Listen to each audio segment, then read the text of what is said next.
Plumb works.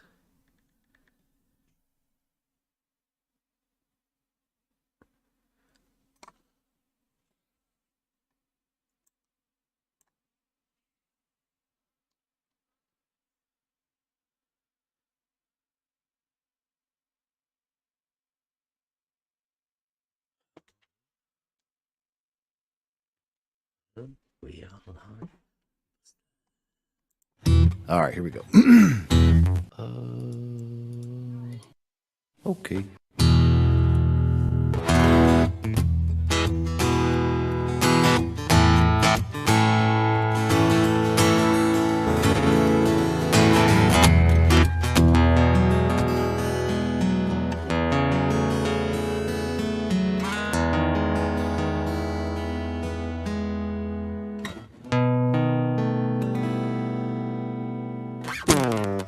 Is it a hump or a drop?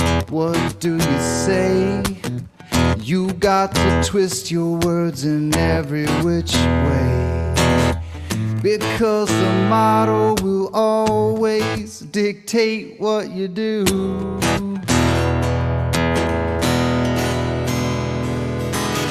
Everybody knows that you've got the model affliction blues.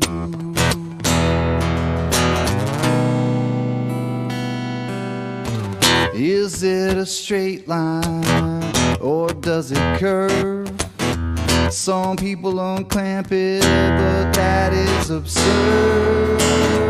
We all know that the model will always dictate what you do.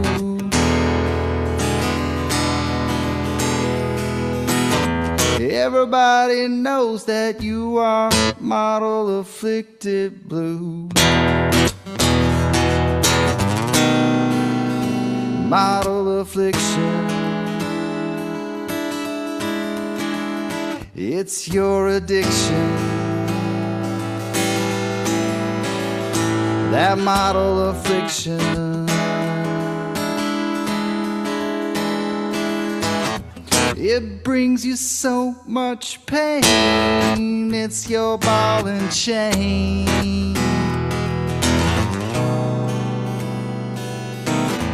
Conflating curvature with elevation change has got your local distance just out of range. That old biggie is gonna dictate everything that you do.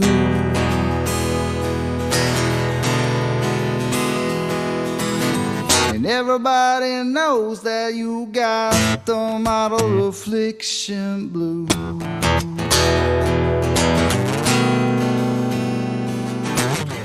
It's your decision defending the model position.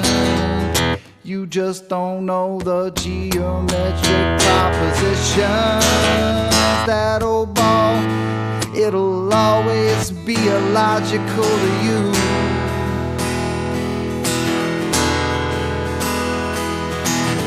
That's why perpendicularity is a puzzle to you.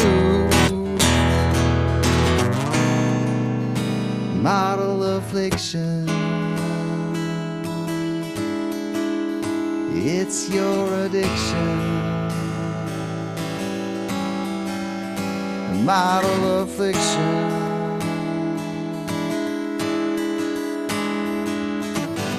It brings you so much pain. It's your ball and chain.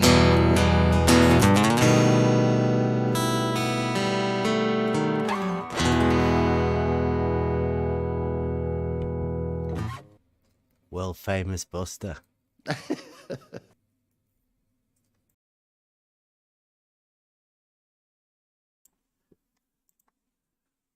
And we are live.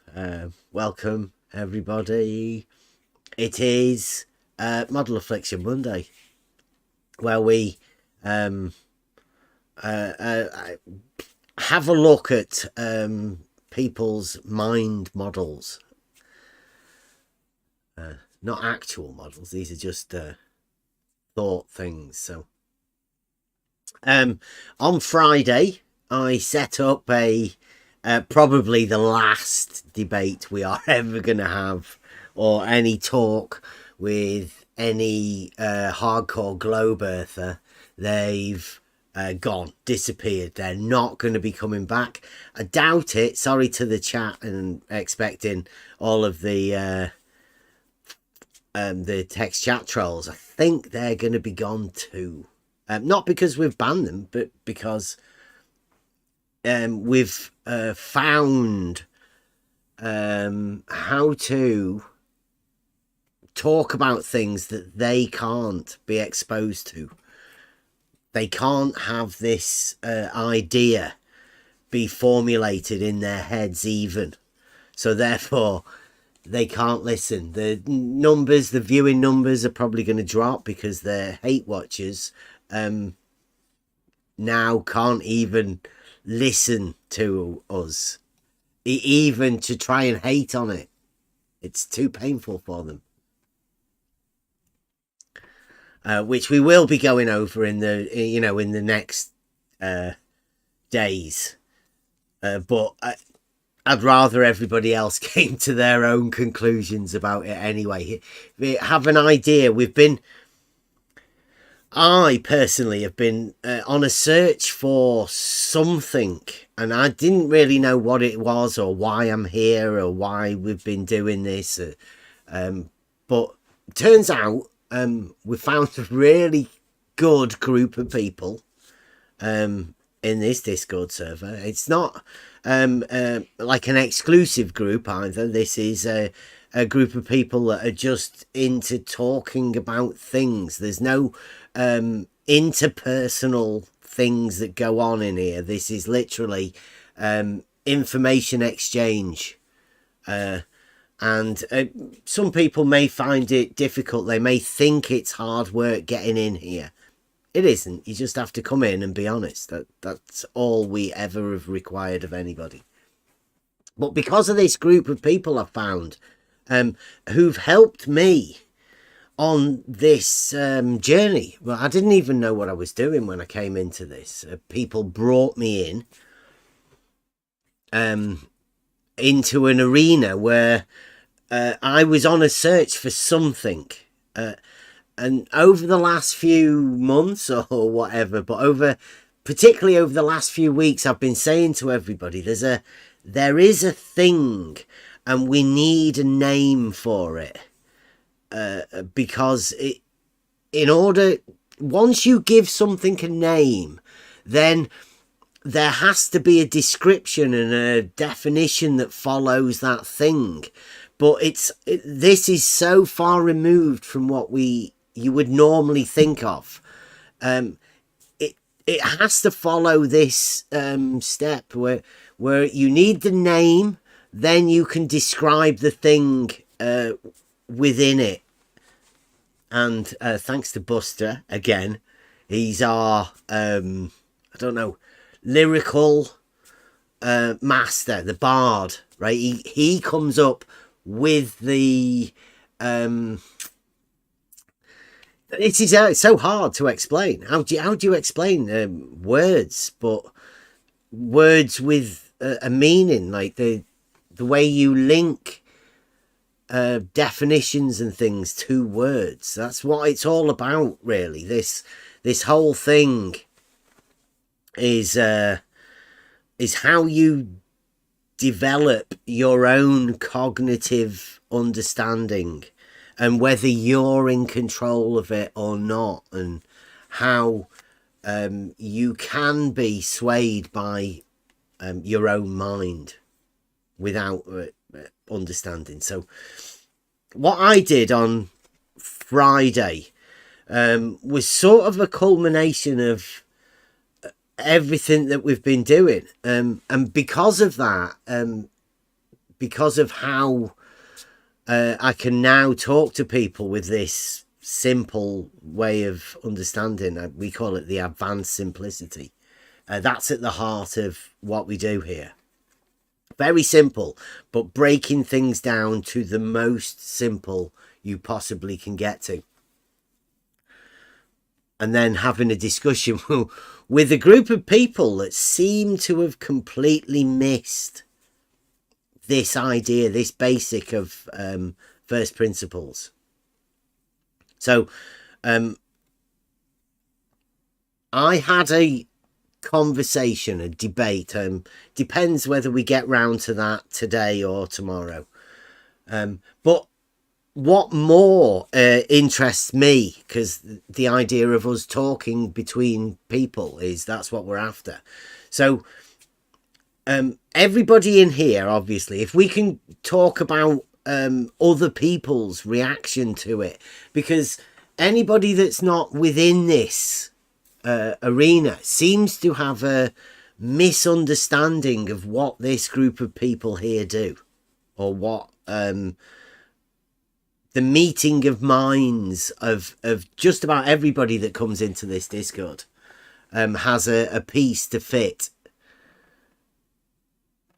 And we're always up for more conversation, and that's what I'm after, and that's what I got given the chance to do on Friday. Like I say, I'm up for it. Anybody wants to, any sort of debate, I'll fit in with whatever stipulations anybody wants to have. Make it ultra hard mode. Give us a hardcore version of the debate.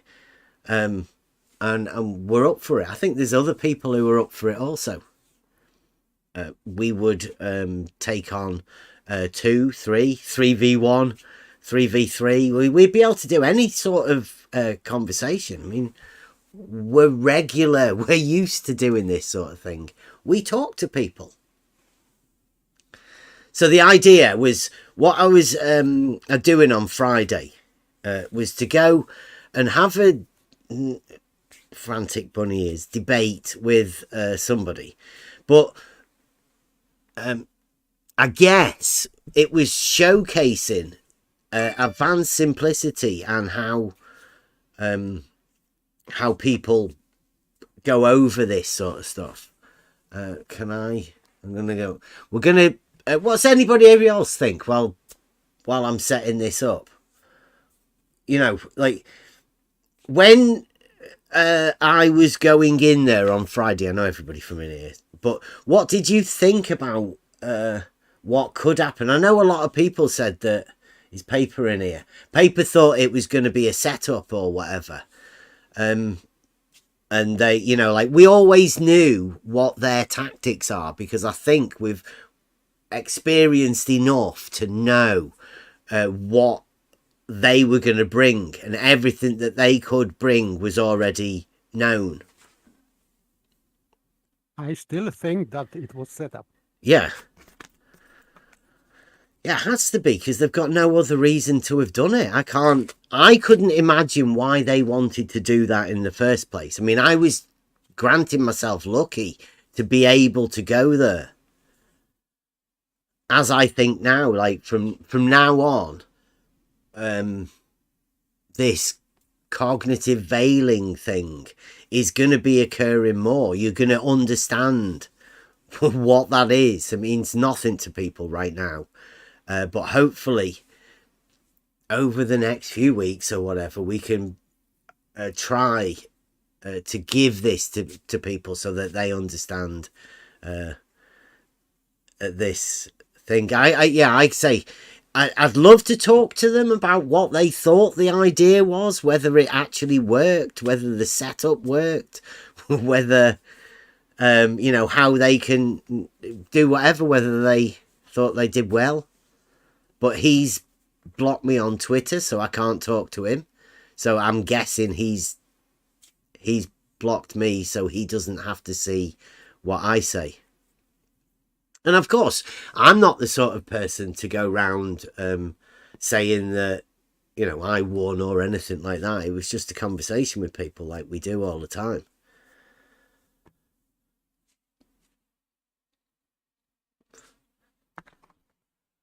So He was just not addressing anything in debate, and he went immediately into psychological game.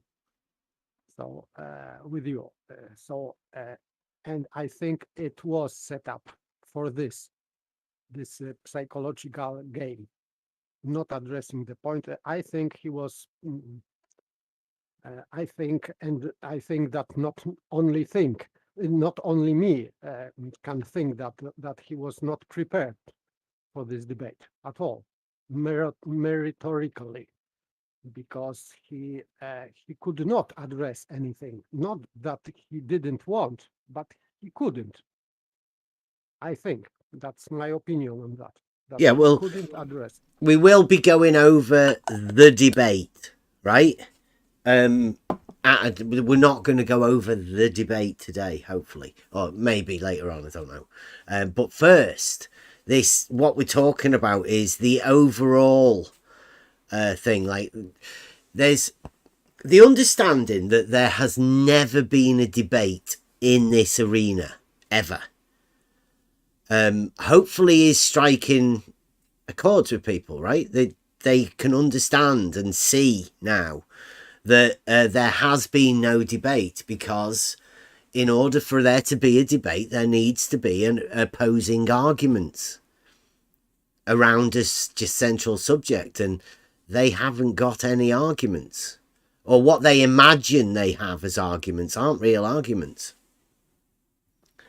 So what I'm talking about is for some reason, Red's Rhetoric decided he wanted to let me have probably one of the most structured things. I mean, it wasn't laid out, but he gave us the opening arguments and the rebuttals and all of that work like a proper debate. But it was the idea of the whole thing with within I'm not a flat earther, right? It's hard work for that concept to be brought in to a debate when I can be the one that's not a flat earther but have arguments that make sense. Exposing the globe side to a fool that's never, sorry Ryan, but he's never debated before. He's only ever been on Twitter. He's only ever been part of this Twitter troll group with really bad arguments. Everybody knows what the internet trolls are like. They just frustrate you, and they claim to win every sort of argument and everything through misunderstandings of people.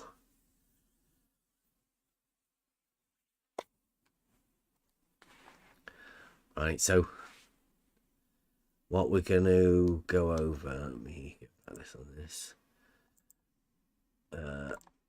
This is, I'm guessing, Saturday, was it? Saturday or Sunday? The day after. A group of people called Ball Busters. Another team of people, pretty much like we have here. I don't think they have quite as many names and faces, which is another thing that Buster came up with a brilliant idea. In order for us to introduce people to it, it's introducing the team, we're going to start having conversations amongst us to show people how easy it is to have a conversation about stuff. So hopefully we're getting introduced to everybody in the crew. So yeah, this group is called Ball Busters, and they do scientific stuff, and they reviewed this my call it the debate. Let me just swap this over and get it on here. So we're going to go over their reaction to this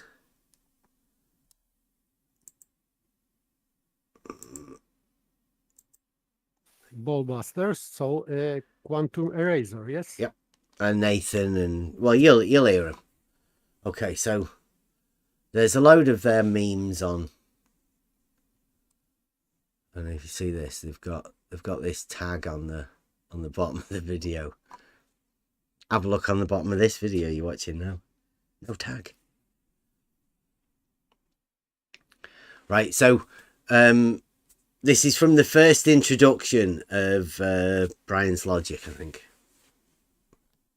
So can you hear this? Step in while Nathan's remembering it, just to give a correlation between what we're dealing with globe busters and ballers.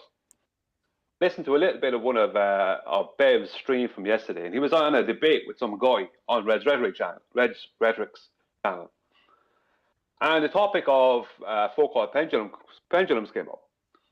Bev said, well, that was one of my things that was a proof for me. The fact that a Plumb bob exists means that we have to be stationary, right? And that was actually one of the points, because the debate was, does science more accurately represent flat and stationary, or spherical and rotating? And one of my particular things was a Plumb bob is a tool that only provides a vertical when it's stationary. So it wasn't like a general overall proof, like a proof that I hold. And that was a specific one for within the debate thing for me to target that specific thing. This Ryan, he brought that, I think. He brought up the Foucault, yes. Yes. Yeah. So I'd already give one of my arguments was that a Plumb bob, being a tool that provides a vertical, only does that when there's no motion. So therefore, come to your own conclusions. Right, so that's what he's bringing up now. guy was talking about what the Foucault pendulum does this and that, and Bev said, but they need motors, which they do. The most of them need an electromagnetic motor to move, do what they want to do. And if they don't have that, there's somebody manning the thing. And if it starts moving in some direction they don't want it to move, they stop it, start it again. The fact is, they have to start the thing. It doesn't start doing it on its own, whatever it's supposed to do. But the whole point is that it's an induced thing. Whether it be by a motor or by somebody making sure it goes in the direction they want it to go and stopping it, regardless of how many times they need to stop it. If it starts going in the direction they don't want it to go, they have to stop it and make it go in the direction they want it to go. And as Rhetoric said to him, he said, but would you say then that the fact that it's motorized, when there's motors on them, that changes the effect? And Bev said, well, I can't remember exactly what his words were, but his sentiment was, what effect? It's a Plumb bob until you make it move, was his sentiment, right? Which is the normal sentiment we'd have. And the guy was quiet for a minute, the guy he was debating, and then he came back in and said, well, I just saw it there from chatters, from someone sent him something, that the Foucault pendulums don't need any motor at all. If asked Red's Rhetoric, he said, would you agree with that? Because he had just talked about him having a motor. And he didn't not disagree with it. He didn't, do you know what I mean? He couldn't, after just talking about them having a motor, he couldn't just say, well, some of them do have motors or blah, blah, blah. After just asking Bev about, do you think that changes the effect? But the truth is the effect has to be induced. It's not something that happens. Because their claim is that you can find your location with basically a Plumb bob. When you turn it into a Foucault pendulum, it'll tell you your latitude, all this rubbish. Yeah. It was Fight the Flat Earth that said that. That's why people say, they like to say that, oh, you're obsessed. Well, I always remember the first person that tells me something fucking stupid. So when Fight the Flat Earth told me that he taught his children how to calculate their position on Earth exactly with just the use of a pendulum, a plumb bob, basically. That to me sticks in my head as being something that's ridiculous, and it requires some sort of proof. You need to be able to see how this thing is meant to do that. I mean, how can a plumb bob tell you exactly where you are? It just doesn't make any sense. That's the illogical argument that comes from a group of guys that have drawn me in. They make me question this stuff and then make a simple question, you know.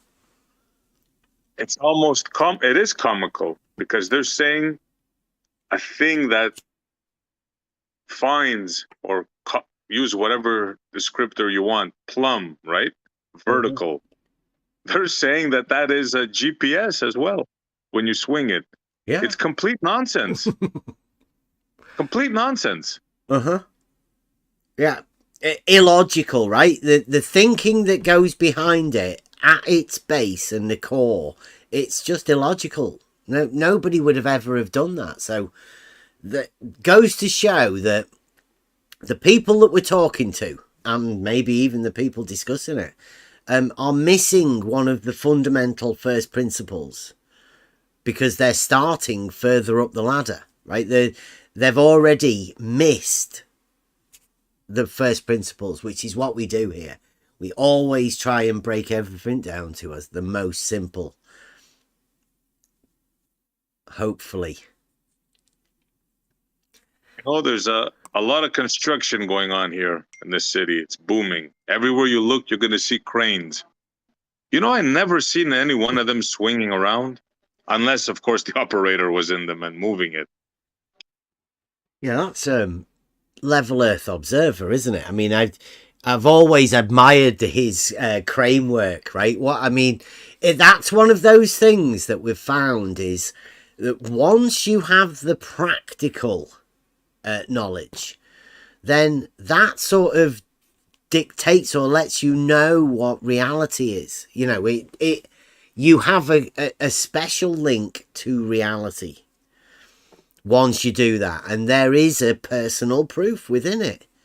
You know what you know.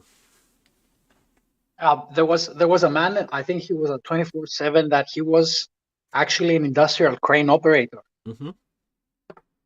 But I can't remember the nickname. Level Earth Observer. I don't know whether he was at 24/7 or not, but I mean, yeah, that's his job. Literally, he drives. Oh, that's him. Yeah. Okay, cool. Yeah, he does videos about and all sorts. I mean, but it opens your eyes, and once you can start thinking within this logical process and cut stuff back to a simple argument, then cranes don't swing about. You can't tell where you are because your crane's swinging. That's, I guess he says it's illogical. It's nonsense to build an argument around that. Yeah, that claim where you can tell where you are on globe Earth by swinging a pendulum. Well, they think that if you make it big enough as well, I've heard, you know, in the time past, not wanting to get into the arguments too much at the minute, but yeah, they say if you make it big enough, then it does. Size doesn't matter, okay? It's how you use it. Yeah. Okay. They think that if you make a big pendulum, a big plumb bob, then it will be a Foucault's and it'll keep going, perpetual motion, sort of thing. I don't. You took the words right out of my mouth. Perpetual motion. Yeah, exactly. Yeah. Yeah. In principle, every swinging pendulum is a Foucault pendulum if you believe the ball view. Believe. I mean, if you subscribe, rather, let me rephrase that. So if one subscribes to the ball earth view, then they must support that every pendulum is a Foucault's pendulum. Because as the pendulum swings, it will be swinging back and forth. I don't know what it would do. Like in reality, it's a plumb bob. Yeah, if you don't touch them, they end up vertical. They show you what vertical is, right? Correct. People use them to build buildings and stuff. That's how good they are. Yeah. So there's no imagining what would happen, because that's ridiculous. We can tell you what does happen, and these tools are simple tools that provide a reference frame that most people know about. Obviously, the geometric consequences of that straight line, that's what we're talking about, right? That's the advanced simplicity that we found is the logic, and logic derives that this straight line has multiple consequences that can follow from that. The reason I'm mentioning it's because this channel gets a big share of people that, you know, barge in and defend this or start chanting rather. I don't think they're actually defending. They're chanting. Not anymore. Foucault's pendulum stuff. Not anymore. So I don't want to be talking about them. We're talking about these reaction to something else. There's no need to be bringing this group of people into it. Sorry. Yeah, I just got in, so I wasn't aware of the topic. Yeah, pardon. All right, yeah, we're going over a video of somebody's reaction to my debate on Friday. Oh, cool. Yeah, okay. I'll go off mic then. Right. Okay. It doesn't, right? But the same thing is happening with the globusters. They induce an effect within a Van de Graaff generator. It's one of the things I attacked in my video, and it's not even like they claim it to be the opposite polarity from down, right? They're changing the polarity, but they're not. They're assuming there's a polarity. They're not making something levitate, not go up. They're just making it levitate, not changing a polarity. Right. So can you see what Brian's doing as well? Pretty much the same as what our friend's just been doing. Ryan mentioned none of this, but Brian, in his want to tell everybody how much he knows about this model, is now repeating it just like a parrot does, just like a glober, right? The argument or the conversations coming out about a model that everybody's thinking about, that nobody can make an argument for.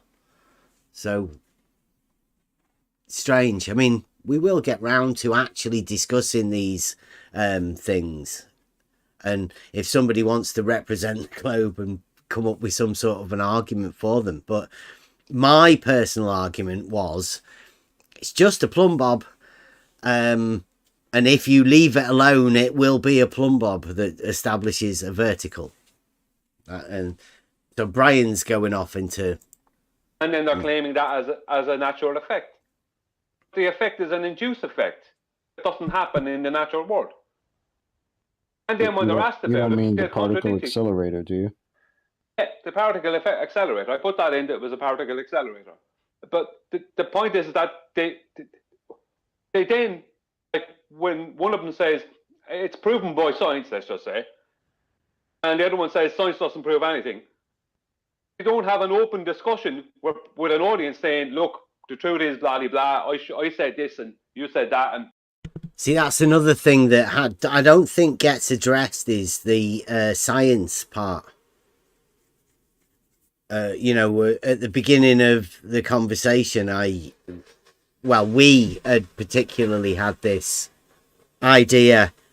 We'd had a conversation of our understanding of science, and I hoped that I tried to get that across within this debate, and it seems to have been missed, because again, when you talk about science as a massive group, I don't think you can do that. I don't think you should ever do that. Talk about knowledge as a mass group, because I don't know. It's obviously a conversation that needs to be had and expanded on, I think. Talking about the so-called body of science is not talking about science. So Yeah. there are two different things. And he was, this Ryan, he was not talking about science, really. He was just trying to quote some names, some people, what they say. But this is not science. This is just quoting some guy's opinion on something. This is not how science works, really. Yeah. Well, I mean, we can get round to that discussion, hopefully with as many people as possible. I think that's one of the best conversations that we could have, is what is science? It's a good opening groundbreaker to talk to people, I think. Gives you an idea or understanding of who you're talking to and where they're coming from once you get to have that discussion, because I bet most people have a non, that there will be a blank, there will be a position of aporia when you ask them, what is science then to you? Welcome to aporia. That would be interesting. Yeah. Okay, so we carry on. But I mean, it's just like we just agree with each other, even if we're contradicting each other, just because we don't want to disagree with each other, because then that would make us wrong. It was a bit on. Reminded me what I was going to say before, which was dovetailing off the back of what Adam said, and QE had pulled apart in the reference with Witsit Gets It. And that's the logical framework aspect. So I'm really pleased that I, a couple of minutes ago, or 10 or 15 minutes ago, dropped in a nice, concise description of the logic of science. If A, then B, or if A, not B, being a hypothesis and null. Well, that's the logic behind science. What do you think about that? He's describing how experiment should work. But yeah. If A then B, it's very if P then Q. Yes, yeah, yes, of course. So yeah, I do. The if A then B is I don't know. I mean, obviously Nathan's skimming over it there to link how science is actually formed, right? It's the acquisition of knowledge, which is gained through proofs, and proofs are gained through syllogisms, logical statements, that there is a reasoning process that you have to put your mind through to come out at the other end with a proof. That's what we've been talking about here, right? Now, obviously, the group of people that we're talking to say that we are, I've been told it quite a lot, most people probably have, science deniers. Well, that's ridiculous. That's one of the things that brought me into this arena, was people calling me science deniers, while they seem to have a really bad misunderstanding of actual reality, how it works. And this misunderstanding of science goes through this, even to the fact, I think, of now Nathan's meeting this at a higher level than the basics, than the first principles. It's based somewhere in science, the method, I think, somewhere lost, because maybe somebody might have led them down a garden path around a method or whatever. And hopefully what I was trying to do is, and forgive me if I haven't explained this, because it's to show people how basic something can be, that they already have a don't know, right? It's how easy you can show somebody Aporia. Aporia will have to be gone over. I think we have, most people might understand it. But the aim of what we do is to place people there. And we do it to each other. I mean, it's fascinating once you get into it. And that's where they don't know. You get asked a question, what is something? And you think there should be an answer. So you then start searching your brain, going, oh, that's easy, I can find that. And you still start searching your brain, and you can't find it. There's nothing there to give you a description. So all you have is a word and some sort of vague understanding of what it is. And it troubles people to find that there are things that they don't actually have anything back in it. There's nothing there to substantiate what it is that you're talking about. Very very strange, and hopefully we can talk about the science. But obviously we have this idea that logic is where you get your knowledge. Your knowledge is your knowing, and you can only know something if you have a proof, if you've put yourself through that process to come out at the other end with the proof.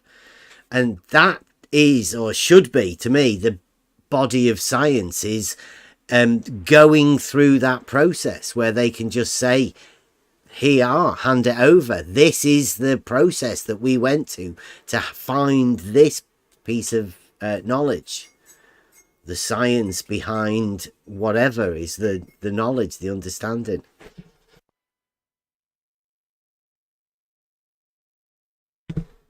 So, carry on. And it's empirical in its outcome when you actualize that. So there you go. There's our logical framework. We've detailed it earlier, and I've detailed it again now, even more concisely. So where's their logical framework being laid out so that you can understand, if you've got half a brain, how, in our case, it's empirically validating something when we say science proves, which it does, and you can understand that when I lay out the logic for you. But we're not being presented with that, and Kiwi pointed that out. Let's see the logical framework then. What is it? Don't just say it's a logical framework. We've been saying for ages, they have no argument. And they have no argument because they can't have logic. Logic's always been the key to this. The understanding of everything comes from this logical understanding. And once you learn that you've been talking to a group of people for however many years, me, it's 4. On Twitter as well. But actual talking, conversing with people, 4 years. And you know straight away that there's nothing there. You go back to a couple of the early conversations with Zanuck for uphill rivers and stuff. They say some really weird things that just make no sense. Literally nonsense. And everybody's been saying the same sort of thing, but what you need is to find the words to be able to put them together, formulate them into something that people can understand. And because people have been so into what they considered a debate that wasn't, they've completely missed the basics, because there's a group of people that don't want you to go back to the basics. They They can't deal with logic, so they have to deal with sophistry. But once you find logic, then the sophistry's obvious.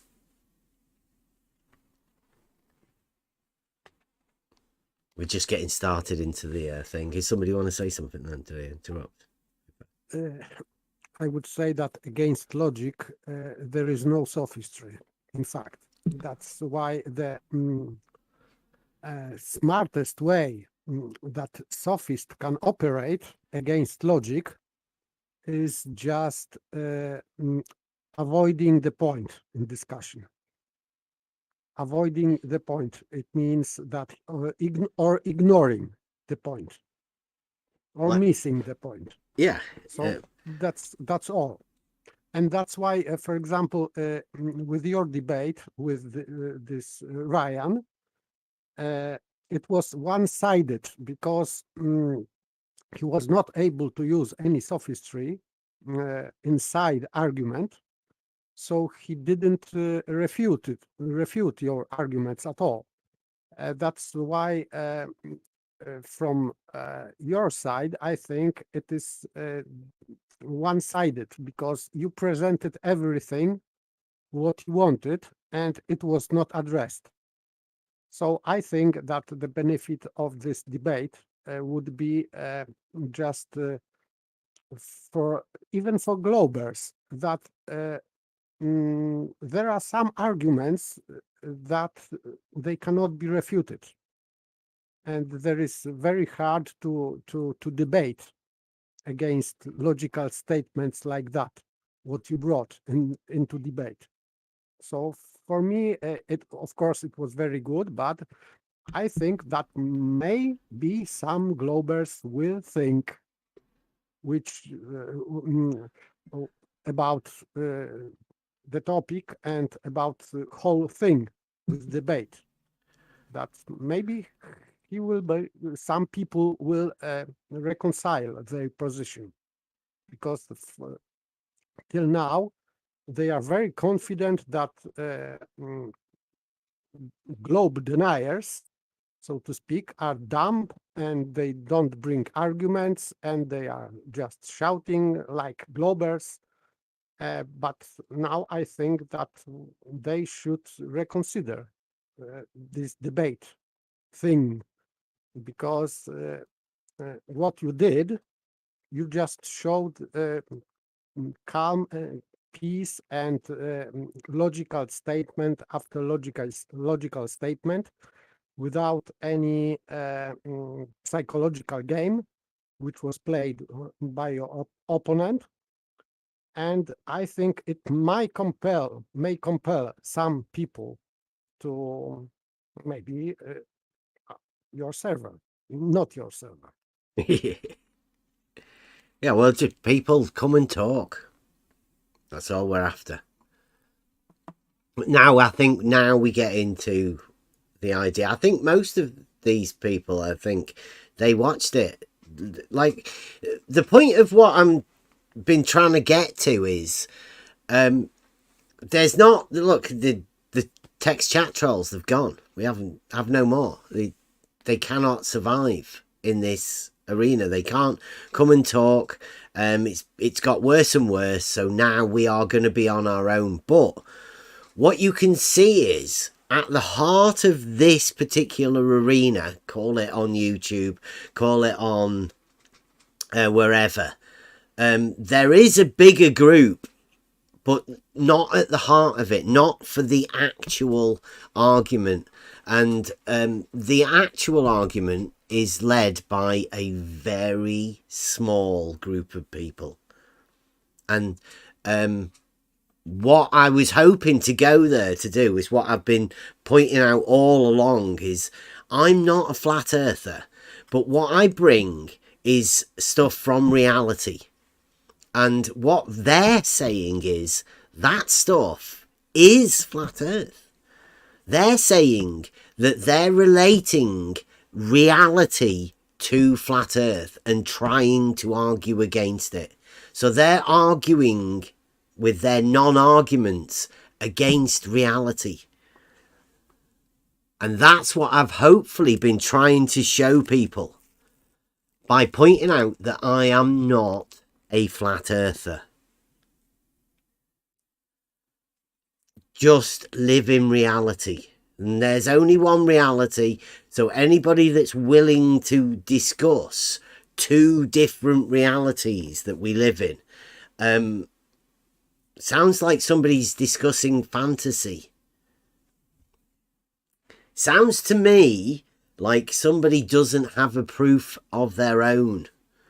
Because if they had actual proofs, they'd be showing people them. Like we've tried to do. Hopefully more people will join in and have the conversations, and we can get more to the bottom of whatever all of this is. This gets better, I think. Because I don't just say science proves it's a logical framework, because that kind of open-ended airy-fairy nonsense doesn't really state much. But if I go through if A then B, or if A not B, actualize A and see if it causes B, you'll validate one or the other, that's a pretty concise way of summarizing my logical framework. When I say science and the method thereof proves things, you're not giving us that. We're not getting that. We're getting faith. Have faith in these NASA hunters when they tell you it's a logical framework that we're not detailing. Can I just play a quick clip?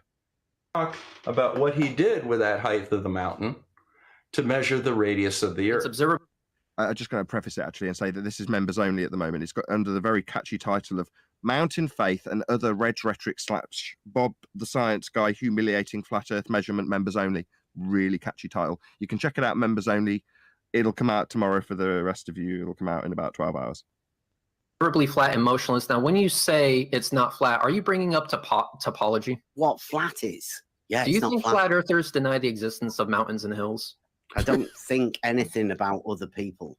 You don't think anything. Okay, so would you agree with the statement that flat earthers agree that mountains and hills exist? Basically, flat earthers, the flat earthers that you have talked to, like the Nathan Oakleys of the world, they agree that mountains exist, correct? I've heard Nathan Oakley say that mountains are measured flat. So just to be clear, Nathan Oakley does or does not believe in mountains? Nathan Oakley has said that Al-Biruni measured a mountain flat. What? Right. So I'm going to be able to back that up. I've got that clip. If I'll show that later on if anybody wants to see it. Anybody wants to come round, we can go over that. But what I was trying to point out there was that, like he said, Nathan Oakley was asking me what I thought that Nathan Oakley thought, and I'd already told him that I don't try and get in the minds of other people. If you're having a conversation with me, you're having a conversation with me. Don't ask me about other people. That was the Red's rhetoric thing that got him upset and got him to kick us last time. Thank you, Emma. So yeah, I have to point out there that Emma would point it out, that he wanted to talk to Nathan Oakley. Like, surely if he wants to talk to Nathan Oakley about whether Nathan Oakley believes anything about mountains, he would be better talking about that. But yeah, I've got the clip of Nathan Oakley saying that Al-Biruni measured the mountain flat. Whether there's context either way doesn't really matter. I've got the clip of him saying that, which sounds ridiculous. It's very strange that Nathan brought this up. What does that mean to you? It doesn't mean anything to me. It's a nonsense statement. Okay, so if it doesn't mean anything to you, then how is that supposed to answer my question? Because you were asking me what I thought Nathan Oakley thought, and I said to you, an instance. Now, around 1000 AD, that was the question that faced Al-Biruni, who was an Arab scientist charged with finding the radius of the Earth.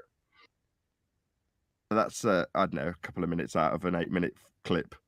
There's a little bit at the beginning, if I may, if you beg my indulgence, which I'll also play you, which I took from something I originally saw published by Mitchell from Australia, although it was a couple of English people. I assume they were Australian. They're not. Spherical. Say you've got a mountain here. So this is what you want, right? You want the radius of the Earth. Okay. We're close enough to the shot that the Earth can be flat. Gotcha. Like the Nathan Oakleys of the world, they agree that mountains exist, correct? That was the question that faced al-Biruni, who was an Arab scientist charged with finding the radius of the Earth. Hey, I'll leave you with. Like I said, I don't really get what that was. That sounds like a bit of a mishmash of misunderstandings. I'm just talking about the phrase measured a mountain flat, not a flat earth or anything like that. Just the phrase, when I heard al-Biruni measured the mountain flat, it seems a little bit strange. Yes, maybe it was misspoken or but phrasing or whatever. But still, this clip exists. Yes. Yeah. So you dodged this question from Red's rhetoric because it was ridiculous. Yeah. Yes, and why you should excuse Nathan? He should ask Nathan what he said, not you. Why? Yeah, and well, I think Nathan goes over it here. Yeah, somebody's saying that. Yeah, I know what Nathan was meant, but you could just as easily say level is horizontal, right? Because I keep saying this. I've said it many times to Red's Rhetoric. If he wants to know how they measure elevation changes, I can show him. I can show anybody in reality how elevation changes are measured. We've been going over this for ages. But you don't measure the mountain flat, you measure the elevation of the mountain. It's the way words are used and how they should be put together to paint a picture. You've got to tell a story. You've got to have the rhetoric. And if your rhetoric ends up with people being more confused by what you're saying, then it needs to be corrected. And this is one of those things, I'm afraid. I can't see why it makes sense when it's formulated that way.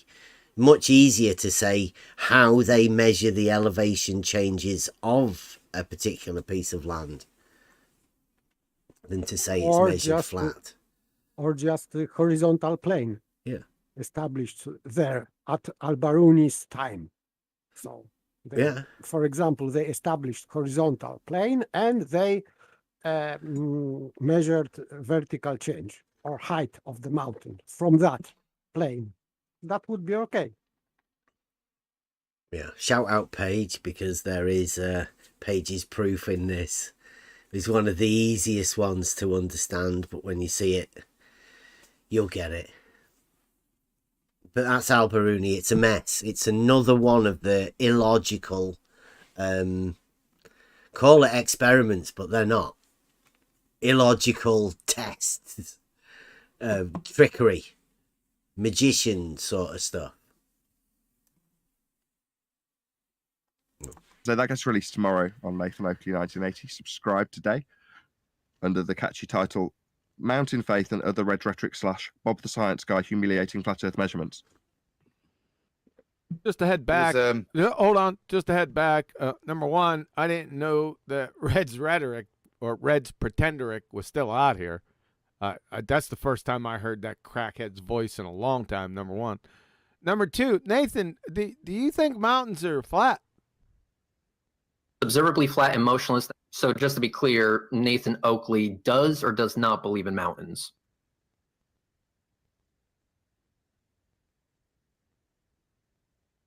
I can confirm I do acknowledge the existence of mountains, Reds. Yeah, I thought so. I thought Nathan Oakley would know there are mountains, actually. I knew he would. I'm just trying to think. I think you may be their guru, because they're asking what the great Nathan Oakley. What does Nathan Oakley think? To somebody completely random. Yeah. Look, no, let's just clear that up. No, I'm being sarcastic. I'm going to clear that up. No, we're only here for the truth. On a separate note, like, comment, share, subscribe, join as a Nathan Oakley 1980 channel member, smash the super chat, smash the thanks button, and obviously join as a Patreon. I remember when Nathan made the statement, the mountain is measured flat. It was within several other. There's no context given to that statement. If I wanted to listen for 1 minute beforehand and 30 seconds afterwards, to hear the context, it was like Nathan, you added in several different things all at once, and I know exactly what you meant. I pointed it out, Brian. Yeah. So there's two things I want to mention here. There's that, not to do an Arwin and claim, no, I invented that. But within that, I did point out the paradox that the way in which the height of the mountain is derived is from a flat baseline, which I think is what Nathan is then laughing and referring to when people are holding to some form of misspeak crime. I don't even know if I have misspoken. According to the claim of Bev, try thinking, I've misspoken in that regard when asked, do I believe in mountains or not, which was the question he was being asked to. No, it wasn't because I asked with Nathan. It was just for me pointing out that I can't speak for somebody else when I know I've heard them say something that doesn't make any sense. I mean, how can you talk about somebody or get in the mind of whatever they think if you've already heard them say something nonsensical? That's what I was pointing out, was how can I answer for the thoughts of somebody else? Red's Rhetoric. Stop asking me to do such a thing. Obviously, I know that mountains exist, and I'm pretty sure everybody here understands that mountains definitely exist. And they are not flat, I suspect. Yes, and that's what everybody knows, again, that them being there with the elevation changes means it's not flat. But let's not talk about that particular issue with the mountains. Let's bypass it. Let's chuck that particular thing under a veil. Pretend it's not there.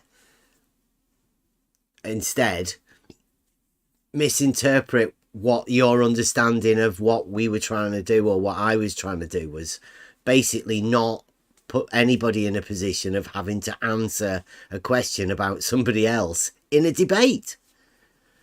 That's the moderator asking me a question about somebody else in the middle of a debate.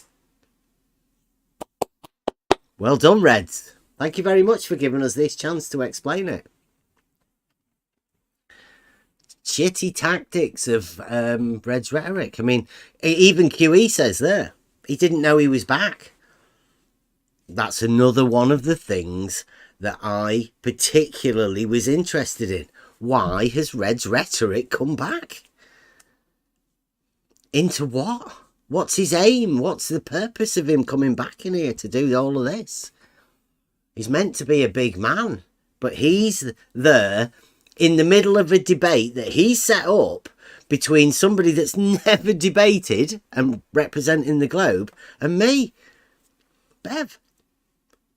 He then asks me a question about what I think Nathan Oakley thinks about mountains. Let's start seeing a bit more clarity of what's going on here. Red's Rhetoric obviously had some idea or some ulterior motive for doing this. I still don't know what it is. I'm still curious about that myself. Divine by Reds. Nevertheless, he's being asked and answered in a way that isn't necessarily me misspeaking. I don't know if there was any quote thrown in there from me saying, you know, maybe I've said the mountain's measured flat, like Brian says, with context around it in regards to the flat baseline that's being used for the triangles, as depicted right at the beginning of that video that's going to get released tomorrow. So the depiction is her sniggering and laughing with her friend about the fact that she's having to do it flat. I think she says, now I heard it on my big stereo rather than on the iPad. I could hear it clearer, actually. Testament to what I should be editing on. Anyway, she says, I think we're close enough to the shard to say it's flat. That's what she actually said. Now, my stereo is great. But you couldn't quite make it out when I was editing it. The other thing I'll say is when I was editing it, my wife walked in at a point where when I was editing the bit that Rhetoric says, and he's asking, just to be clear, does Nathan acknowledge the existence of mountains? And then there's a pause.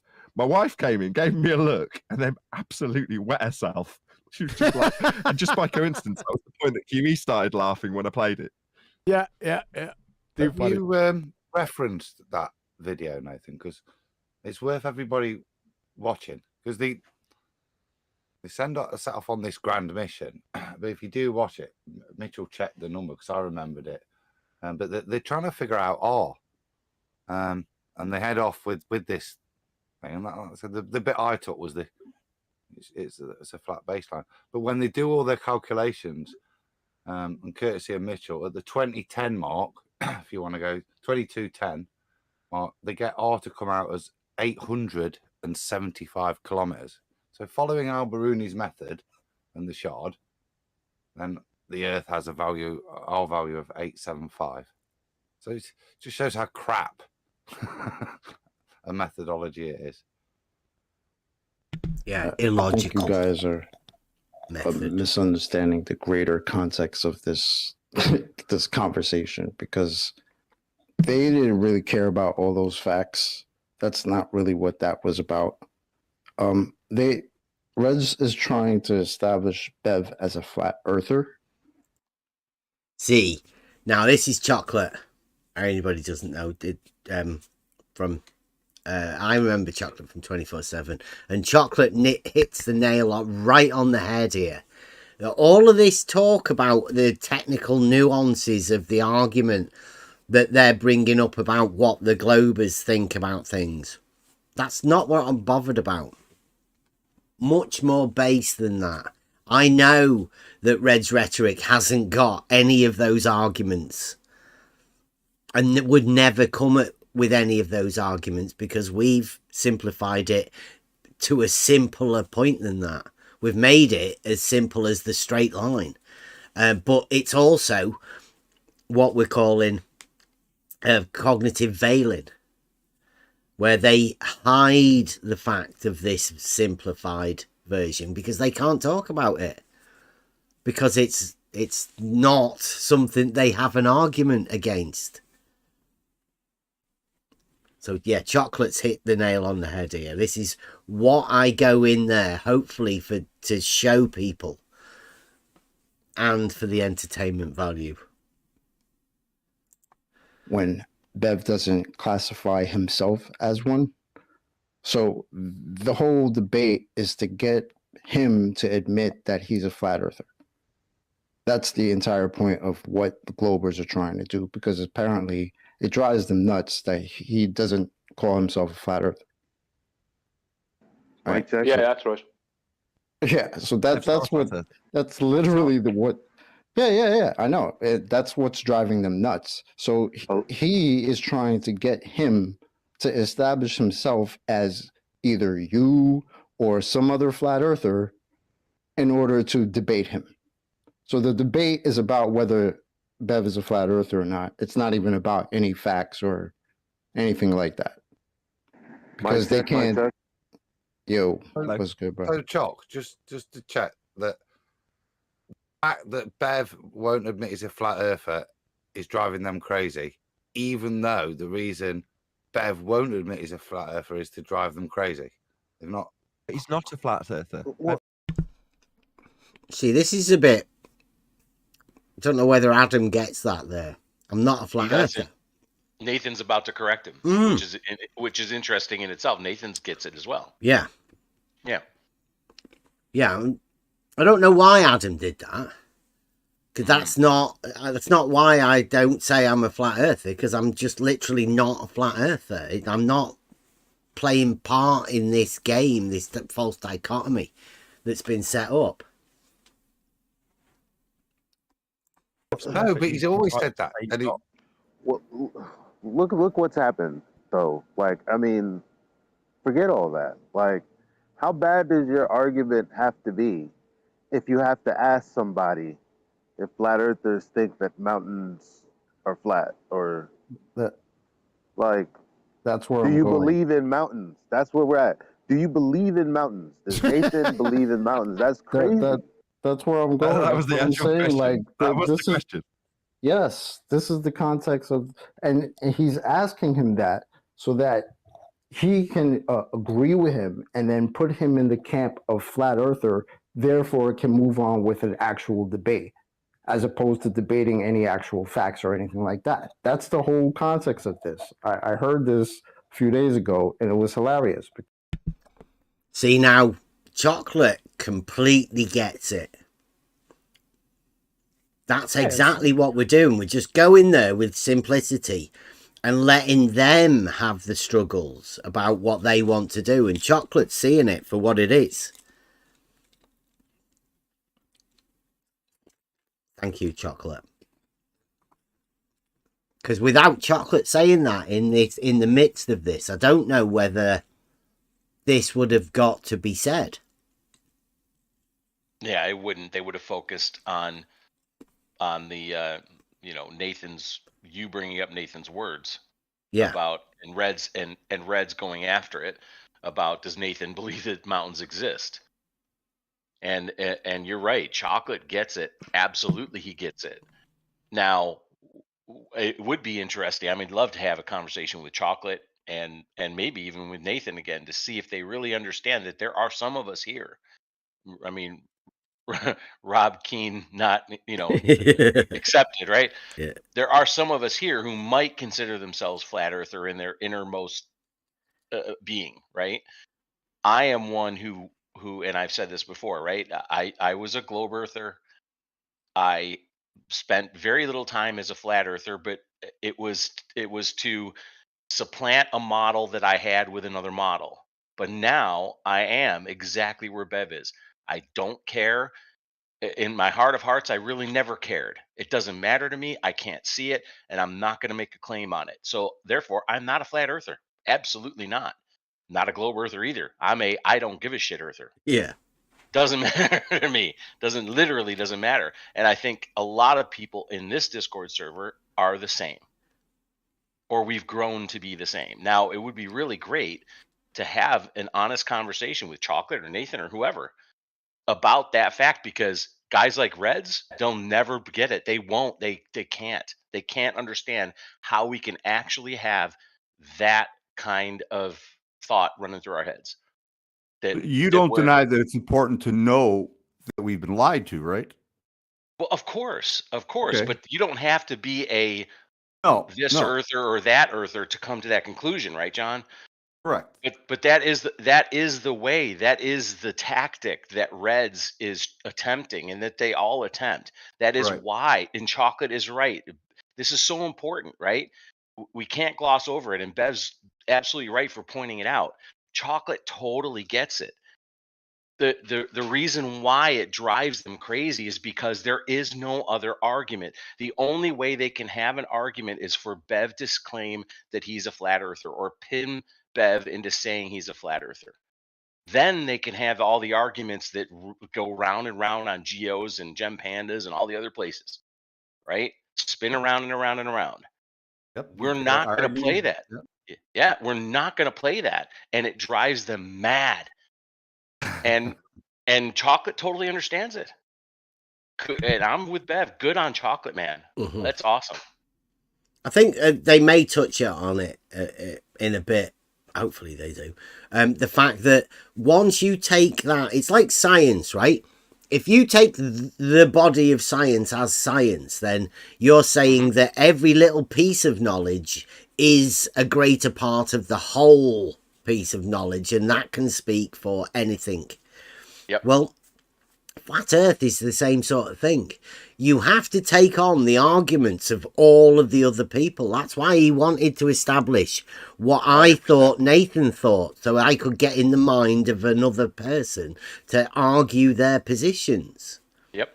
which is what you have to do whenever you're talking to people like Reds or whatever, and they tag you with something that you're not. You then have to start defending all of these stupid ideas that they have in their heads. Like the polyfilled gaps that they've filled within their model, you have to sort of reinforce or something by taking that argument on. I don't know. It does get very tricky in how you end up talking to them.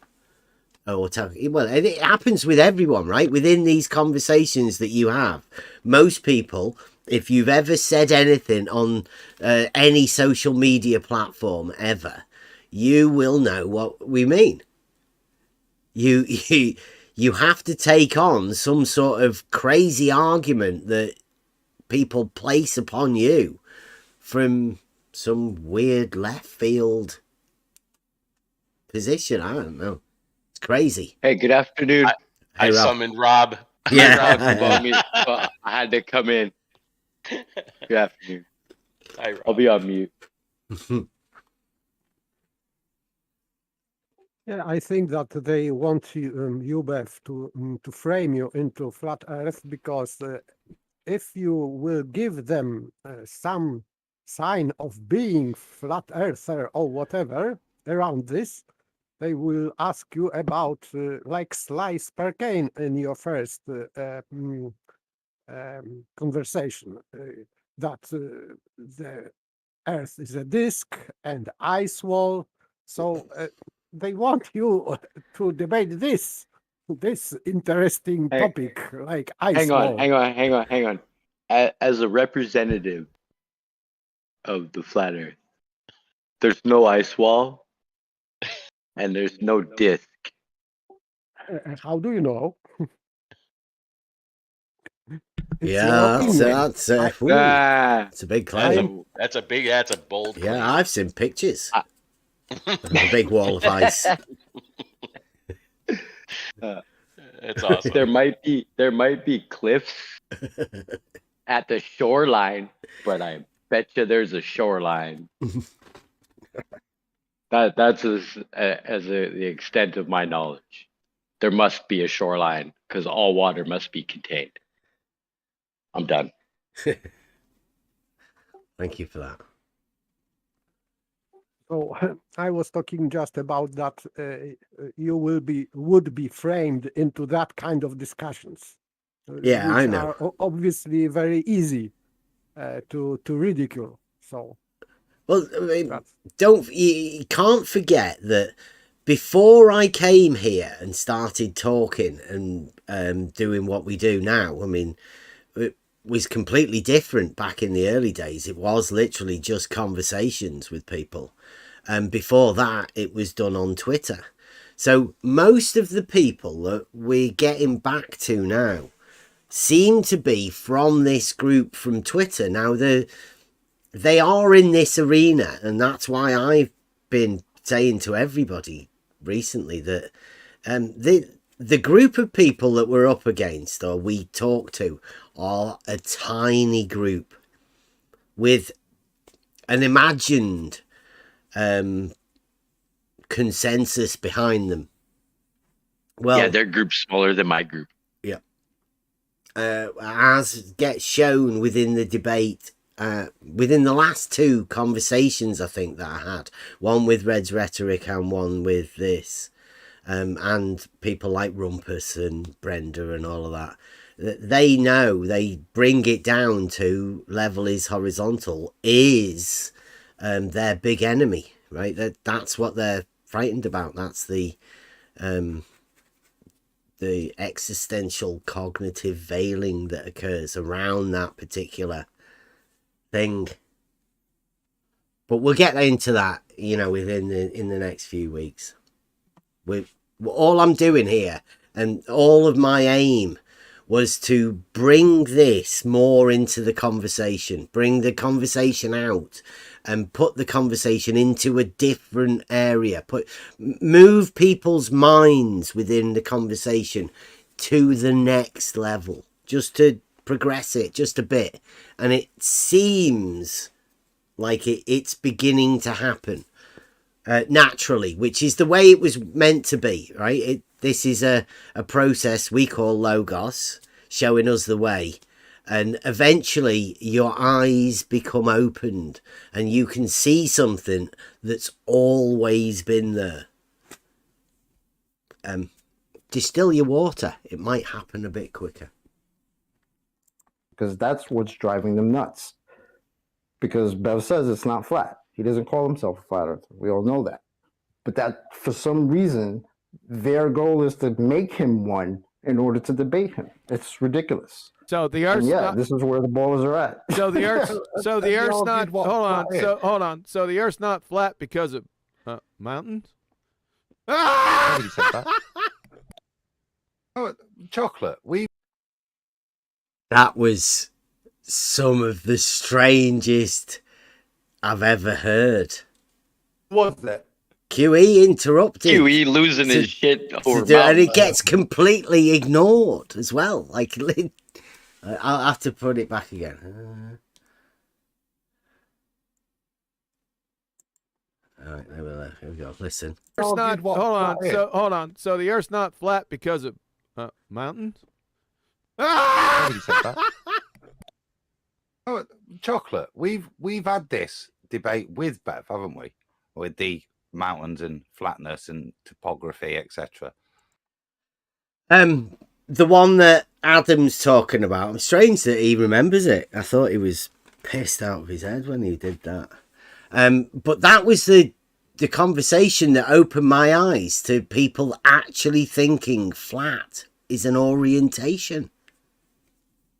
I didn't think people actually thought that until that particular conversation that we're talking about. I know QE doesn't think that the mountains are flat. What QE and Adam think is that flat is an orientation. I know that. It's one of the things that people can't talk about. And they completely go over the top. They glaze over it here now.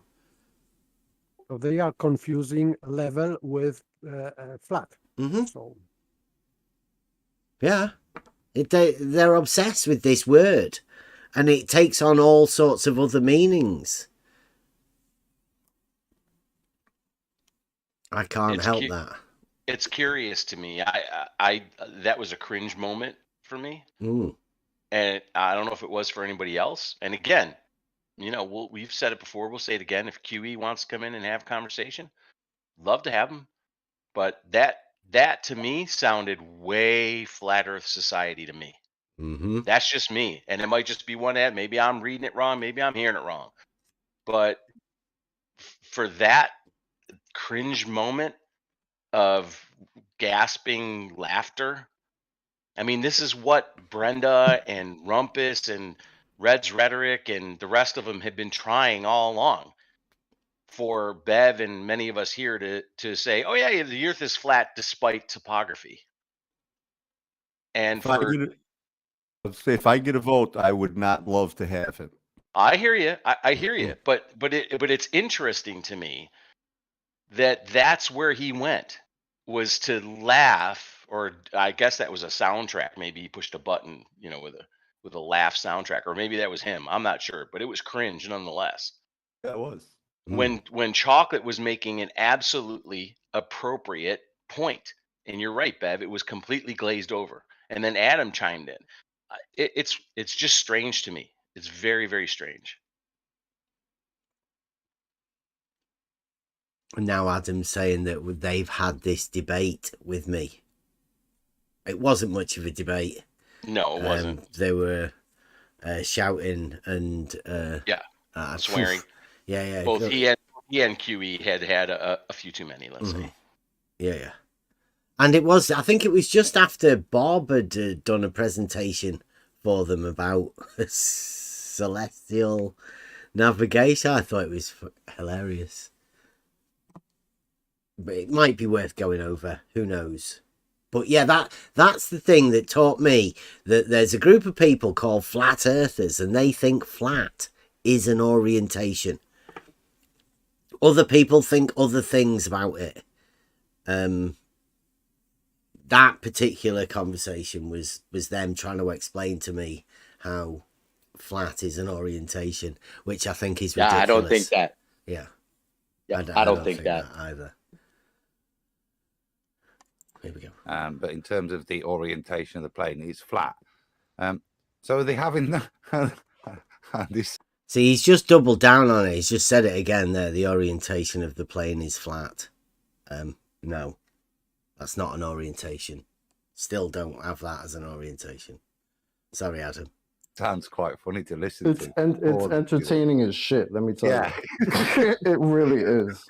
Because they don't, like, it's just, I can't even explain it. It's just so funny because they're mad that he doesn't call himself one. So they'll actually, I've heard them, I've heard Brenda taking up the flat earth position to argue against Bev to try to get him to say it's flat.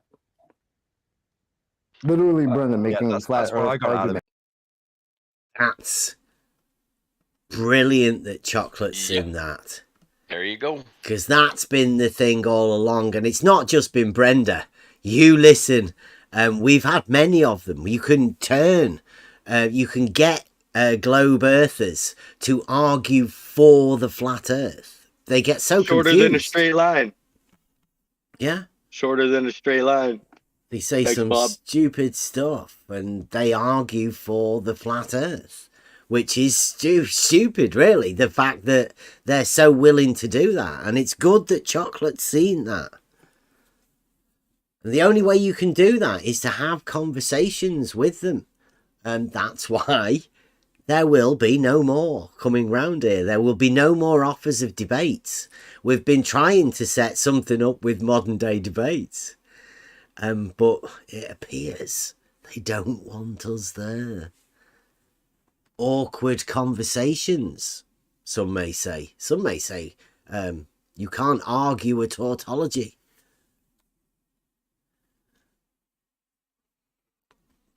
They might be right. Actually, with Reds, there were certain times because they're having to reposition themselves in a way they're not comfortable with. In this case, Rhetoric's having to reposition themselves. He sounds like the flat earther, and he's trying to convince Bev to be what he wants him to be. And in this case, Rhetoric wants Bev to be a flat earther. So it's like he's selling it to Bev. That's how it came across to me. Now, it reminded me of time. See, now that's good. That Nathan's also seen it. That's the idea. That's what I'm hoping to be able to do. It's to show how easy it is to have a conversation with somebody that they end up in the position of Aporia. They literally don't know where they are. They don't know what their argument was. They don't know what position they're meant to be taking. They're lost. As I think many people are. Sorry, go on. No, I'm sorry. I didn't mean to cut you off. I think, again, great for Chocolate, great for Nathan. Glad that they see it. What I wish, and maybe we'll hear it, but I don't think so. What I wish they would delve more into is why. Why are they trying to get you to be the flat earther? Why? There's a why behind that. And to me, I could be wrong, but to me, it's because that's the only way they think that they have an argument. There is no way for them to argue with you on the merits of what you've been doing, what you and Spot On have done in the field. There's no way they can spew stuff out because they do, but there's no way for them to argue from logic against what you bring. But they seem to think that there is if you claim to be a flat earther. That's what I think. Or there's got to be another reason why they want you. That's where Chocolate and Nathan aren't going. They're not saying why. Why is Brenda so desperate for Bev to say he's a flat earther that Brenda will take up the flat earth mantra? So will Chaiki. So will Where's Wally. So will Rumpus. So will Blue. Why? Why is it? I can answer that. Try it. Go ahead. Because there are many things in this flat earth or around flat earth, pseudo arguments or just silly claims that around that you can build many strawmans. So in debate, your opponent, Glober, can easily go to strawman against such stupid or silly or not logical claims, which many flat earthers hold. So I think that's why.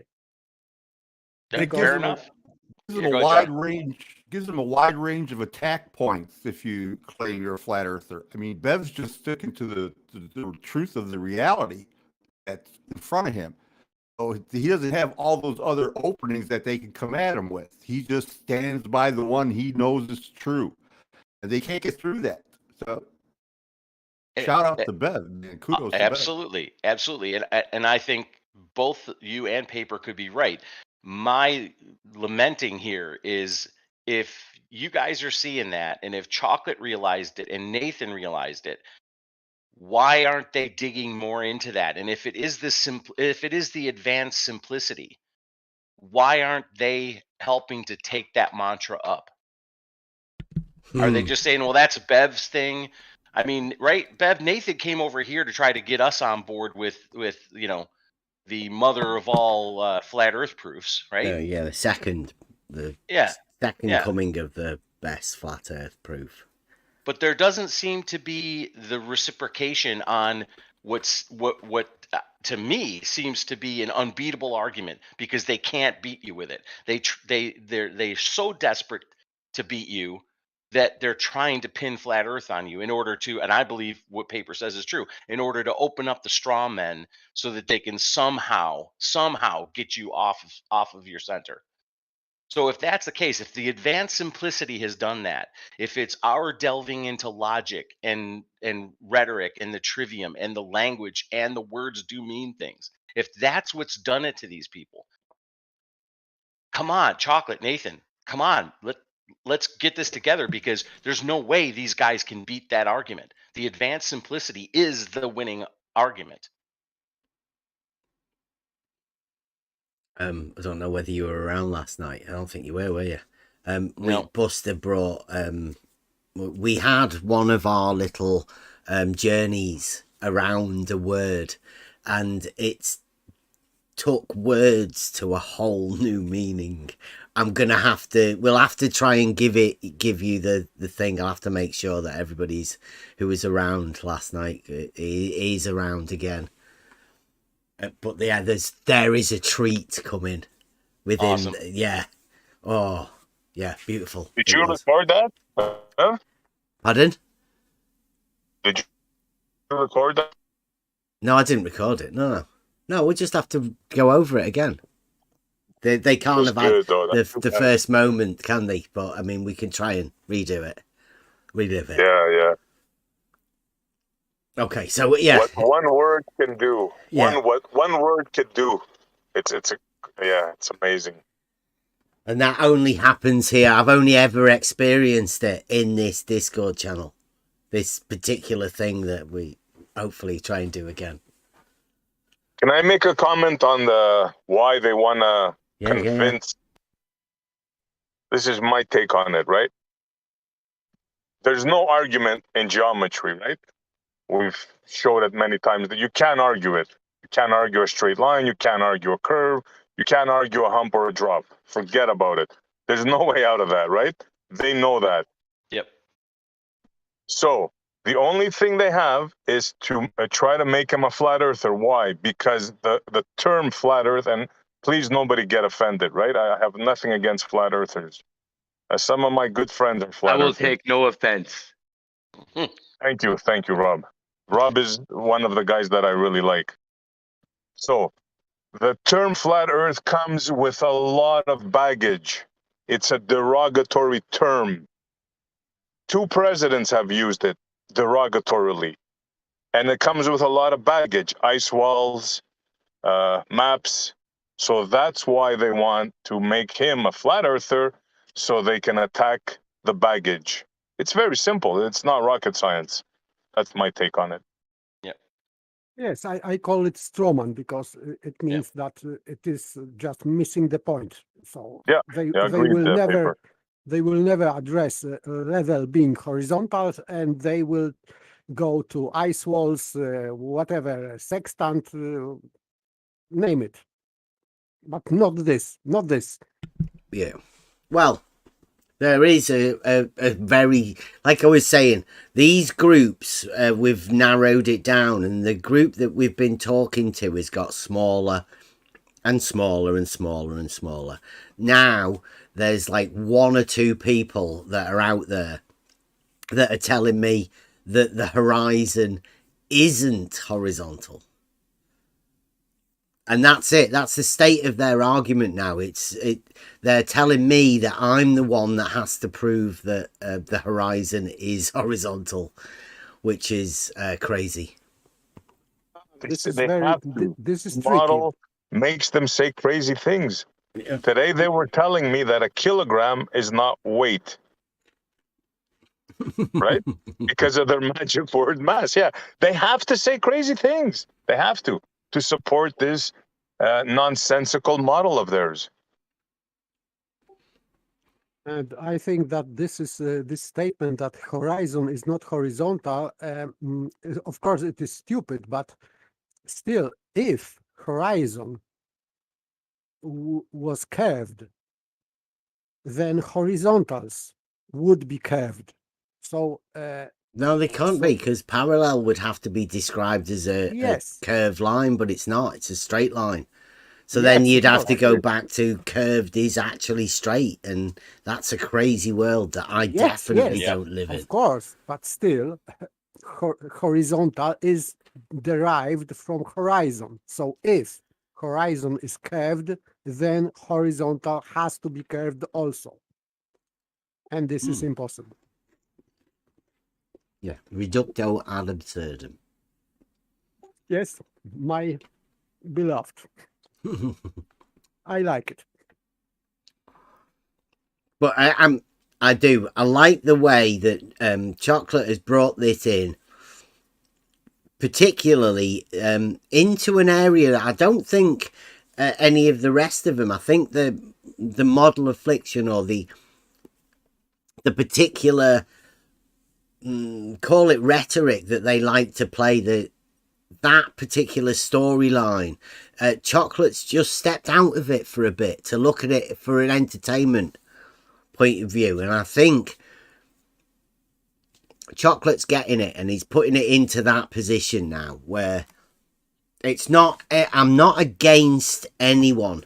The conversations are just there for everybody to watch. It should be laid out bare, open, and for me, definitely, it's honesty. I couldn't lie with anything. I have to make sure I've researched everything and found a way that I can talk to people. I couldn't do this before, but now I can. This has all been a learning process, and it's thanks to these guys saying stupid shit and me and my conversations within the guys within the Discord server that have helped me become me. And I think that everybody's along the way as well. There's been a lot of discoveries that we've all made together, helping each other.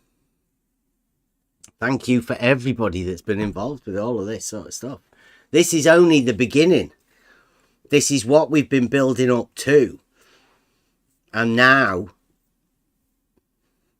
here we are. Showing everybody, right, that we've wanted to, said, we're not actually part of this thing. And now we're being shown the door. We're being pushed out. But it seems like Nathan's welcoming us. At least a certain portion of that crew are welcoming this new conversation technique. Times when we were fighting with anti-flat earthers, and we're having to sell them the globe position because they're not adhering to it as anti-flat earthers. So when I listened back or was editing it, I'd listen back and go, this isn't really making my point that the globe isn't the way it's presented to us. It's telling the anti-flat earther that he's not making the correct claim. It's like QE 5 years ago saying, God damn you, I've got to actually get you to adhere to Einstein. I'm not going to argue with you about Newton. It's 106 years, 105 years, 104 years, however long at the time, out of date. So I've got to get you to understand that you're supposed to be arguing Einstein. But when you listen to that back, what you've got is QE telling them how they should be claiming Einstein, right? And in this case, it's... Did you hear that? 5 years ago, it was QE telling them what they should be arguing. Yep. Yeah. Very interesting. What certain other people should be arguing. Listen to it. Listen to what he's saying. Openly. It's what we try to not do. Drop the model. Reds telling Bev how he should be a flat earther. That's what you've actually got. So you can take chunks of that and just listen to them in context and go, do you realise, Reds, how tight that tightrope is that you're on between flat earther and anti-flat earther? Is it now obvious, having listened back to yourself, arguing with Bev, how we're all in the same pond? Yeah, you're just like Jaren in that regard. You're the same kind of fish swimming around, just a different breed. But you're in the same pond. And in this case, you're fighting the same arguments. It's bizarre. Yep. I'm telling you, it's hilarious. There's this like the alter ego. Is it like Redwin, like Baldwin equivalent, but Red's Rhetoric? That's a brilliant way of describing it. It's like Redwin, exactly like that. I actually... Right, so I don't know whether Nathan intended to do that, but he started off by saying that it was QE 5 years ago that was telling them, and now he's ended up with Red's Rhetoric sounding like Baldwin. But it started off with QE telling them, so I'm guessing QE was the originator of the teaching the ballers what their arguments should be type method that's going to be struggling, because you can't teach somebody what their argument should be when you know that there is no argument from the other side. It's almost as if circular arguments may have been made. It would mean that he was trying to teach them how to be better sophists on their side, globe side. Which arguments they would argue, right? Yes. Maybe. Could you guys be taking this out of context? I'm not so sure if that's what he meant. Well, no, he's saying that Reds is taking the position that Reds is now sounding like a flat earther, trying to convince me what arguments I should be having. Well, that's the same as what QE started off at the beginning. He was telling the ballers what arguments they should be having. They can't talk about Newton. They should be talking about this. They should be making these arguments. Yeah. I think he meant in the context of that gravity is outdated. I could be wrong, but I just want to put it out there, like, for honesty, intellectual integrity. Yes, and for example, the same is argument of sleeping warrior. So that he is always bringing up Einstein against Newton, or was. Yeah, I am not very up to date, but for a few years, yes, he was fighting. Yeah, but that is the truth, right? When the ballers are arguing gravity and they're using Newton, right? I mean, you're put in a position to tell them, hello, Dunkov, this has been, do you know what the current understanding is?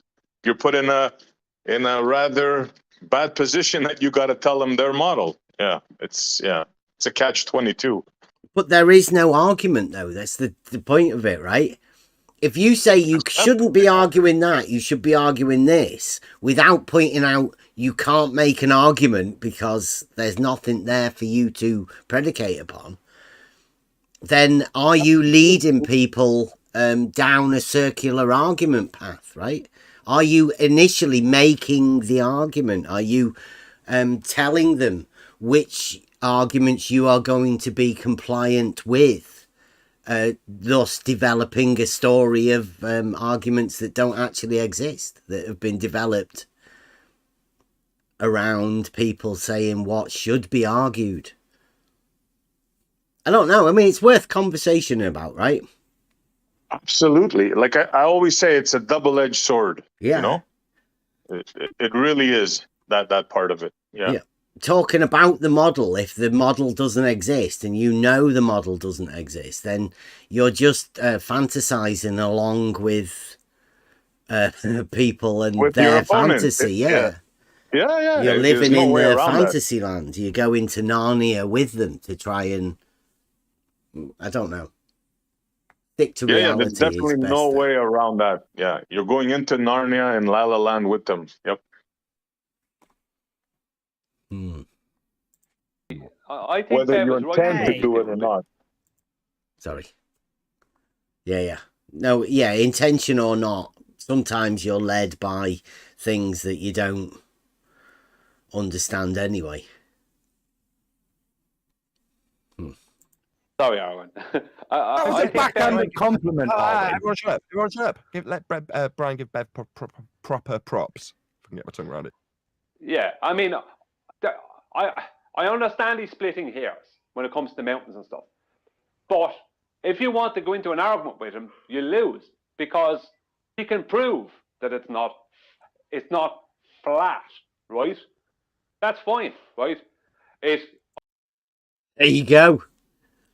Very good. But wow. That's awesome. Well done, my Brian. applause for Brian Logics. Yes. Yes. Correct. And the implication of that would be 3 dots. Therefore.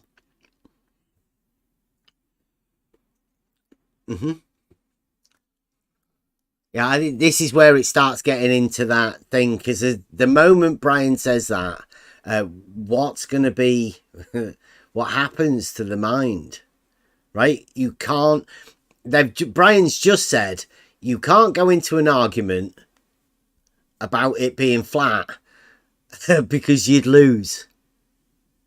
That's flat earth debate. I mean, because Bev can prove it's not flat. Well, yeah, but I mean, how bad is that, right? You've got a thing called Flat Earth Debate, and then you've got another channel called Debate Flat Earth and More, and the argument is that you can't win an argument about it being flat because it's not. Obviously. So what's the debate? Where'd the globe go? Well, that's the thing we were talking about. Existential cognitive veiling. They can't ask the question on how that elevation is measured. They can't, because we have a proof that it's not flat. We know how its elevation is measured, therefore making it not flat. They can't say, well, what's that then? Because that would cause them to, who knows, make their own conclusions. Well, Rob asked, sorry, Essie, go ahead. No, you go ahead. I think you were first, bro. Go ahead. Well, I was just going to say, Rob brings up a really good point, though, right? So where is the globe? Where does the globe go? I'll submit to you that in this context, when you're talking about whether it's, with all due respect to Nathan and crew, whether it's flat earth debate or it's GEM or it's 24/7 or anything that's labeled flat earth, the globe escapes out the back door. That's what I would submit. But to Brian's point, not when you're entertaining Bev and folks on this server, because we ain't gonna let you get away with that shit. You're not getting out. You're not squeaking out the back door with your sophistry. Sorry, you're gonna lose every time. Go ahead, Essie. Well, I was just gonna say ECV, the abbreviation for existential cognitive veiling. That is something. That we should talk about that a little bit more in the future. Oh, how can we not? There's a one hell of a night it was last night. Agreed. Rumpus Thanks to Buster with one freaking word. Thank you, Buster. Rumpus, what are you talking about in the chat? Said like this. I've been saying for quite a while, right? This group of people that are going to have to fight back are the group of people that have made the narrative for everybody else. They've had to tell other people things. Now, they're the only ones that can be around here because their whole being revolves around what they've told other people and how great they are. He's even brought us food cheerleaders. It's great, this. Rumpus, in case you're not aware, Nathan Oakley and all of them, they're talking about the debate that we had on Friday about me not being a flat earther. And Rumpus, look at Rumpus, he's all of these words. Rumpus seems to like flat himself. Going. Yeah, he is. He's obsessed. Like well, yeah. I wonder if he's heard of ECV before. We could have a conversation with Rumpus about it, right? Because Rumpus would be the ideal person to have a talk with about that. Existential cognitive veiling. ECV for short. So it's a case or it's a thing we've found that is probably within everybody, right? The possibilities of this is wide-ranging, and being exposed to it is obviously a bit, I don't know, it's a bit hard for them. They go and start doing really weird things. I haven't got a clue. Rumpus is checking which words are allowed in the chat for some reason. This is one of the strangest things around here.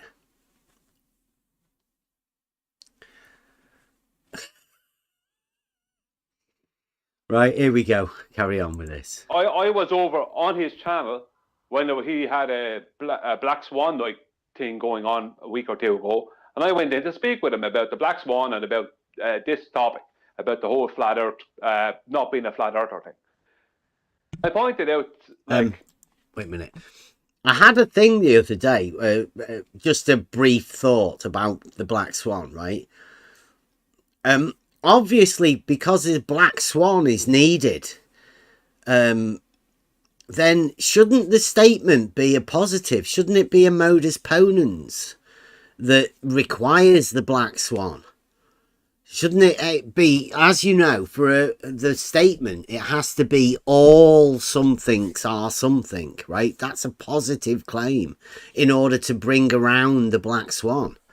So therefore you should be saying modus ponens Black Swan, like as in the case of all horizontals are parallel. Therefore, that's the conclusion of the modus ponens that we've done, right? About horizontals being parallel to the plane of the horizon. One of the arguments that we've set up, right? That's a modus ponens. Therefore, you set up the Black Swan. You can't really set up a Black Swan around a modus tollens, could you? Yeah, it is possible, but you would say that you have to prove that, for example, that verticals are divergent. So your positive claim would be that they are divergent. So yeah, that's not really a positive claim, is it? Because you could say, well, they are parallel, and you go geometrically they are parallel, and they'd say, well, that's still not prove that, you know, like, I don't know. I think you have to build in a technical sense. I think you should really build it on opponents. Yes, because a positive claim, your positive claim, and not only yours, is that verticals are parallel. So it has to be disproved. So it should be modus tollens, yes, to this, that they are not. Yeah.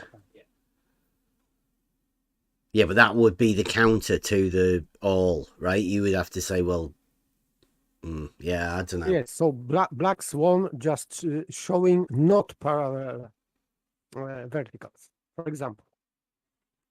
Of course, they would be divergent or convergent then, but it doesn't matter.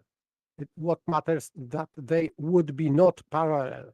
Well, no, that wouldn't be within the all horizontals are parallel to the plane of the horizon. Like I say, that's a modus ponens that's set up with the positive claim about all horizontals being parallel. Then that you can take that all horizontals are parallel into a black swan and say, show me the horizontal that isn't parallel, and then you will have your black swan for that statement. It doesn't really work based on a modus tollens, is what I'm saying. That, you know, that whole black swan concept, because you're never left with an all, are you, at the end of a modus tollens? If you have positive statement like all horizontals, so it would be one that disproves one example. It is rather invalidating modus ponens than bringing own argument. It would be just disproving this claim of horizontals being parallel. Yeah, I'm just talking about the black swan concept of, you know, the idea of coming up against an all statement, all somethings are something statement, and then you acquiring the black swan to disprove that all statement. Yes, yes. Well, yeah. So it has to be still a positive example, because we can see horizontals being parallel, but so it has to be like showing, like yeah, well, that all statement is what I'm saying. It comes from a modus ponens. It's a positive statement that you're following through and giving the proof within the modus ponens to end up with the all. If you start off with the modus tollens, then you can't end up with an all statement to then take into the black swan. The modus tollens would be built to as the counter to the black swan, right? It would be the against argument, right? I think if someone could show one example of horizontal being not parallel, then he could say that he could disprove that statement that all horizontals. Yes, so it would be. So it would he be could based say upon that, a modus tollens. You'd have to take that argument and build the modus tollens around it to say not all. Yes, so it's, but it would be rather like experiment scenario, because the claim is that all horizontals are. If all horizontals are, then someone has to disprove showing one not horizontal, then he would say that no, not P, therefore not Q, and it has to be validated by some kind of experiment, I guess, because without it you cannot show anything. It would be just empty claim. So for now, all horizontals work, because no one can show any horizontal being not parallel.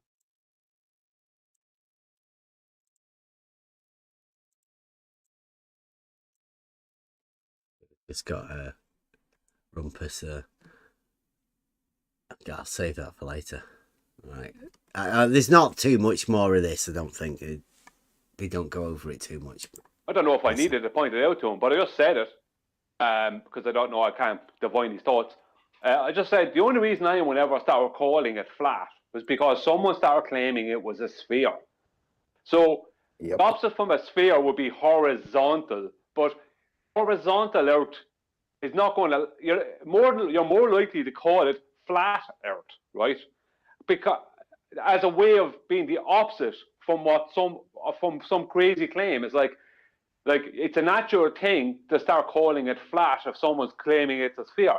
If nobody claimed it was a sphere, then nobody would be saying we live on a flat Earth. They'd be saying we live on they might say here it's flat or horizontal. Live on Earth. Yeah, we just live on Earth. So he's just purely working within. It says in the chat here on their chat. Part of Bev's argument is that earther is not in the dictionary, which is correct. Earther does not mean anything.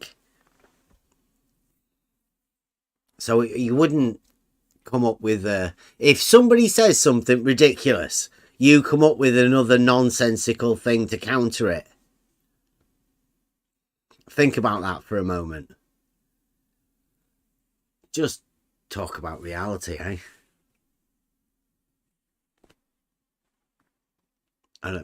Yep. Pure reality. No, that's how he works it, and I actually think he's right to do what he's doing, because it's driving the borders up the wall. Like let's throw him a bone. Let's toss him a bone, Brian. Hold on. So for you, Redwin, for you for overcoming this obstacle that you failed to overcome with your little trick of shortening the statements in summary to make them meaningless. Yeah, that trick doesn't work on Bev, clearly. Red's toolbox is so blunt. Anyway, I'll give you a little tip. How do you overcome that little problem?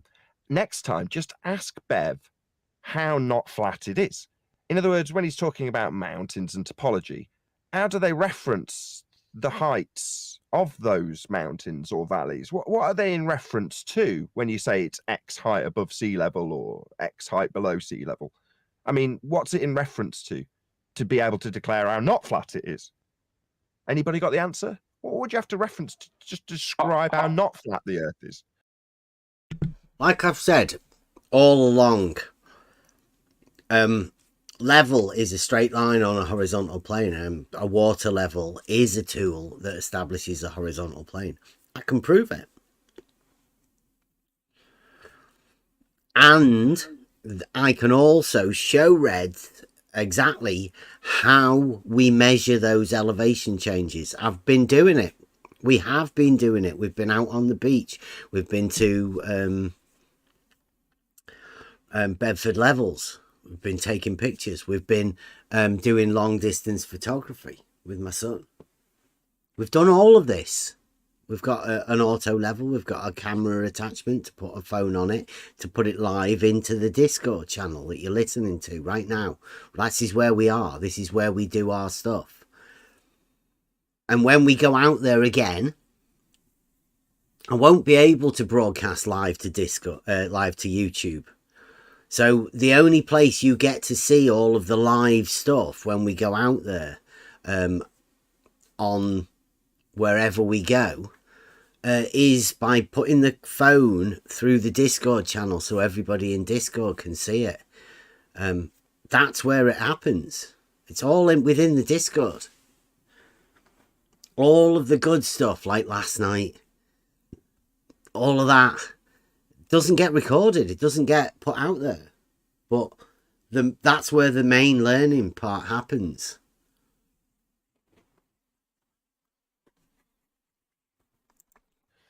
A horizontal plane. You have to reference the horizontal plane to describe how not flat and undulating the topology is. Yeah, that's how you do it, Reds. That's how I'd deal with it. But like we were talking about last night, existential cognitive veiling. They can't talk about this. They can't ask these questions.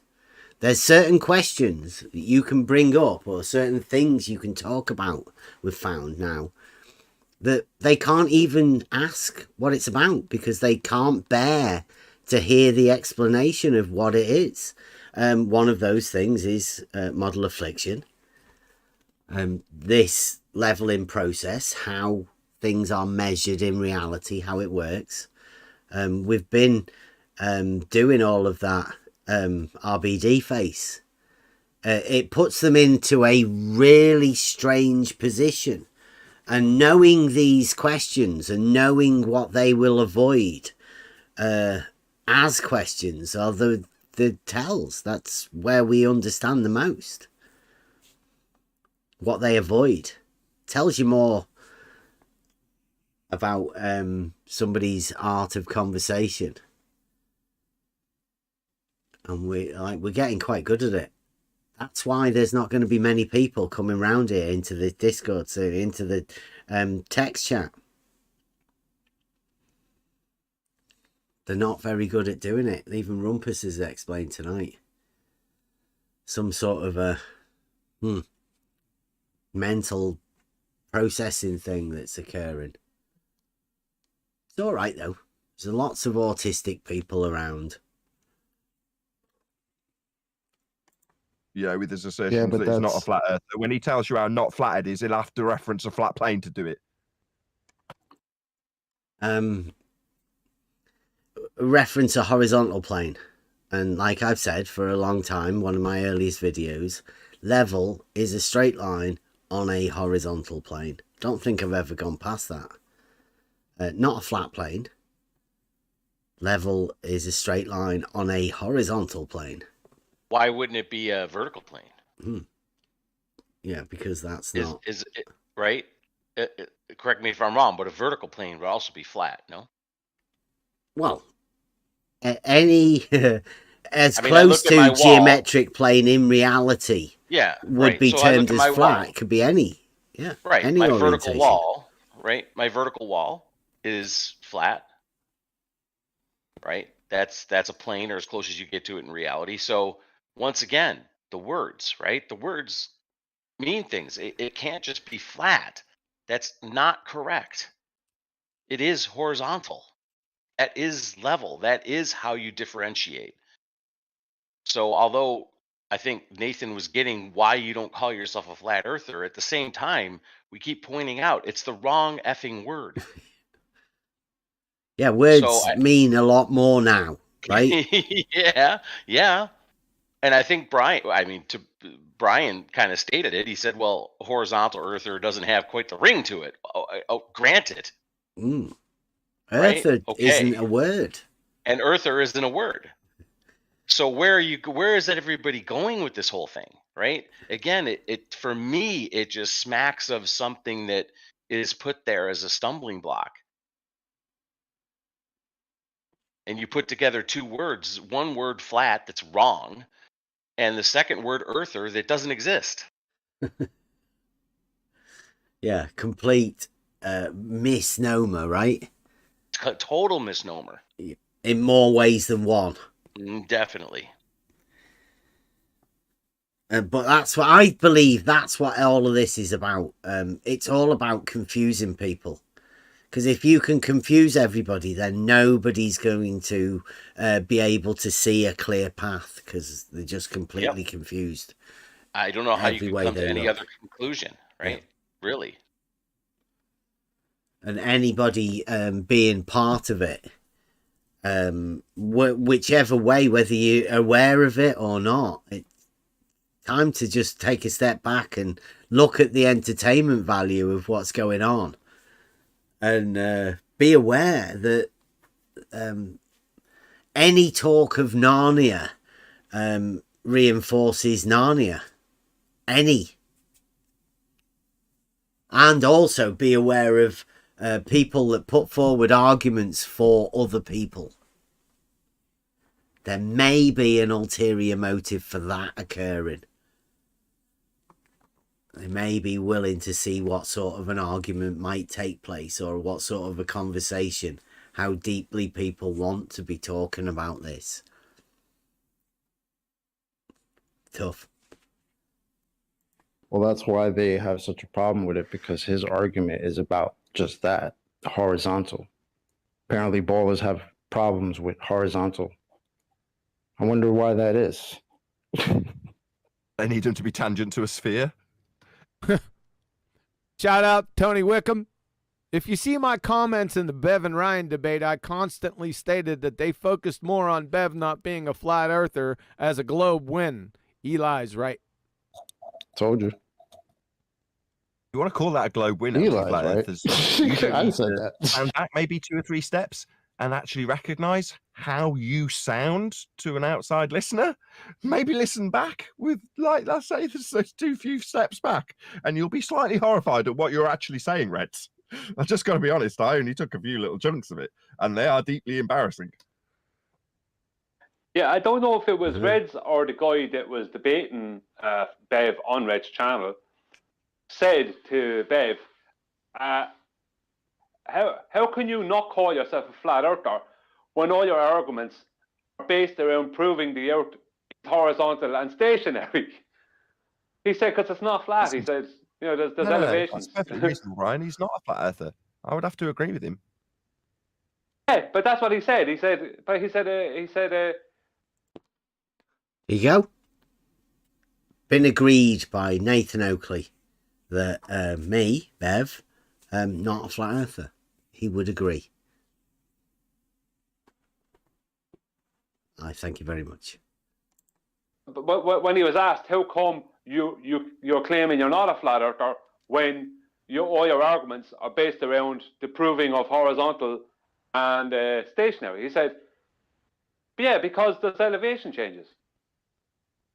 You know, there's nowhere to go with it. Like he has him, and it drives him mad. In fairness, regardless what anyone thinks of Bev, he drives them up the wall because he won't admit to what they want. He won't even when they ask him, "Is horizontal flat?" It's horizontal. Horizontal is horizontal, and then he'll give the definition of horizontal. No 2 parts are higher than the other. So horizontal. All horizontal planes are parallel with each other. Oh, parallel with the horizon. That's his claim. Say that one more time, Brian. All horizontals are parallel with each other, and all horizontals are parallel with the horizon. I claim it's an axiom. That's his statement. That's their issue with him. He doesn't have to declare himself as anything. As much as Bev probably doesn't like me, or although he gives me the impression, or I don't know what it is, but with Bev and me, but I don't care about him in that regard. But in terms of what he's doing, I can't give him props, even if he's in a... I hope I don't give Nathan the impression that I don't like him. It's not a personal thing about people or whatever. It's all about conversations that we can have. And Nathan has actually had some pretty strange conversations with us. So hopefully I didn't give him the impression that I don't like him. It's okay. I'll have a conversation with anyone, like I say. And with Kevin. More conversation, the better. QE, Nathan. We can only gain from it.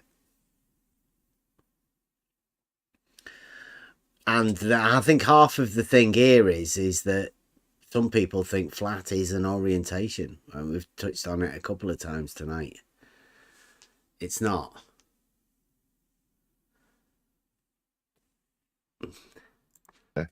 Backhanded way slagging me off. Who cares? It doesn't bother me. But what I do like is what he's doing. And that axiom is exactly that. And he can stand under that all day long. And yeah, I'm not too sure it's an axiom. Once you can prove it, well, if you can prove it, it shouldn't be an axiom, should it? An axiom is something that you have to take as granted. You can have a proof for something. I don't know. Maybe that's a conversation that we need to have as to what an axiom is. I call that an argument. That's where it was presented. It wasn't presented as an axiom. Could be a tautology. Tautology. No, it is in logic, in fact, when you have argument or proof based on axioms, it practically becomes like axiom, because if you cannot disprove it, it has the same strength as axiom. Difference is, of course, between axioms and proofs, that proof is something that you are proving, and axioms are going without proof. They are self-evident. Yeah. And proof is evident from this proof. So proof proves itself, but by stating proof. But axiom is just statement. It has no backup in proving. You don't have backup. Some like, for example, law of identity. You cannot prove. How can you prove that this thing is not that thing? Just it. You cannot prove it. Well, in the fact that Nathan's calling it an axiom, because it's based on a proof, and I would call it a proof, because I personally have gained this proof, right? I've done some work to end out with a proof. I get the feeling Nathan calling it an axiom, he's considering it self-evident without actually having the proof to go along with it. Yes, I would agree with you. It is proof, and this is formally it is difference between axiom and proof, but proof which is going with axioms or common notions, but axioms in first place, it is just unbeatable proof. Yeah, you cannot deny it. It's based on reality, right? Existential, right? It exists as a thing that can be proved. So I can understand people calling it an axiom, right? Because that's where most of these positions that you end up in become, because they're based on things that are so natural that you don't really have a proof for them. They are supposedly self-evident. But there's a group of people that have asked us to come up with proofs. That's why these arguments are being made. Purposely. Yes, so if you can make a proof or argument, syllogism, then it has to be something to prove. And with axioms, you cannot do that. So that's formally it is a difference, and yes, formally it is not an axiom. Yeah, well, you could say that level is horizontal. I don't know. If you can prove it, though, again, who knows? But like, because of these things existing in reality that you can formulate your proofs. That's the problem with one group and the other, I think. And that's why we've been about the fact that proof is gained by the individual. It becomes a different matter once you hold that proof for yourself. It's not something that can be given. It's something you have to gain for yourself. And I get the feeling that Nathan hasn't got that. And he's arguing from a argumentation point with an axiom that's maybe given to him by a shadow giant somewhere as an axiom. For me, it was never axiom, because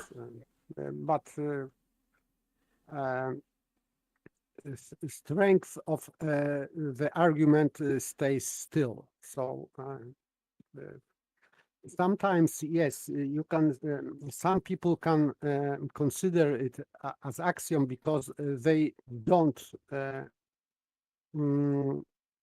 need proof, because they it seems to them that this is self-evident. They grasp it without proving. But this is just subjective approach. In fact, it can be proved, and if something can be proved, it means that this is not an axiom. Yeah, it has to be built upon axioms, doesn't it? In order for you to formulate those statements, they have to be based around some sort of axiom. And if you're talking about logic, you're talking about the laws of the law of identity, law of non-contradiction, those things, and then the words. That's it, really. I mean, yes, always. Every proof has to be linked to these axioms. Yeah. A longer way or shorter way, whatever. It has to be. Because if in chain disproving, you can prove that something was not linked to axiom, then there is a way to disprove something. But if it is linked, it is solid, and you cannot go around that. So it makes this proof unbeatable. Yeah, so if you could come up with a logical argument to say that level is horizontal, then you could bypass that sort of thing and put that within the axiomatic. If you can put all horizontals being parallel into an axiomatic system, then you can also develop a proof for level being horizontal. Obviously, that's why it's called that. So yeah, the proof works within all of these things that we're talking about. That's why we've been so keen on logic, geometry, and now the grammar as well, and the law of versification. Get ready for that. That's going to be great. That's another law, by the way. Law of what? Versification. Or discerning, you mean? No, just for the words. It's another thing. We went over it last night. Just trying to build it up for when it comes again. It's going to be great. So yeah, I think there is a discussion there about axioms with Nathan, if Nathan wants to do that sort of a thing. Conversations need to be expanded upon out of the arena of and they'll never overcome it ever. And look how devastating it is, because according to them, just saying that simple statement is a flat earth argument. So he doesn't even have to claim to be a flat earther. Him saying that to them sounds like a flat earth argument. So they can't agree that level is horizontal. They can't agree horizontals are parallel with each other, because that makes it a flat earth. It's freaking, it's hilarious. But he's got, but that's the genius of what Bev's doing. That statement that you made at the end, Chocolate, he doesn't have to. There's no requirement for him to make that statement. That conclusion, what he's got, what his little trick, which is epic, is by not making that end conclusory statement, which would also involve a label being attached to him as a flat earther. What he makes them do is make it for him and ask him why he's not making the statement. Right? That's brilliant, Bev. I mean, hats off to you. Props to Bev. Nathan got it. Nathan got it. Yeah. After 4 years of me being here and doing this, what we do, if you'll notice, I don't make the conclusion. Just make the arguments. The conclusions that everybody comes to, they're your own. You do that all on your own without me. That's the beauty of what we do. And it seems like they've finally got it. is that if all you have to do is come from reality, make an argument about reality, and then leave it at that. The reasoning, logic, process of this thinking and people linking things together, that happens all on its own. You don't need people to tell you what to conclude, what the received opinion should be. You don't need that. That can just confuse you. You just show them the argument and let them do the rest themselves. I would rephrase that, because inside argument there is conclusion, but I think you are talking about implications. Well, all the rest of the follow-ons, the corollaries, yes, right? You yes, don't. Yes. Yeah. So this is implications, not conclusion, because conclusion is inside argument. Well, yeah. You show like the all horizontals being parallel. That's you can't deny that as an argument, and ends up with that end statement. But there's not a lot of people that know why that's such a devastating statement. And I don't say it, but the people that obviously worry about it, they've come to the same conclusion. All horizontals are parallel, but may not fit around their model. That's why we do this on a Monday, model affliction. Their model causes them to change, right? Yeah. Ask them also, are all verticals parallel? And see what happens then. They have to say no. They have to. But you have to have both, because yeah, of course. You don't, in reality, you cannot just cherry pick just verticals. Let's diverge verticals, and let horizontal being straight still. No, it is impossible. That's why globbers are inventing this tangent horizontal, so-called, because but still it doesn't conform to their curved level. So they have to change both horizontal to curve and verticals to diverging verticals. So they have to have, it's the same thing as Bebe brought with this Eratosthenes so-called experiment or whatever. well, they have to double speak. And we've been saying for a while that they have to sacrifice either the vertical or the horizontal. So it seems apparent that the horizontal has been sacrificed. There is no horizontal in the baller's head. It's gone. Bye-bye. But they are destroying also verticals, because being parallel, of course. So it doesn't make any sense, because vertical, local vertical, which is not parallel to another vertical, it doesn't make any sense. For example, it's not worth talking about things that don't make sense, is it? Yeah. That again, like you're doing what they doing, right? Your confusion is something that's brought about by something that doesn't exist. For the only purpose that you're talking about it is because there's a group of people that also have a fantasy. There's a group of people that think Harry Potter can wave a stick around and cast spells. Yes, like Rumpus. Mm-hmm. Yeah, and they can't come and talk about it. Like, that's the point that we need to be making. That these people that you're coming up with their arguments for you, the way that they're thinking, and everybody can listen to the conversations we've had if they want to listen to that. I don't think there's any point us bringing it up. If we just stick to reality and keep going and talk about like this as it is, then these are the conversations that we have.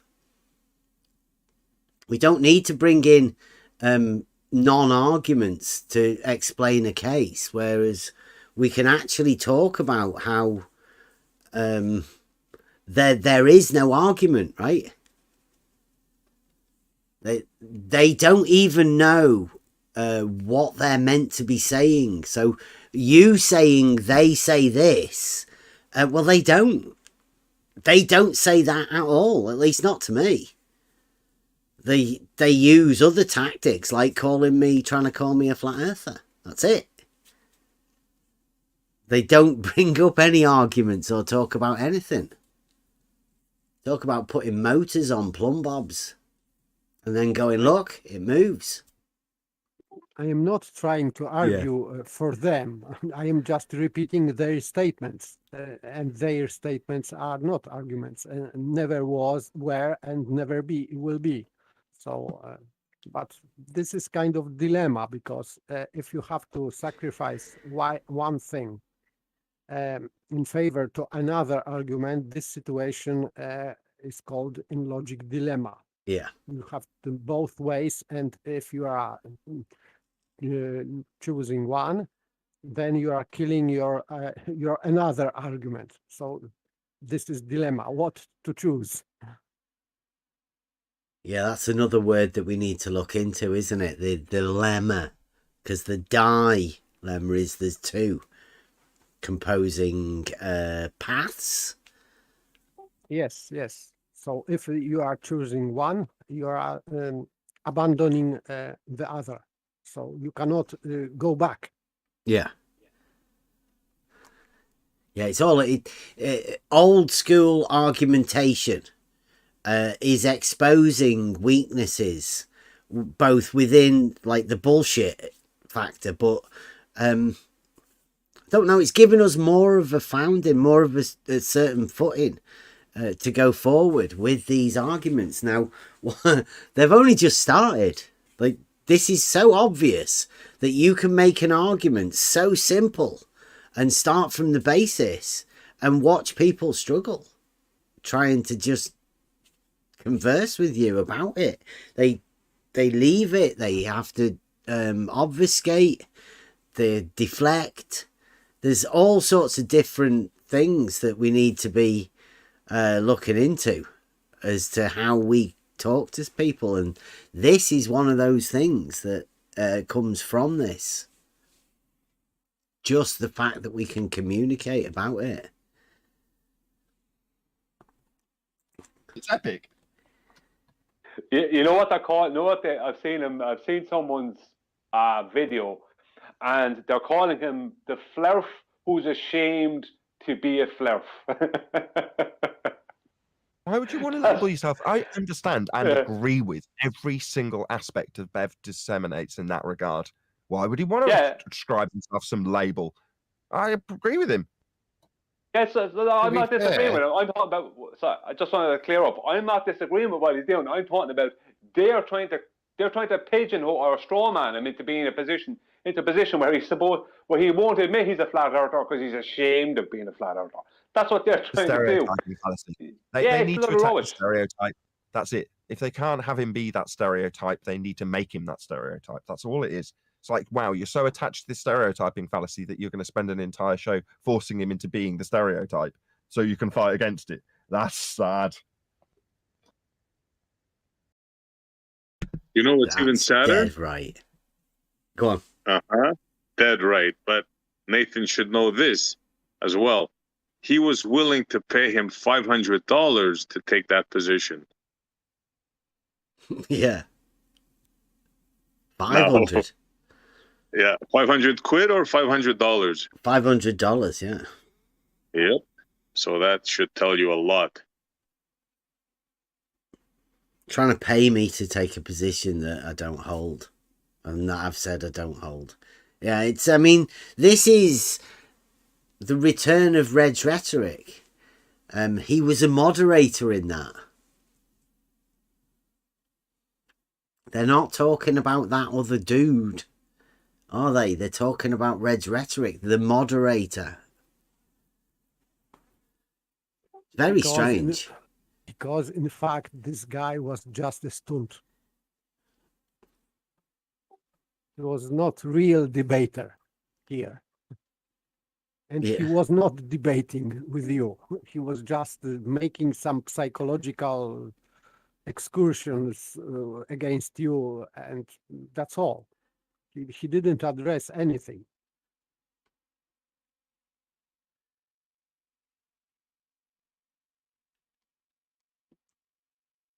Well, yeah, like I say, we'll go over the debate, which is a completely different matter. It's just we want to go over tonight this understanding that these guys, because I'm thinking that these guys would like to have these sort of conversations. These are the guys that should be having these conversations. But it's only because of the points, the arguments that Nathan set up that have caused them to not have a conversation with him. Maybe his sort of temperament and all that. Maybe that's the way people are bred into this thing.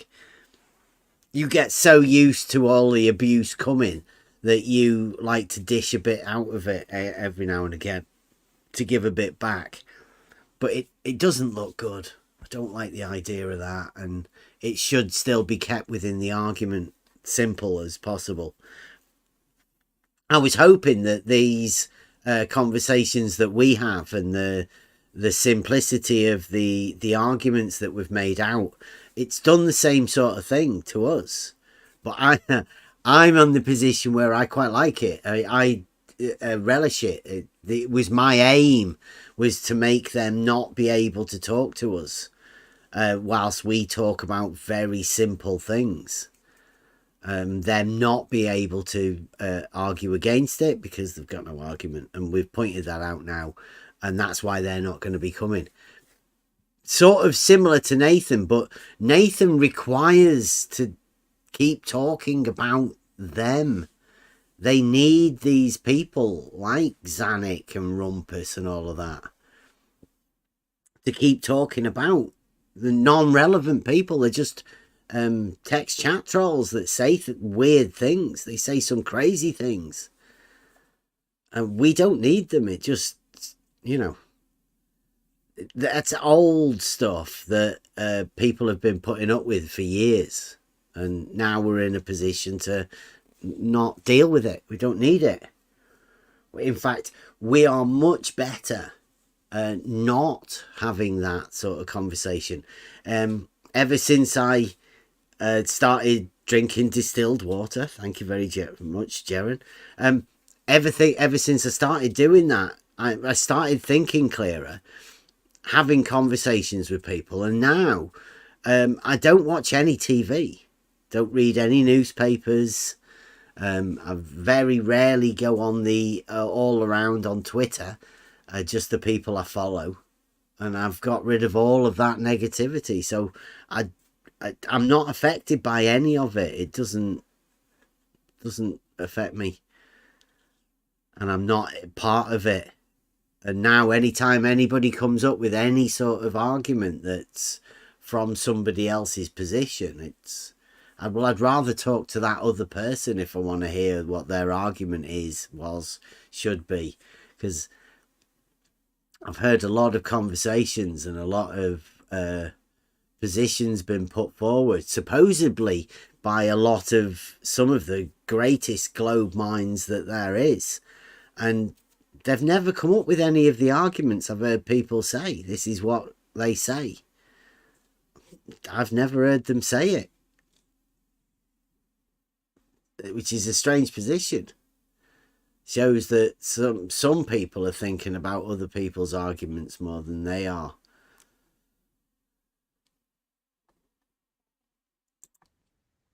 But to be fair to Bev, you know, he's held this position against us.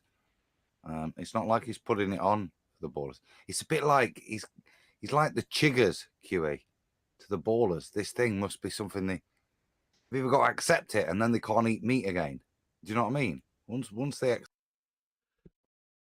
What's the chiggers? Does anybody know what he's talking about there? I No idea. First time I hear that word. Something you have it and then you can't eat meat. I mean, I'm sort of with him. I think he might be talking about existential cognitive veiling, in a roundabout way. But I really don't get this. Except what horizontal is. It's a very clever position, respect to him. I think it's a singular point, but a very, very clever one. Well, what I find with it is most of the ballers don't understand basics of geometry, because they keep on wanting to reposition. One of them, the guy who was debating, said in that debate, he said, well, I think it was the guy who was debating, said, well, Euclid is like 2,300 years ago or something like that. And he said, but since then, you know, geometry of maths have moved on. And Bev said, well, all geometry is based on what Euclid's principles were. No, that's what it's called, Euclidean geometry. And your man brought up, what about a spherical triangle? Now, when you hear this, right, now I know Bev knows this implicitly, but when I hear this, it's like, that tells me someone doesn't understand how their so-called spherical triangle is something that doesn't exist, because it's not a triangle. There's not three angles within this thing.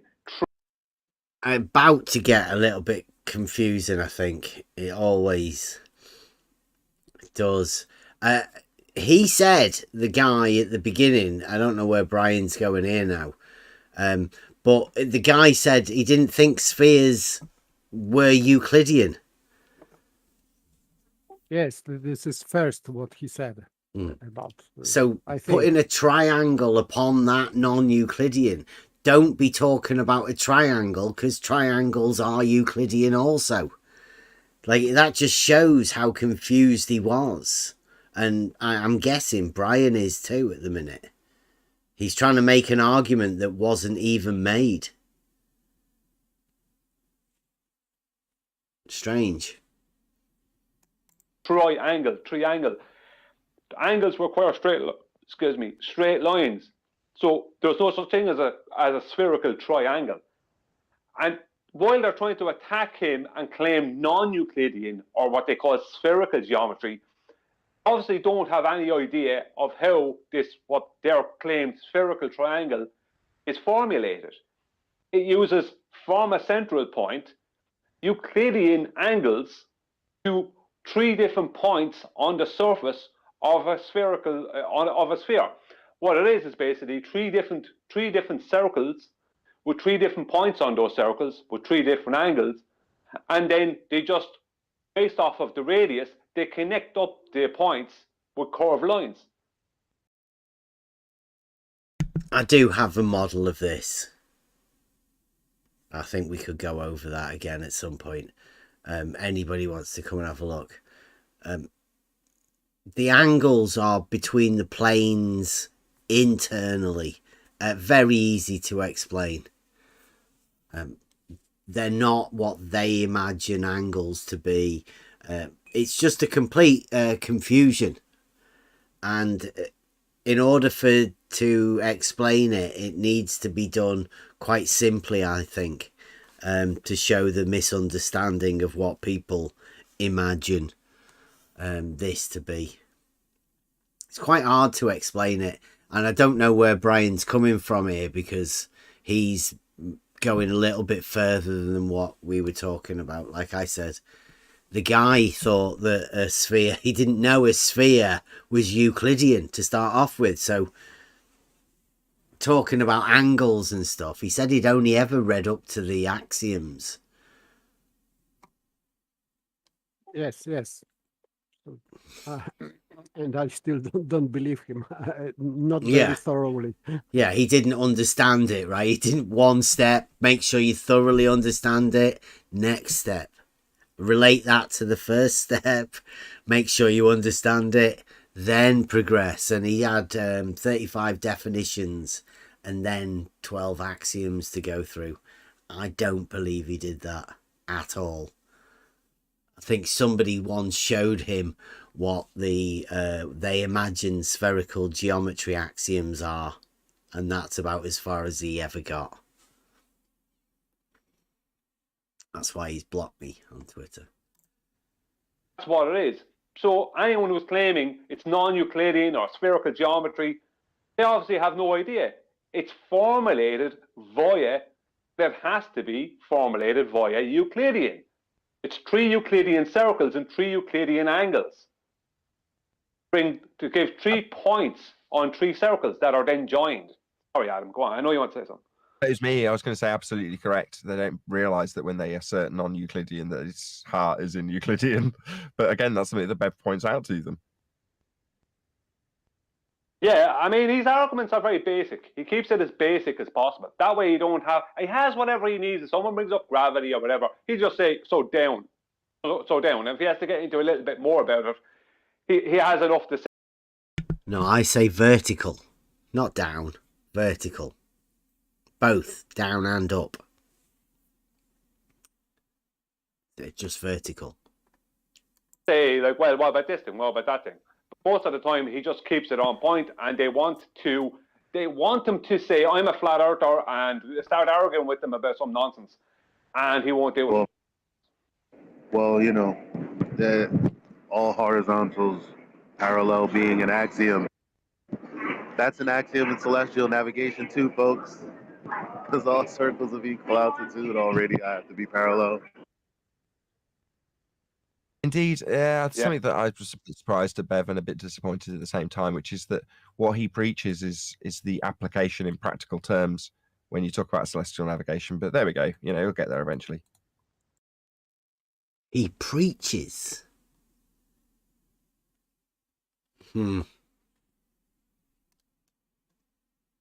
We are not talking about celestial navigation too much, and as I remember, nearly nothing. Yeah, zero. It would be very short preach. Yeah. Yeah. I think he goes on now. I think maybe conversation time. Even if he doesn't, cares. It's driving them nuts, and it's hilarious because they have to cringe and make flat earth arguments just to try to make him seem like a flat earther, just because level being horizontal seems to be a flat earth argument. Might want to go tell everybody out there that level being horizontal. You might want to tell them they're all flat earthers then, huh? Thank you, Chocolate, again. Bringing it back to the point. He did say level being horizontal seems to be a flat earth argument. Exactly. It's not. It's an argument from reality. We told Betty that. Specifically said, Betty, don't go taking this argument from reality over there and pretending it's a flat earth argument. It's not. We did say that. And look what happened to Bob.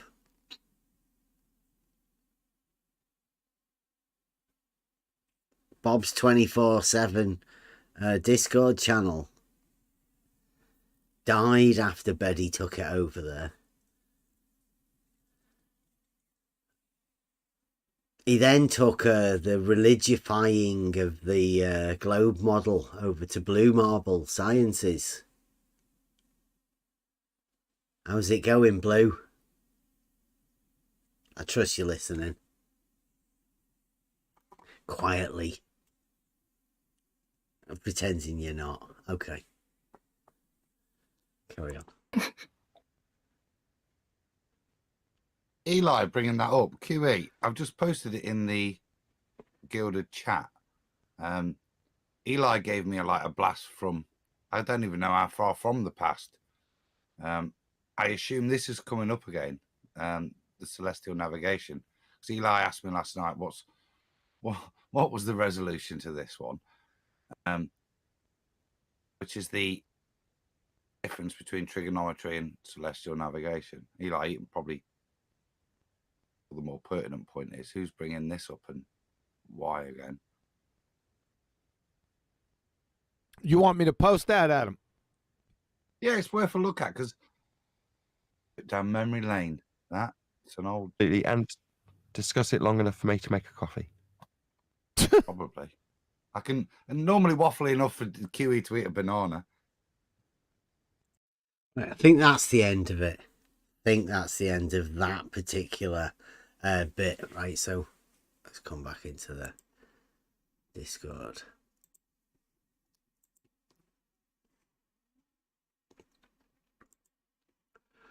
Okay. Yeah, so what time are we at? It's 11 o'clock. Can we waffle on about this? Can we go on about talking about these sort of things? The idea of my main aim when I went over there, I mean, I was hoping that we might have a discussion about it beforehand, but I think Branch and somebody else came in and seemed to have a conversation about something. I don't know. So yeah, the idea of what I was going over there, hopefully, was to talk about what the mission was and what we've developed here within this Discord server and this group of people on the level. It's an honest way of talking, but our main idea is advanced simplicity. It's to break things down to their most basic elements, and make sure we understand what it is we're talking about. Make sure we understand the meanings of the words and everybody understands those. Make sure we get the words all formulated in the correct manner to make an argument. But an argument being a series of statements, sentences, call them whatever you want, that link together to cause your mind to come to some sort of a conclusion. Some reasoning process takes place when you place these words in the correct order. And it compels the mind to come to a conclusion. A proof is the ideal. What we're after is making this as simple as possible so that you can say these words and somebody else will instantly be able to take them on and come to the same conclusion without you forcing them into it, without any coercion or anything. Just clarification is all it should take of a few of the terms. And the idea is to make that statement that clear that they don't even need to understand the terms. They can come to that reasoning process quite quickly on their own. That's the idea, and that's what we do here. We try and do that with everything that we do. So what I've learned, the idea was for me to go over there and just talk to people and show these simple concepts that we're able to do. And I believe you can have these conversations with anybody with these simple methods, arguments, just conversational techniques to be able to get around to talking about these sort of things. And the idea was to just go in there and try and explain that. Now, because of what we've been doing, these people have become wise to the fact that they've got no argument. They've got no argument. They talk nonsense, and they've been caught out lying and deceiving many times. Even their tactics have been caught out now. Every time they come, they expose more and more openly to everybody. That's why we're not going to have them coming round. That's why they don't go round to Nathan Oakley's. They don't have debates. There is a channel, Modern Day Debates, but that's set up. They're all compliant. We call it Flat Earth Society. Most people understand it, what's meant by that.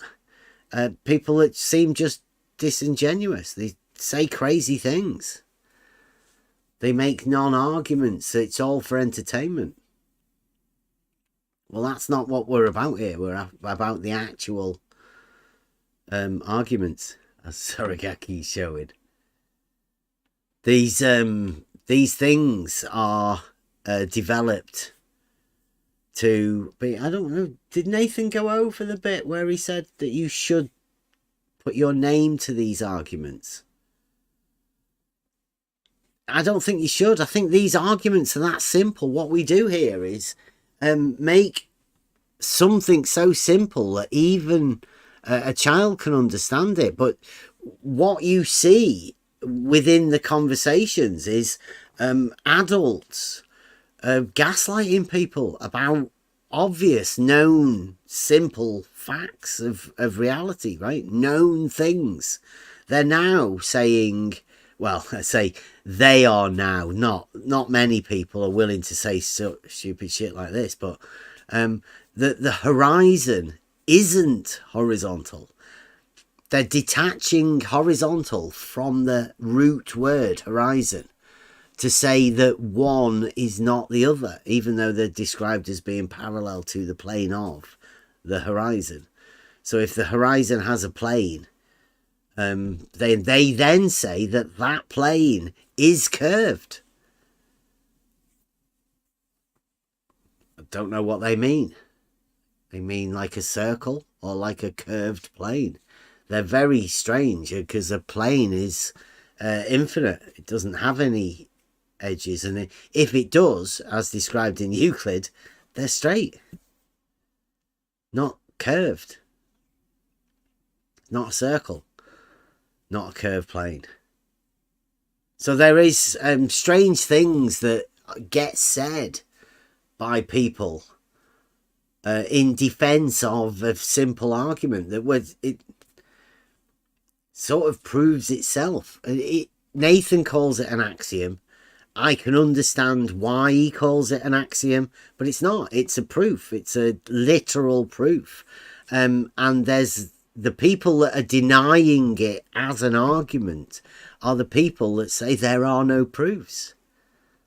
They then say science doesn't prove anything, when it quite plainly does, and it can. Especially when you involve anything in reality, then science is there for the acquisition of knowledge about that thing. And if it exists in reality, of course you can make truthful statements about them. There's multiple different ways that you can. This formulation of simple arguments isn't going to stop. Like Saragaki's showing there. This geometric proof just starts with a straight line, and it goes on and on and on, based upon axioms and proofs all the way. We can't just stop making these arguments from reality. People have made them all along. I think it should be very easy to find these statements that are said in reality by lots of people. The group of people that are saying that are naysayers, let's say, against this reality, because that's what they're fighting against now. We're not flat earthers, quite obviously so. Even the flat earthers say we're not flat earthers. But these guys, not the flat earthers, the other guys, are the ones arguing against reality. And are obviously the ones that laugh at mountains and valleys having an elevation change for some reason. Starcod is writing a lot in the chat there. It's weird that, like I said, there's very few people involved in this arena now that can come and discuss this. Even conspiracy cats. Who else is there? Well, everybody knows Simon Dan's useless. But yeah, conspiracy cats is talking big game. McToon out there with the vault of toonery. He's struggling. He can only insult and I call it doxing, but you know, just he tries to use other people's names when they're not needed. It's a bit like Ryan did. Doesn't help.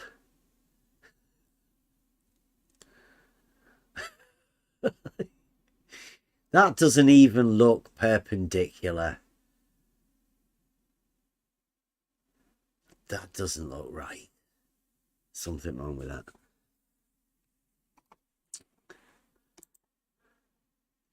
CD is still perpendicular to AD, but D does not lie on AF. What? I don't get that. Anybody wanting to come in? Starkadder and Zaragaki seem to be having a geometric discussion. That's what I was pointing out. The few people that are able to talk about it, anybody's heard of Starkadder? He seems to be the only globe geometer worth anything, but he's crazy. Literally a madman. So if you're on the globe side, don't ever go with a madman thinking he could possibly be a genius. Cross your fingers, and he sounds like he's clever, and I don't know, let's hope. We'll go with it, because he seems to have some sort of an argument. He hasn't. He's got nothing. It's ridiculous. If he had anything, he'd be able to come and have a discussion with any of us, really. Mobius is quite geometric. I bet Saragaki would love to have a conversation with Starkadder. Yeah, I'd love for him to come in. Yeah. I'm looking at that diagram. Is he saying that the line AB is a straight line, or what's he? I don't know. I can't really tell what he's trying to say. But D does not lie on the line AF. I mean, of course he does. He's just drawn a blue thing on there. I don't know. He's like living in the mind of a madman. But like we say, in this Discord server on the level, please click the link. Come on in for conversation. It's brilliant.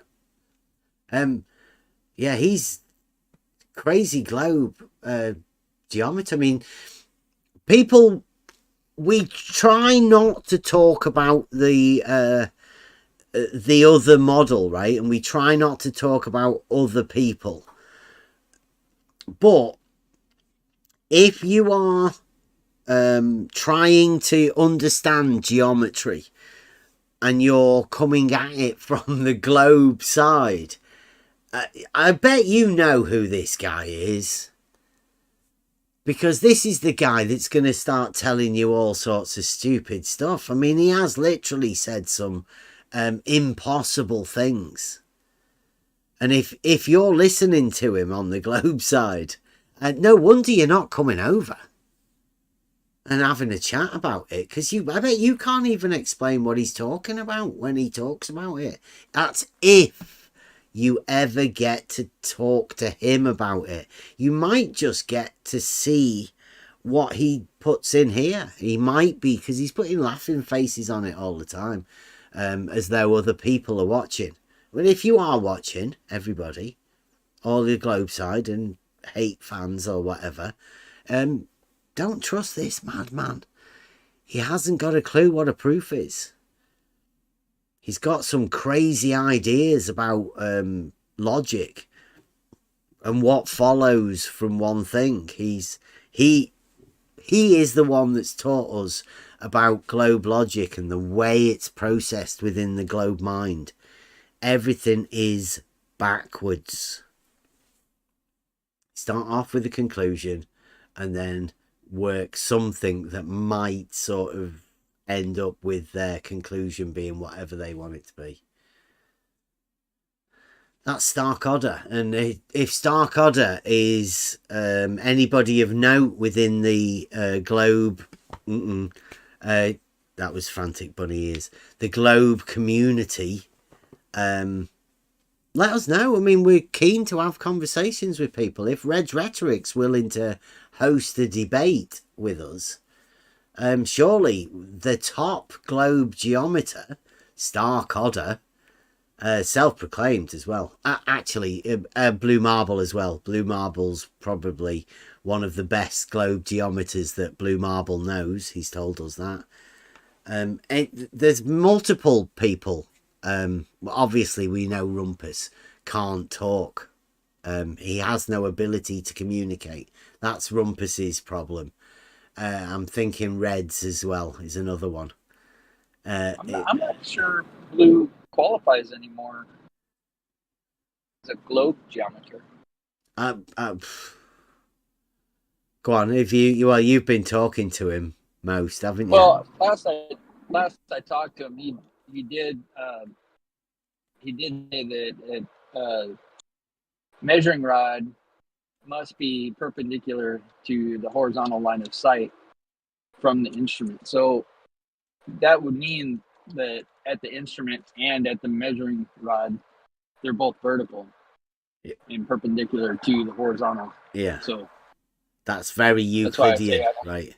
Yeah. Yeah, I don't think that qualifies as a globe geometer thing. Yeah, that's not a very good start for his proof that verticals aren't parallel, is it? If that's your starting base, then he's struggling, right? No wonder it's taken him a while to get this video together. Yeah. Yeah, well, we did predict a steady decline after any sort of conversation with you. And he was queuing it up. He wants to have a debate with me, or like he was confident beforehand, but he does seem to have gone. It's a bit like, I mean, I don't know whether it's either you or Betty going over there. Not too sure which one. Blue, you'll have to let us know. Which one was more devastating to your self-esteem? Betty putting religifying it, or Mobius? Oh, he is. He's listening. He's there. Welcome back, Blue. Hope you're doing. Which one was more devastating, though? Your chat with Mobius, or Betty taking the religifying the globe for you? Showing you exactly how much faith you guys have. Because I guess Betty built up the faith in the globe model, and then Mobius just smashed it to pieces.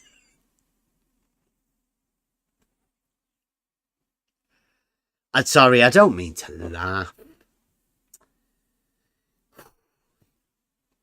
Is Blue saying that he didn't say that? Yeah, that's what he says. Not what I said.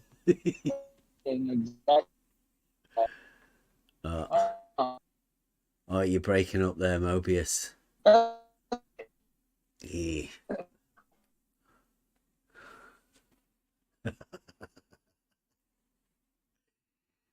Yeah. No doubt he's got a screenshot, so we'll be seeing that. Like, if he might be driving. I think he's sounds like he's on the move. Bad connection time. That's interesting, that Blue, though, that you're there and you broke cover by typing in the chat.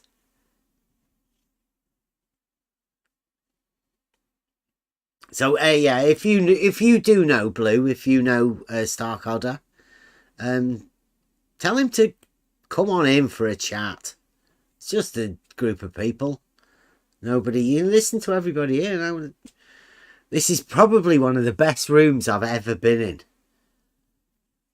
for people mic control. It's some of the most. We don't have everybody muted. This is literally how people are. This is how we talk.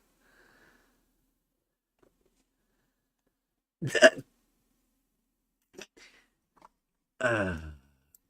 you want to? I'll just put this thing for Rumpus. Rumpus in the chat a bit earlier while I was doing that. When Rumpus was around, I'll get back to. We do get the occasional hot mic. Yeah. Rumpus said, vertical level is curved. What's that? What's a vertical level?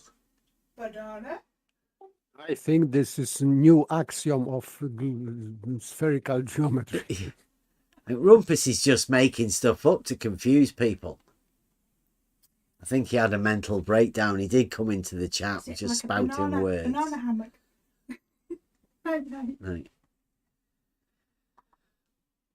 Right, where's Blue Marble? Right. Rumpus is talking shite. So Blue Marble says, now don't take offence, Mobius. This is only Blue Marble saying it. It's not me saying it. Have we got Sugar Cookie? No. Blue Marble says, Mobius got killed and you know it, Bev. He didn't. He's here. We were laughing about it. He's not dead. He's right there. Yeah, literally. We were laughing about it. So he might have died of laughter or whatever. Who knows? He says, anytime you're ready, I'll take you to the woodshed again too, Bev. Neutral channel next time. There you go. Neutral channel. Wait, That's good. Wasn't Hard Talk on Blue's channel? Hang on, this is about the most neutral channel you can find. Well, no, but Blue... I can remember Mobius saying that Blue could come over here, and he said, no. Go to... Where was it, Mobius? Did you go to Geo's? I think first he said Geo's, but he backed away from Geo's because, I don't know, reasons or whatever. And then he had to unban you so you could go back to his, right? Yeah. Yeah. And then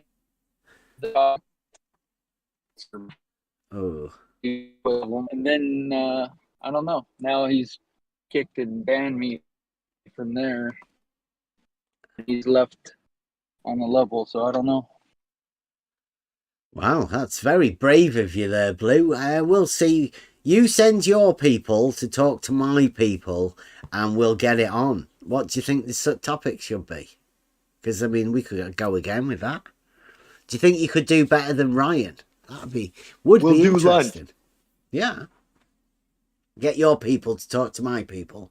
Maybe we can help revive your channel a bit. Blue, put a bit more oomph back in it. You were going good at the beginning. I think it might have been Rumpus. He might have done that to you. Picking Rumpus shout out to as the a extra co-host. 10 people we got in here today, too. Yeah. Yeah, thanks for watching. Don't forget to like, share, I don't know, thumbs up, do whatever. Get some more people into the Discord, though. That's what we're after. These are the conversations that we should be having. I think it's about time we moved this conversation on into a new arena. And that's where the conversations that we have been having go to. So it's neutral. What are you talking about, Blue? We're talking about, it was at yours. Neutral my ass, Keen. Oh, that's you, Rob Keen. Are you getting a shout out by Blue in the chat, Rob? Yeah, thanks, Blue. I'm not watching the chat, though. I'm working. Yeah. I had to listen to 2 hours of Leaky. And you aren't banned, Mobius. So he must have unbanned you. Oh, it just kicked you. For fun. Right, you meant to go back again. After being kicked. Did you just kicked him then, Blue? Not banned him. Just kicked him. Good. Did you get many points for that? Did you feel better once you kicked him? And then what would you feel like if he came back? And how many times do you expect somebody to get kicked and keep returning to your server? I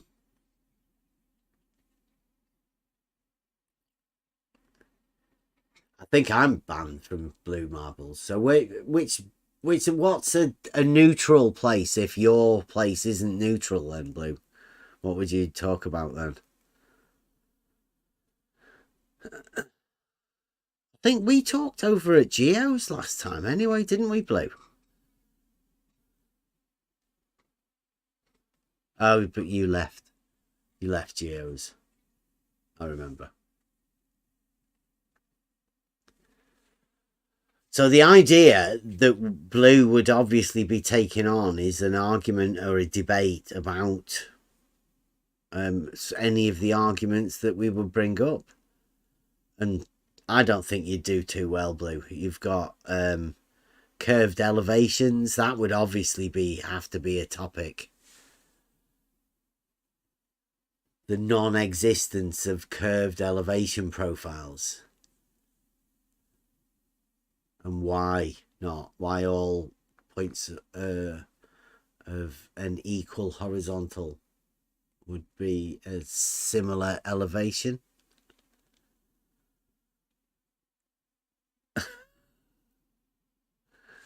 Here we go. Is this the quote here? Why is it necessary to keep the rod perpendicular to the sightline? Question mark. That's the question. Oh boy, that's a tough one. Let me think. Got it. This is Blue answering the question. He's writing the question out and answering it. Very good. Very succinct. Why is it necessary to keep the rod perpendicular to the sightline? Oh boy, that's a tough one. Let me think. Got it. It's necessary to avoid measurement errors.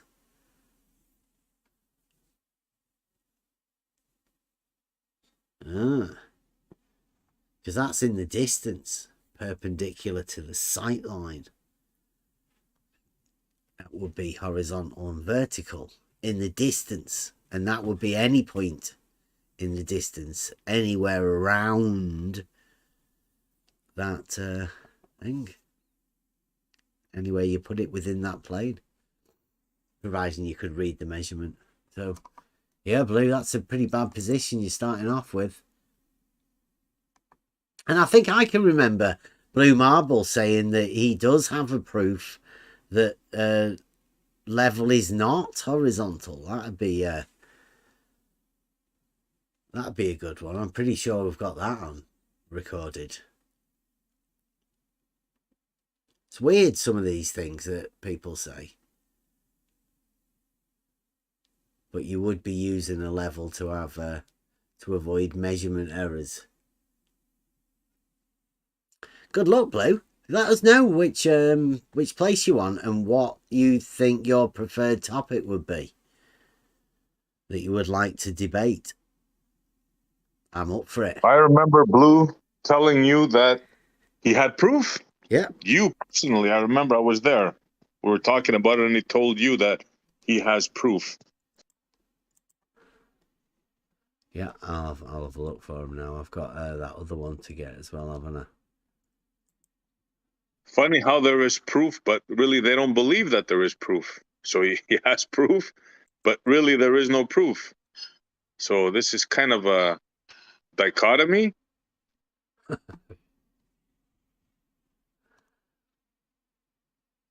Yeah, I don't know. Because I'm pretty sure they say there's no proof, right? Science doesn't prove anything, right? Mathematics does, though. So yes. It's whether they're going to have geometry as mathematics or whether they're going to have the number form of mathematics, or like some sort of an equation is mathematics, but geometry, don't know. Is that science? It's a bit tough, isn't it? You know, I think that's another one of those things where they can't talk about it. They're not able to. Geometry is definitely mathematics. Oh, there you go. And now, there it is. Now, Brenda, is it child abuse?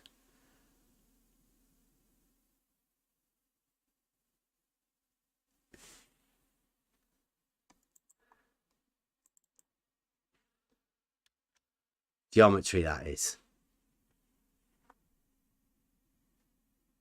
No?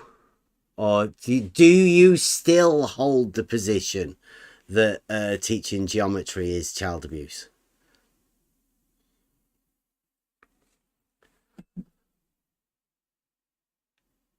Do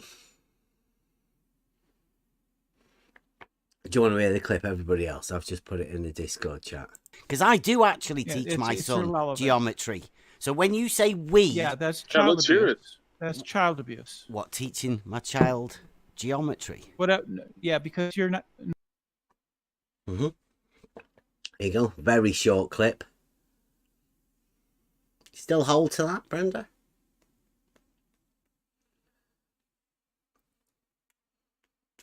No.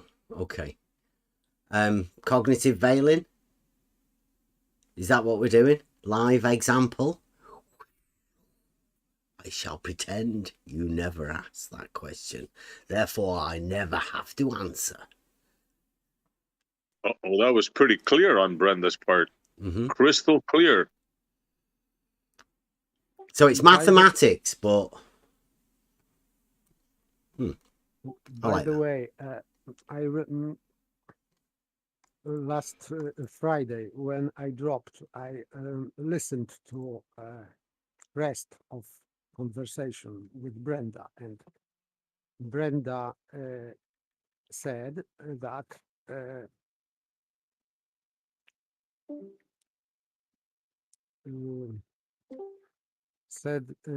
body of science gives us something like this baseline of something to measure distance, parallax, and that is okay. And it is not to be checked because body of science gives us. So if body of science gives us a definition of horizontal, for example, then Brenda disagrees. So this is a simple example of cherry picking and dishonesty. So that's what I noted from last Friday. Just yeah, I didn't say anything like that. Yes, you did, because you I didn't. I didn't. You are refuting definition that no, I didn't. Yes, you refute this definition, and you say I didn't. That you disagree, and this is at your free will to disagree or agree with definitions. Yes, and you can remake them. But when you were talking about this baseline, you are appealing to authority, and then no, I was not. Yes, you are. No, I was not. No, I was not. It is no, on record. I was not. Sorry. No, it is I was on not. record. It is recorded. It doesn't matter. I wasn't saying that. Stop chanting. Brenda, stop talking over and chanting. Well, I would just like. We heard you. Telling me what it is that I said when I didn't say it. No explanation needed. Yeah. Just stop doing what you were doing. I can do what I want, right? No. Yeah, you're not the boss. Really, Brenda, I don't think that's... You're not the boss of me. You're not the boss of me. But this is, well, this is model affliction, right? So have you come in here because you have... What is model affliction? What is model affliction? I described it. You say that. Does anybody else want to have a go at explaining I've never it? I've never heard you explain what quote unquote model affliction is supposed to be. Okay. Science. Does anybody else want to have a go? Because Brenda's just asked the question. So in science, are you explaining it? Okay, go on. Can you hear me? Can you hear me? Yeah, you asked the question. Yeah, do you want an answer or what? Are you going to answer it for yourself? I was continuing to talk. In science, we construct Yeah, models. we heard you talk through Bev. Why are you talking over me? And then continue to talk. Yeah, why are you talking over me? So in science, well, I'm just pointing out that you asked a question. You just didn't talk over me, and please. you haven't. So you haven't been quiet. We construct models. There's nothing wrong or affliction or unhealthy about having a model. That's what science does. It constructs models. So there's no such thing as model affliction. That's your delusion. That's your delusion. If your feelings for model are stronger than logic, it is affliction. If you let the Feelings model for model. dictate your thoughts and skew reality because the model dictates it, then yeah, that's exactly what it is, Brenda. Well, what It's is a the model purpose? affliction. What is the purpose of a model? Well, you're trying to use a model to explain where you are, the realm that you live in. It's a What pretty, is that's the purpose of a model? Try again. Try again. That was incorrect. Try again. What is the purpose of constructing a model? Tell me, Brenda. Tell me. Like an airfix, because normally you get given it as a childhood present, so you then you're challenged. It's normally a boyhood thing, isn't it? Like a little airfix model of an aeroplane or something that's like not that. what we're talking about, Bev. What did you have? What's your earliest memory, Brenda? So that's what not did what you we're do? talking Did about, you Bev. did you paint We're them not as talking well? about it, Bev.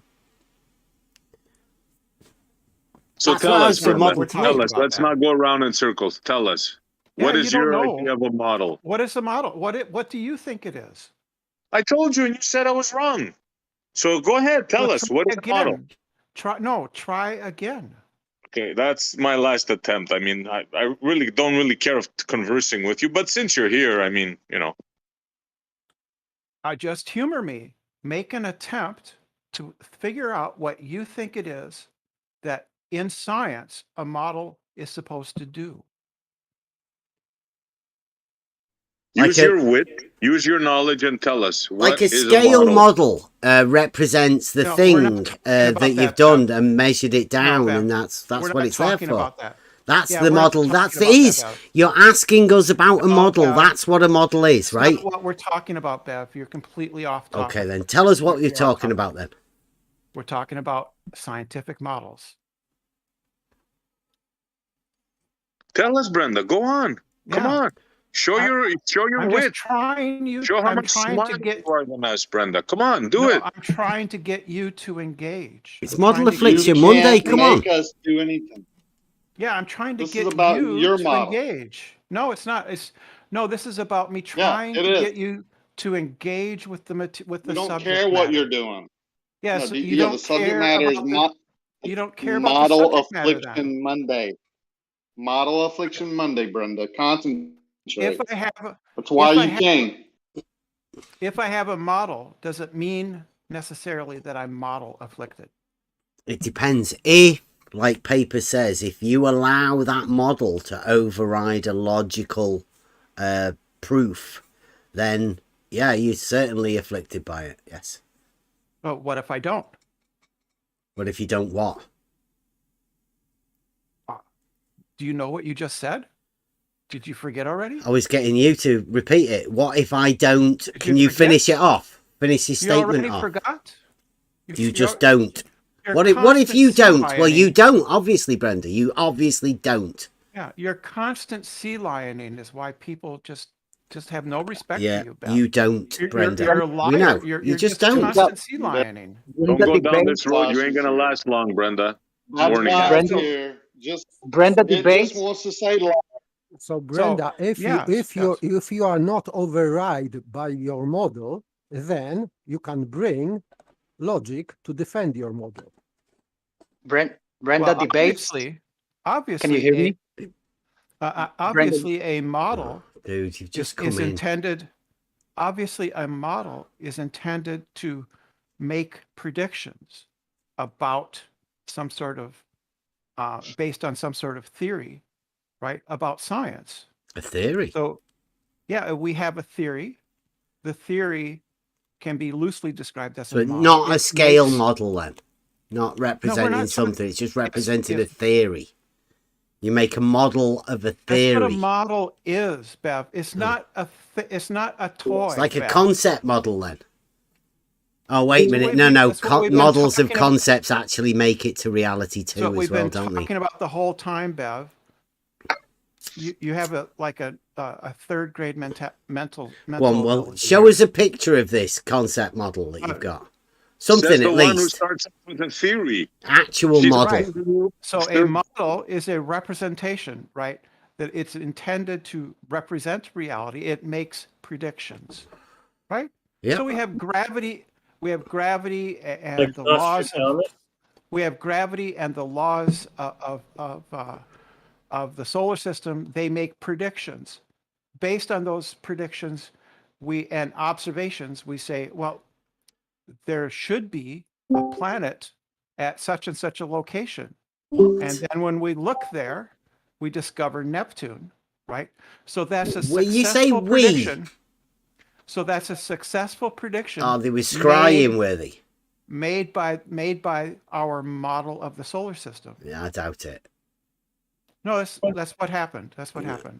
Yeah. No, I would say they saw Neptune many times before and predicted.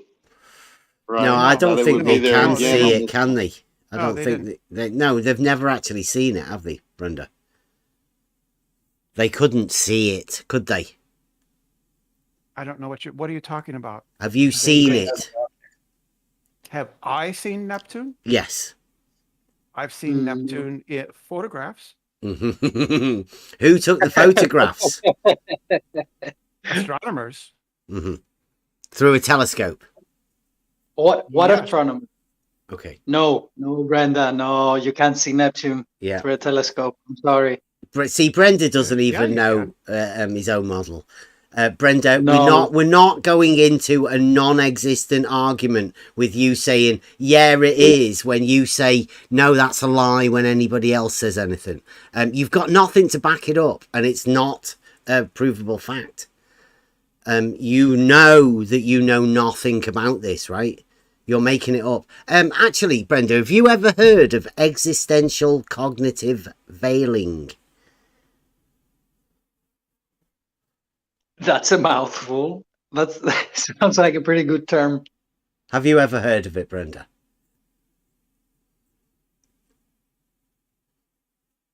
Oh, one of those. Have you ever heard of it? Or is this the first time of you hearing it? ECV? Existential cognitive veiling. Go ahead. Right, so shall we break it down? Existential. Existing in reality, of being. Yeah? Cognitive, mind, pertaining to the mind. And veiling, obviously, casting a shadow, a veil over it as to hide. So when your mind hides something that actually is existent in reality, i.e. a proof, a real proof, ones that obviously are formulated upon predicated terms that exist in reality, coming up with a proof that can't be seen. Awkward, but only really pertaining to the people that say that there is no proof. Strangely enough. Like Brenda? Yeah, like Brenda. That's why I was wondering if you've ever heard of it, Brenda. Do you think you'd like to hear about it some more? No, I think that you are an good example of it yourself. Yeah. Mirroring, that's part of the process. Thanks for pointing that one out. Right, so it's not very interesting to me. So I wanted to get back to why. Well, we were talking about a subject, and then you changed subjects. Yeah, to existential cognitive veiling. So what you've done now is just woof. We'll pretend that didn't happen. Carry on with whatever it was. Like, take your mind off it. Don't worry about it. I'm just not interested in it. Yeah, I know. It's not interesting. Right. So there's nothing wrong. So there's nothing. So you understand that science builds models. So when you say science, like, have we gone over that? Whereas we understand science as being the acquisition of knowledge and that gaining of knowledge. We deliver facts and we get new facts about the world, and we advance our knowledge that way, right? Through science. But you understand, Brenda, that prediction is not knowledge. The science is a process, right, of making hypotheses developing a theory, making observations, conducting experiments. The models make predictions. Based on those predictions, we can develop new experiments, make new observations, and develop new theories. So it's part of the scientific process, and science does generate knowledge. No, science Yes, in it fact does. is knowledge. Look Yes. to dictionary. Science equals knowledge. I was talking about the scientific method. So scientific method is not science, because The scientific method is scientific is adjective and the method is noun. So you are It doesn't changing. matter. Yes, it does. It's just the scientific. It's just part of the method of science, and it generates knowledge, right? Science is knowledge, what you know already. And scientific method, this is the way how you gain knowledge. Yes, thank you for confirming what I said. So scientific method is not knowledge. It's how we generate knowledge. That's what I said. Generator, the way of. Yes. So that's how we acquire new knowledge, by the scientific method. So scientific method, therefore you proved that scientific method is not science. I didn't say it was. You did. You said. No, I said so the science. This is why people don't come here, is because it's your constant sea lioning and sophistry. So the scientific method is. Are you sure it's not because they don't like? I mean, people have left because you're in here now. There was an extra 10 people. Don't give a shit. Well, yeah, I thought you should be cheering. Like yay! I made people leave. That's your aim, isn't it? Don't give a shit. Don't give a shit. So you're a party starter, Brenda. I don't care. I don't give a shit. So the point is that the scientific method. The less people listening, the better, right? For you on your behalf, right? Because they can't. Yeah, I know they can't hear you. They definitely don't give a shit about you. I don't give a shit. Yeah. So science does generate new knowledge, right? They're just like, oh no, oh not Brenda again, and they just fuck off. I mean, it's unbearable, and I get it. I mean, doesn't generate knowledge, Brenda. Right. So what's wrong with having a model then, a scientific model? This is not which scientific model you are holding. No, I said, what's wrong with having a scientific model? And he said, which one? Yeah, I said, which one? I wasn't not talking about anyone. Yeah, we are. We are, though, right? You can't be specific about a general, which is what you're asking us to do. We can't. Well, we are asking, be a bit more specific. Well, be more specific. I'm being general. We're asking you to be more specific. But I'm being general. I know, but your military sort of leadership techniques is is pretty bad. Yeah. So it would be bad to have a bad scientific model, wouldn't it? Well, I don't know. You're being too general. We don't know what the fuck you're talking about. Well, conceptually, you have a hard time with things, complicated concepts. Yeah. I know what knowledge is, Brenda, as does everybody. Oh, but what you is can't. Is it all the same? You want to be general about it? You don't know what knowledge is, Brenda. Sure, I do. So do you have the knowledge? I have some knowledge. Well, we're being general. Do you have knowledge, Brenda? Yeah, sure, some. Yes. Oh, wow. Generally some. Yeah. Is your generally some the same amount as my generally some? No, you're dumb as fuck. I was talking about the amount of generally some. No, you're intellectually incompetent. Of understanding generally some through scientific means. Whereas you obviously can interpret this with your scrying techniques of predicting things. Yeah, that's scientific. It sounds very scientific, that, doesn't it? Coming up with a theory of something, building a model, and then scrying something, predicting something, and then going, look, Nostradamus. Science, that's science. That's not what science does. That's what it sounds like. What you were talking about. Your particular science, the one with contradictory definitions and stuff. I was talking about how science constructs models, tests those models. The models make predictions, and you said, and from which you conduct further experiments, make further observations, from which you specifically use the word prediction. New theories, and do you want to retract your words? Brenda, but what you just said that you are starting from prediction. So no, you start with observations. You start no, with no, no. You said you said that you start from prediction. He's talking about actual science now, right? But before was talking about this contradictory definitional science, this globe science, and then swaps it to natural science, of course. Mark your words. You said you start from this. That science starts from predictions. No, I never said that. Nostradamus starts from predictions. Yes. No, I never said that. Yeah, you said a theory before. Don't think I forgot. You said it starts with a theory. Of course, I said theory. Yeah, you see, theory so you still is don't effect.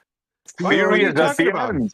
Do you know that theory is at the end? Theories are part of science, aren't they? Yes, Which it is, part? and it Hold is on, going Peter, after validating hypothesis. After validating hypothesis, you can't validate a hypothesis. Yes, after validating hypothesis, where does theory go, Brenda, in this can create theory.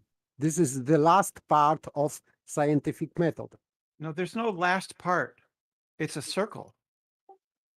Where does the theory go, Brenda? My question. Don't think I didn't hear you when you said it before. In this scientific method that you mentioned before, where does theory fit in? Which part? The start, the middle, the end? Where? There's no end. It's a circle. It is. So right? Circular reasoning. Yep. Circular. That sounds. No, I think it's more like a circle jerk. Yeah, more like that. Sure. No, it's a circle of observations, hypothesis, theory. You build models, you test the models. Then based on the theory, you make predictions. You make further observations, further hypotheses, right? You revise any past theories that are found to be inconsistent with observations. You build new theories, new models, make revise. New I like that word, Brenda. Do you think you have the capability of going back to the basics to check whether or not maybe your assumptions were wrong in the first place? Science builds on a process of repeated observations, theory making, and so on. So what you described is not a circle. Yeah, circle is not development. You cannot develop science making circles. Yes, you can. That's how it works. So the scientific method is a circle? It's a continuous process of repeated observations, theories, hypotheses, experiments. Those serve as the basis for further observations and theories and hypotheses, and it's repeated over and over. It's just repeated. We heard you. We heard you loud and clear now. Where does the theory part fit in to the scientific method? Is it which part? Like where does it belong? In the beginning? In the middle? Near the middle? Where, Brenda? There isn't. It's a circle, so it wouldn't have a beginning or a middle. It would come after observation and hypothesis and experiments, right? So at the end of the process, so not a no circle. End. So there's no end to it.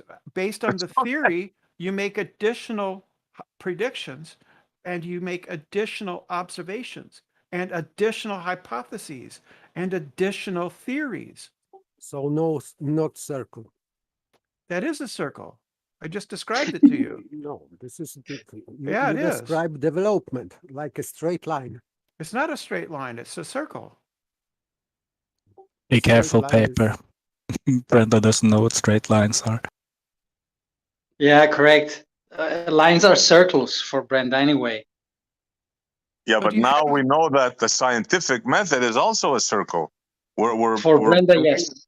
Round. It's a continuous process of repeated observations, theories, predictions, and so on. And at each stage, at each repetition, you make reassessments. And if your theory doesn't conform with observations, then you discard the theory and you make a new one, or else you adjust, or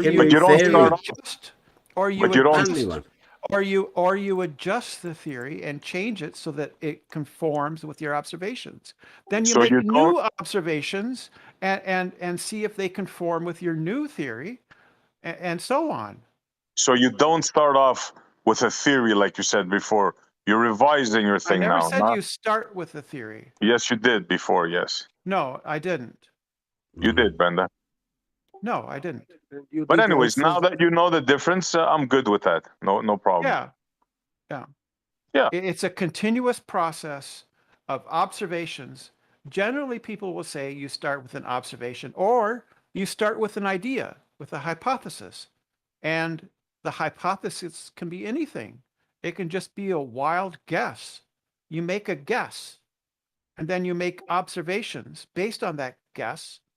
And after a while, that will suggest to you a hypothesis, right? Right, and then you test the hypothesis.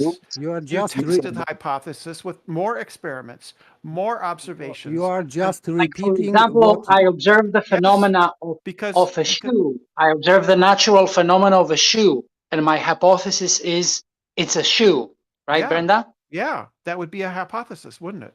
Then you would test a man-made elemental shoe. It could be. I was going to say boot, but okay, shoe. Could you be wrong? Could you see a shoe and be wrong that it's a shoe? Man-made elemental shoe.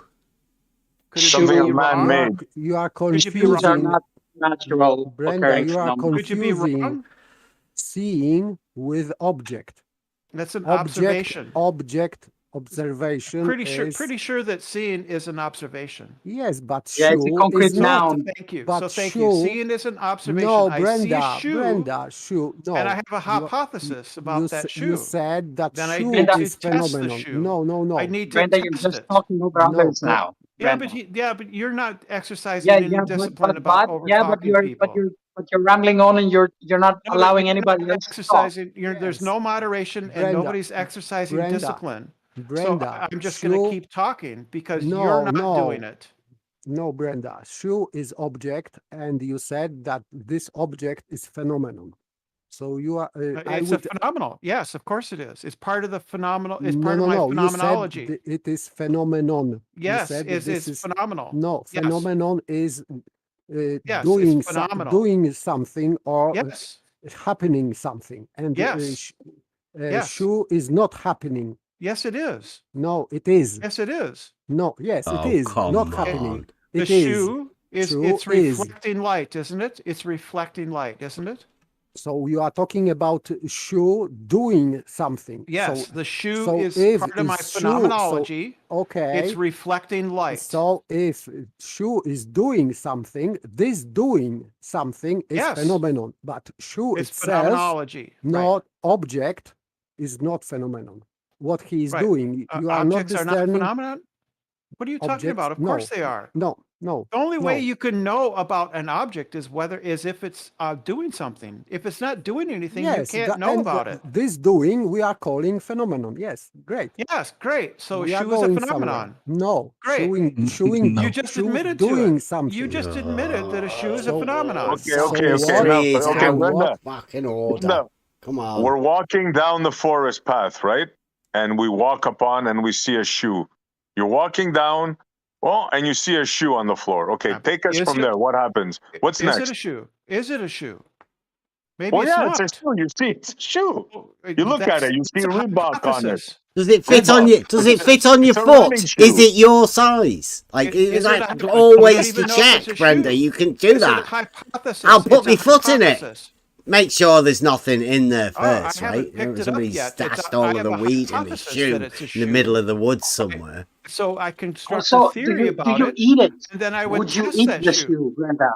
Well, would you eat that? It could. Sniff it? Would you sniff it, Brenda, just to check? Maybe it's an edible shoe. Maybe it's really a cake.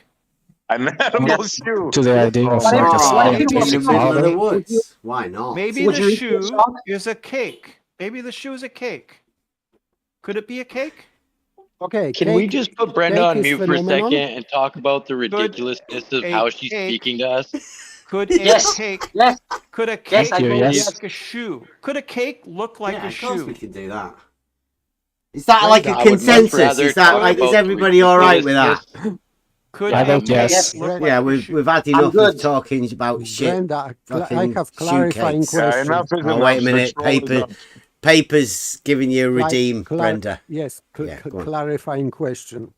Yeah. Eating cake is phenomenon or not? It's an action. Yes, action. Yes, I said action, doing something. It is phenomenon. So eating yeah. a cake is phenomenon, but cake The is phenomenon of eating so a cake so is a eating phenomenon. cake Yes. is phenomenon. So you admitted that cake is not phenomenon because eating something is phenomenon, not cake. So object is doesn't not follow. phenomenon, and doing something is phenomenon. You just confirmed that. That Thank you very doesn't much. follow. That doesn't follow at all. So It does follow, don't Brenda. name. No, it doesn't. So It doesn't. don't name objects as phenomenon because you just admitted that doing something is phenomenon. Therefore, All not object. all objects are part of my phenomenology. Your Right, My so phenomenology. even Sean G's in I- the chat here, Brenda, saying a shoe is give a not shoe. a phenomenon. Yeah, it's part of my phenomenology. Yes. So it's not a phenomenon, right? The object, the thing is not the phenomenon, right? The only way I can see it is if it is interacting with the world. So yes, it is phenomenal. Is it like, are you going to completely obfuscate this at all? Right? The shoe is not a phenomena. Can we all agree? Even Sean G in the chat is agreeing that the object, the thing, is not the phenomena. Okay?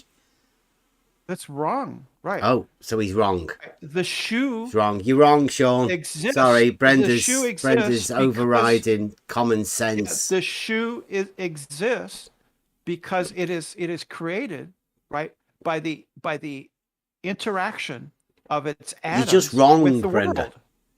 It's Simply created by wrong. the- Literally shoe- dead Yeah. wrong. Everybody phenomenon knows of that the you're wrong, shoe- Brenda. Everybody. It's that Yeah, the basic. This phenomenon is of the you're doing shoe- it again, Brenda. The Your phenomenon model, of the shoe is your model created by affliction's the showing again, actions- Brenda. You might want to cover it Would back this up. be Yeah, I would love- existential cognate valence? I think it's more The, active than that, phenomenon like of on the purpose shoe kind is of a thing. created- This. The phenomenon of the shoe is created by the interaction. I would of the like to go atoms back in to the shoe. idea of a scientific model, since it's Model Affliction Monday. Scientific model. Those two words strung together, they mean something, right? Absolutely. So a scientific model, in order for it to actually be scientific, it must be built upon knowledge. Knowledge that you know because it's been proven to be so. That's how you know it. So a scientific model must be true in this case, aka if your model is not true, it is not scientific.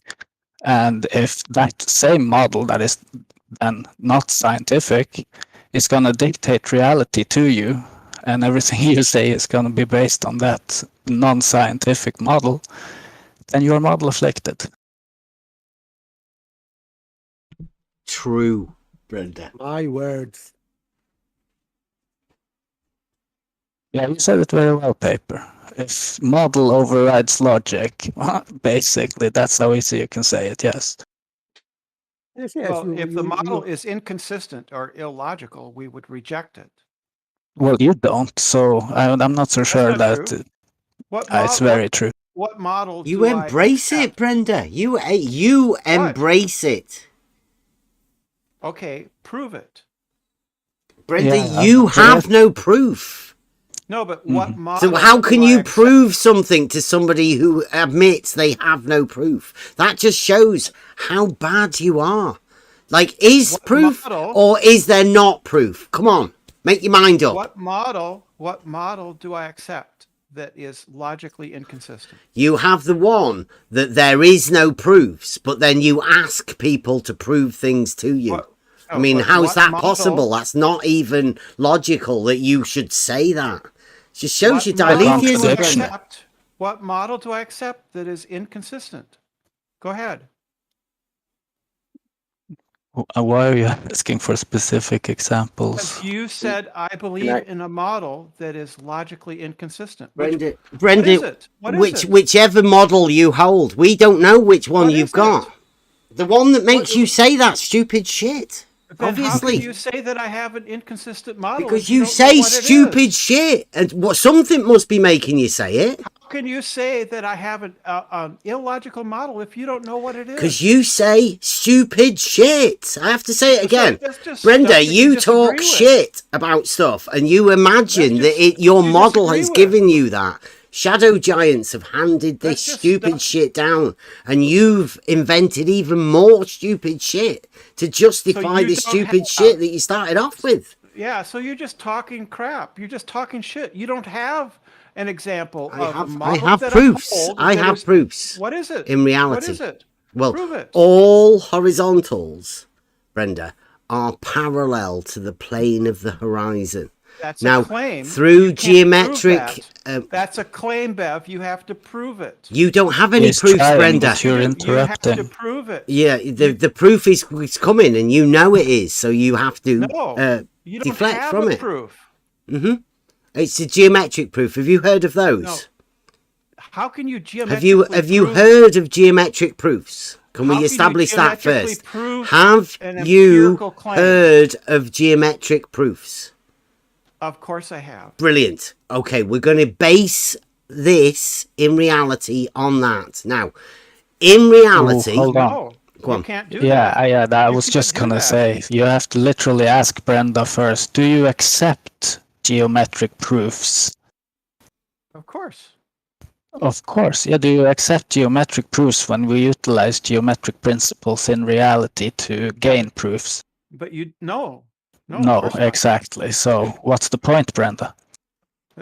You're doing it wrong. Well, no, geometry, Brenda, is literally Earth measurement, right? So you have to measure.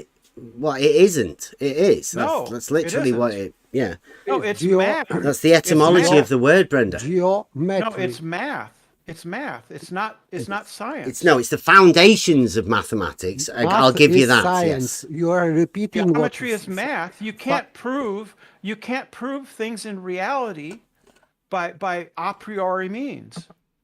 In geometry, you can. Yes, definitely. No, you can't. Yes, that's where geometry's proofs exist in reality. It isn't. Yeah, it is. No, it isn't. Yeah, they're not conceptual. They do actually exist in reality. No, geometry. That's how we end up with these numbers, like pi. Geometry is conceptual. Have you heard of pi? And maybe Pythagoras' theorem. Geometry. Have you heard of Pythagoras' theorem? Yes, that's okay. Yes, of course. Proposition 47, book 1. It's not conceptual, is it? It does relate to reality, like Pythagoras' theorem does. No, it and like pi does as well. No, it doesn't. It relates to we definitely use pi in reality, don't you? Triangles. Do you use pi? I know not you specifically because you're geometrically illiterate, but you can understand that people in reality do use pi, right? That's based upon geometric understanding. Bev, triangles are not real. Are you sure? Absolutely sure. They're math. They're abstract. They're not real. If you measure them in reality, they become 3 points, right? You can't measure a triangle in reality. You can measure three points and the distances between them. Yes, you can, definitely. Points don't exist in reality. Yes, they do. No, they're conceptual. They're the replacement marker in reality. That's what you No, do. there's no such thing as a point in reality. Point has location. There's no such thing as a line in reality. It's the shortest distance between 2 points, Brenda. We have locations. Lines don't exist in reality, Bev. As the shortest distance, yes, they do. No, they don't. This is your problem. Yes, they do. So your problem, Brenda, is if points and lines don't exist in reality, then you have nothing, literally zero, to back up your model of whatever it is you're about to claim now. You have nothing. Mathematics. My model, they're descriptions. They're descriptions. No, you cannot create model without. Yes, I can. No, because as you said, that this is concepts only. Yes. These points, lines. And they don't exist in reality, so they cannot depict reality. That's false. Right? Models No, not right. You asked if it was right, and I'm telling you, no, that's not right. Come on, Brenda. The fact that they... Oh, come on. Don't use the word Would you fact. stop fucking over-talking me? You fucking piece of shit. Wow. So who's gonna kick Brenda? You notice nobody said that. Over me. This is why Blue wants a neutral. Is anybody gonna kick Brenda? Because this is absolutely ridiculous. Is Geo's not a neutral platform? To be able to do it. Can concepts? Oh, there goes Brenda talking bullshit again. Why is nobody kicking Brenda? Can concepts? Oh, again. Come on, let's hear what this bullshit is. Right, Brenda, because we know it is Model Affliction Monday. Something's triggered you to come in here. And this, what you're doing now, is an outward display of that very Model Affliction. No, it isn't. It is. I mean, it's clear to see that everybody, you've got nothing. Yes, there's no, what's your best argument then? Go. For what? Just your best one. Anything, like just your best one. Come on. For your model. What's the proposition? What's the proposition? This best scientific argument for your model. For what? For your model. You agreed, Brenda. Brenda, you agreed that you can defend your model with logic.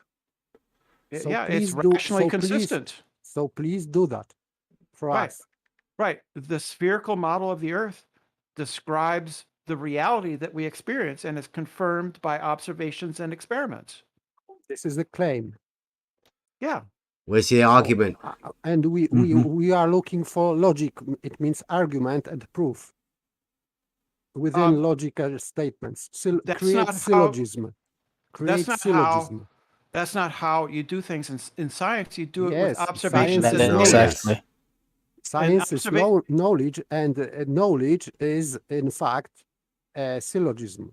Yeah, the data confirms my model. What data? Syllogism, please. The observational data. Observational data. And you plot that observational data into an argument, please. Are you talking that data as in distance measurements from place to place? Point to point? Not necessarily. Any kind of data.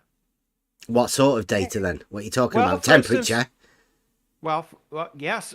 For example, the heliocentric model explains winter and summer. What, with temperature? It explains why we have winter and summer. It explains why. Yeah. Give us the best argument for that then. The spherical model explains why ships disappear over the horizon. Give us your best argument for that. Because the Earth is curved. No, give us your best argument, Bender. Oh, okay. Come on. If show us that you know what an argument is. Yeah, go on. So if the Earth is flat, ships will not disappear over the horizon. Ships do disappear over the horizon. Therefore, the Earth is not flat. Over, you say? Over an apparent position. If you say over, then how it comes that we can bring them back using, for example, binoculars? You can't. You can. No, you can't. You can. Over is a preposition which implies vertical elevation change. So ships. Are you just going to waffle past it? Over is a preposition in language, Brenda. You can't just say So what? stupid shit like that. What do you mean? Yeah, because it has a meaning. It implies vertical elevation change. No, it doesn't. There's no Yes, it elevation does. change. There's In the no, word no, it over, doesn't. yes, that's the No, it basic doesn't. implication of the word, yes. There's no elevation change when the ships disappear bottom up over the So horizon. you'll have to rephrase your argument like you went on about so hard earlier. You have to revise your statements, right? Change your rhetoric up a little bit, because the word you use, over, in this case, actually implies vertical elevation change. That's false. That's false. So you don't know what words mean, or are you incapable of rephrasing your argument? Right. So the ships disappear bottom up when they disappear over the horizon. They do So not do change. I when I walk along a plane. Excuse me. They do not change in Excuse you. elevation. They do not change in elevation. And that is explained by the globe model. Okay, so in what you explained right now, you are just ignored refraction, because refraction is unrelated. It's an unrelated. No, because if we are on the globe on your model, then and there is a refraction, it means that we see in straight lines anyway, because we see curved lines in straight ways in your model. Therefore, it should be no drop there. So refraction is a separate phenomenon. It is unrelated. No, it is related because it is interrupting. It is canceling. It is canceling your curvature. I was trying to answer you, it is and canceling, you interrupted me. Stop it. Please, Stop it. Learn please. some manners. I'm trying to. Oh, Brenda, come on. Brenda, it cancels your model. False. Yes, because if we see curve in straight, it means that you would not see this drop over horizon of boats. That's false. That's false. There's your model affliction, Brenda. This is implication. That's not consistent with my model. No, this is implication, inevitable implication of what you said. No, so you don't understand the model. Existential cognitive veiling, Brenda. Take note of it. Everybody who's listening Brenda, now. You have two choices. Refraction is unrelated to obstruction. It is, because if you can see in curved lines as straight, then it means that there is no obstruction. That's false. In your vision. That yes, doesn't you follow. just said that. Doesn't logically follow. If light is going with curved lines along the curvature of the Earth, it means that there is no obstruction. That's therefore, false. That doesn't logically follow. That's a non sequitur paper. Then boats cannot go over from your vision. That's a non sequitur. So this is reductio ad absurdum. No, that's a non sequitur. So the fact that refraction exists doesn't follow that obstruction does not exist. Yes, because it would cancel your obstruction. No, it wouldn't. Geometric curvature is cancelled by refraction. No, it isn't. Yes, it is. You say that. Didn't you hear George explain differential leveling? He explained how it cancelled it out. No, it doesn't. The fact that something has disappeared over the horizon. You remember, Beth? Yeah. Yeah. The fact that something has disappeared over the horizon, right? It can't disappear over an apparent something that's apparent, can you? The horizon is a physical. Oh, it's not. So you are claiming geometrical horizon. That's necessarily the case. Why is it necessarily, Brenda? Why do you say that it's necessary for the horizon to be geometric?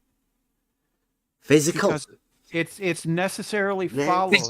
Physical. That would mean geometry is actually measurable, right, Brenda? Actually, like where you contradicting yourself again, Brenda.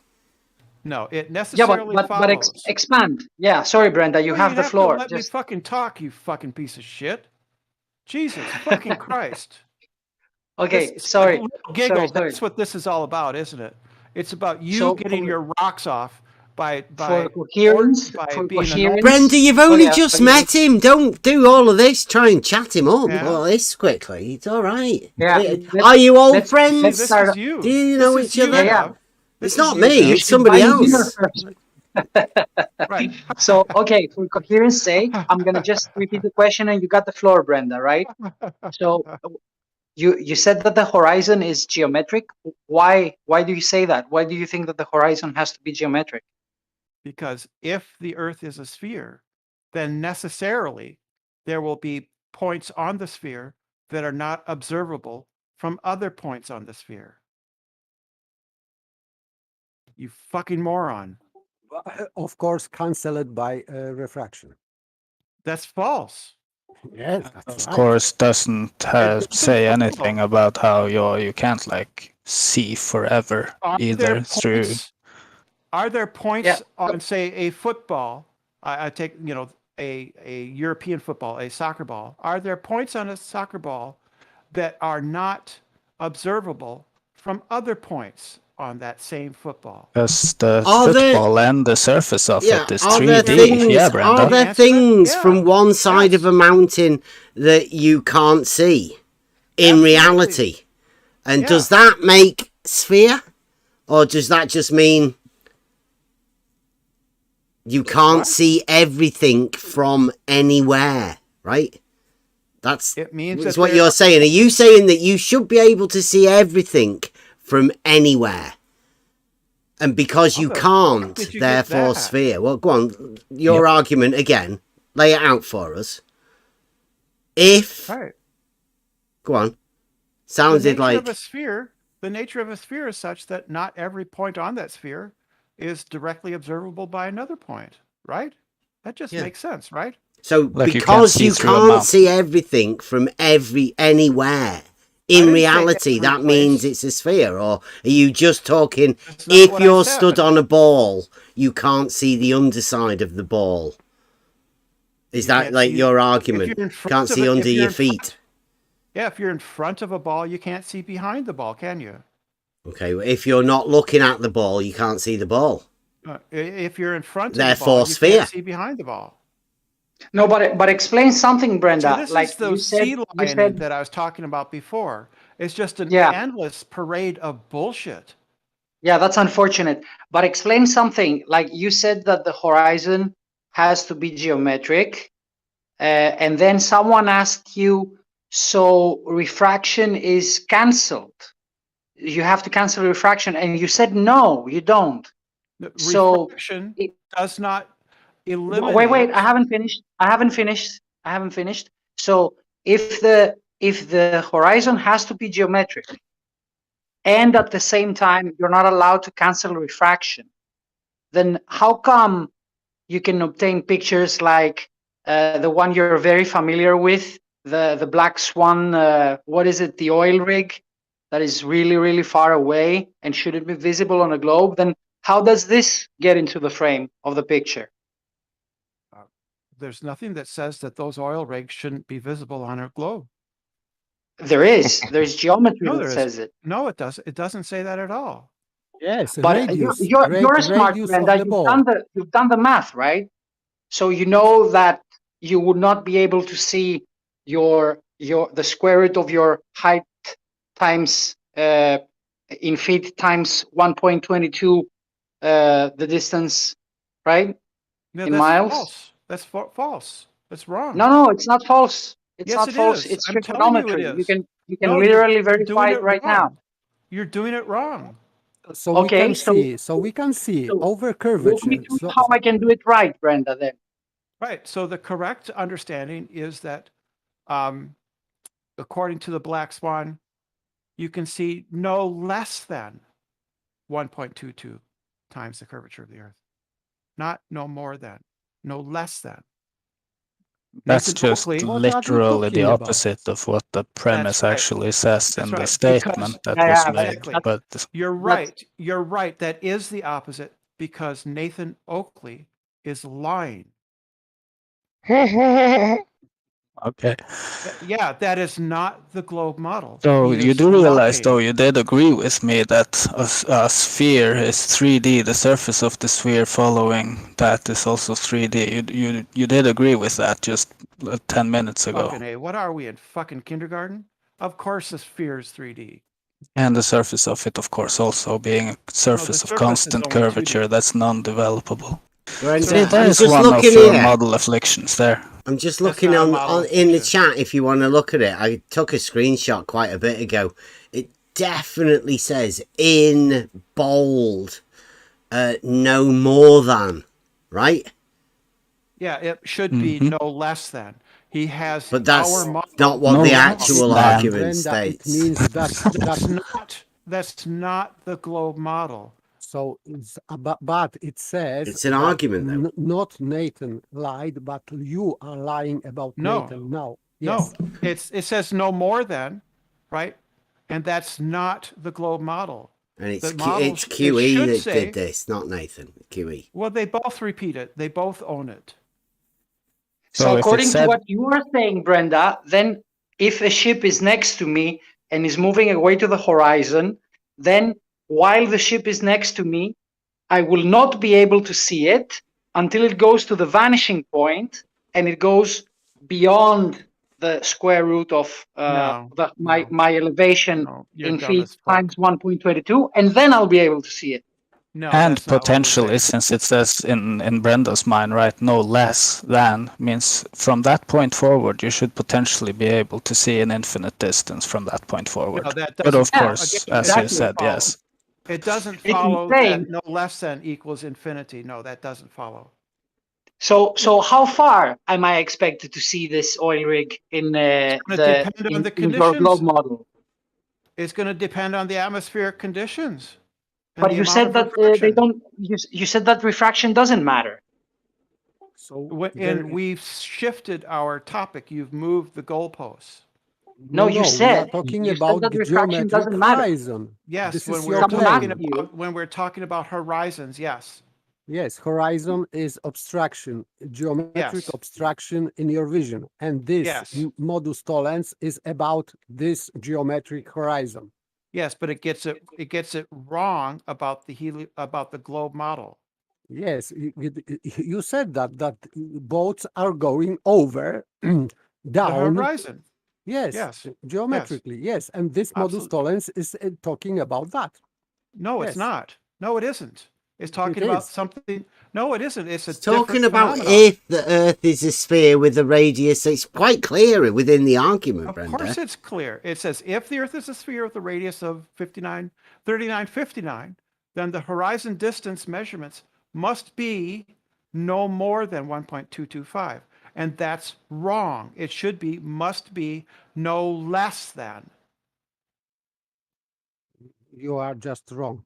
No. And that makes no sense. I know what my model is. I know what my model is. No Quantum less than. eraser, Are you sure? Quantum eraser, Like you can't see a shorter distance than what you're. Are you? not what it Are you- says. That's not no, what but no if you less than change means. it to no less than, that's what it says, which makes no sense at all, not- Brenda. You're Yeah, showing means- your says no upside down less than- thinking. You're No backwards, less than- Brenda. Brenda, No if less you than turn doesn't mean that you can't see anything. That's not what it says. no, if you turn it into no less, it means that you can start seeing things only beyond some distance. No, it's talking So, about the two, horizon, not for about objects. It means moron. that it Dum-dum. means that to 1 kilometer you cannot Is it see talking- anything, and beyond 1 kilometer you can see everything. Is it talking about ships or the horizon?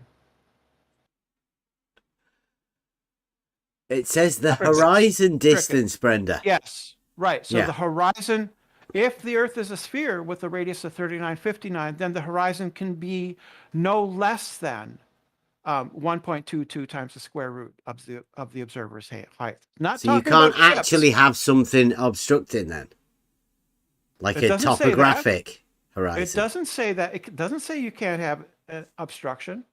It says Right, so that the you can horizon have can a- be no less than 1.22. No, it says It no could more be- than. It says no more than, says- Brenda. No, I'm giving you the correct version. The correct version, it can be no less than. Yeah, but what if you have a topographic horizon like 2 foot in front of you? You cannot see. You just see literally the topographic horizon within a distance that's shorter than that. What happens then? If there's a wall in front of me, then no, I can't see it, can I? Right, so your no less than would be fucking ridiculous, wouldn't it? It's not talking about the geometric horizon then. You're talking about the topographic horizon. Those are different. Doesn't matter. It is No, they're the same thing. Different. No, they're different. It is geometric. You said they're geometric. It's something that exists that has a shape that's defined within Euclidean geometry. Geometric. Actually physical. Can be measured in reality. Absolutely. And as everybody knows, the horizon cannot be measured. So this is Of course it can be. physical obstruction, like mountain or wall or whatever. This is your horizon. Those are not. Hey, can you guys geometric hold her horizons. claim to measuring the horizon? Let's go there. Yes, you How do can you measure the measure that? horizon. How? That would be by calculating your height above the surface, right? I think you missed it. Measure, not calculate. Those are the same thing. I literally cannot understand why Brenda just are the is same. allowed to come in all day, every Measurement- day. Cry harder. So measurements and calculations are the same thing. See what I mean? Brenda's here. Calculations and Brenda's here measurements saying and- that, things are the same thing when they're obviously not. They're completely different. What do you mean? What do you mean? Obviously, a measurement is something that is measured by a tool with a measuring distance with a unit value. You A can measure calculation something with a is something calculation you do with those numbers once obtained, but you cannot can measure obtain something the number without the measurement. You can measure things by calculating. No, you can't. Yes, of course you can. No, you cannot. Yeah, if I have 7 pounds of apples and I give you, How did you measure the 7 pounds of apples? I weighed them. Okay. So it's an actual measurement that you've got for your 7 pounds. So you if I started give off you- with an so if I actual give you measurement, 2 right? pounds, if I give you 2 pounds of apples, how many You pounds can do I only have? Did you measure the 2 pounds? How many pounds do I have? Did if you I give measure the 2? 2 pounds, Brenda? I weighed them. So yes, you weighed the 7 and you weighed the 2. And I give you 2. How many do I have? Right, now where is How many your do- measurement to how many do the I have? horizon, Brenda? How many pounds of apples do I have? I have 5. And I don't even have to measure it because I know it's true. You have measured it. No, I haven't. Yes, you have. You've measured the Calculated 7 and you've measured the 2. Right, and I calculate that I have 5 pounds of apples left. And it's true that I have 5 pounds of apples left Because you've measured them, Brenda. because I calculated the result of giving away 2 pounds. That's a calculation. And the result of the calculation is I know that I have 5 pounds. Because you've measured both, Brenda. I haven't measured them. I haven't measured You them at all. has. You've I measured the calculated 7 it. and you've measured the 2, for fuck's sake, Obeds in Brenda. here? Dumbest. Calculated it. I calculated. I say I would say I know- I would say one know of that I have 5 one of pounds. the boring ones. You know, you don't have the mic. I can talk a little bit. I don't talk that much. It's the same repetitive, circle. Let's just run around in no circles. argument. Why- Still no Why argument. are you talking over me? Why are you talking over me? Oh, because everybody else talks over me. So I don't guess care. I can. Okay, Yeah, next so time fucking you try all harder. I over don't talk me, care. you be out. Yep. You go in timeout. Like I said, it's the boring ones that come in here. Nobody with any substance, any proofs. That's what I'm looking for. Anybody that's out there on the airway that's listening, come on in. Brenda, You take want a seat. proof? You want proof of what? You have Proof of no anything proof, that you can Brenda. give. Come on. Oh, okay.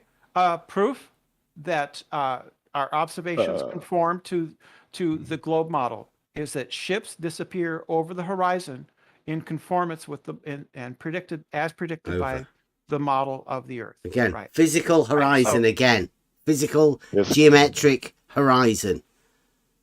Right? Yeah. Everybody else knows it's an apparent position except Brenda, who absolutely no understanding of geometry in reality. Of course it's Again, apparent. talking Even shit. even apparent simply Globers, means right? visible. I mean, even Globers admit that the horizon that we see is not geometric. Uh-huh. Of course. Yeah, it's visible. Oh my God. It's because you can look at it. That's what apparent means. Apparent means visible. So it's apparent now? It Not is geometric? apparent. It's a measurable, apparent, geometric, physical. Apparent means visible, right? To you, is that your definition?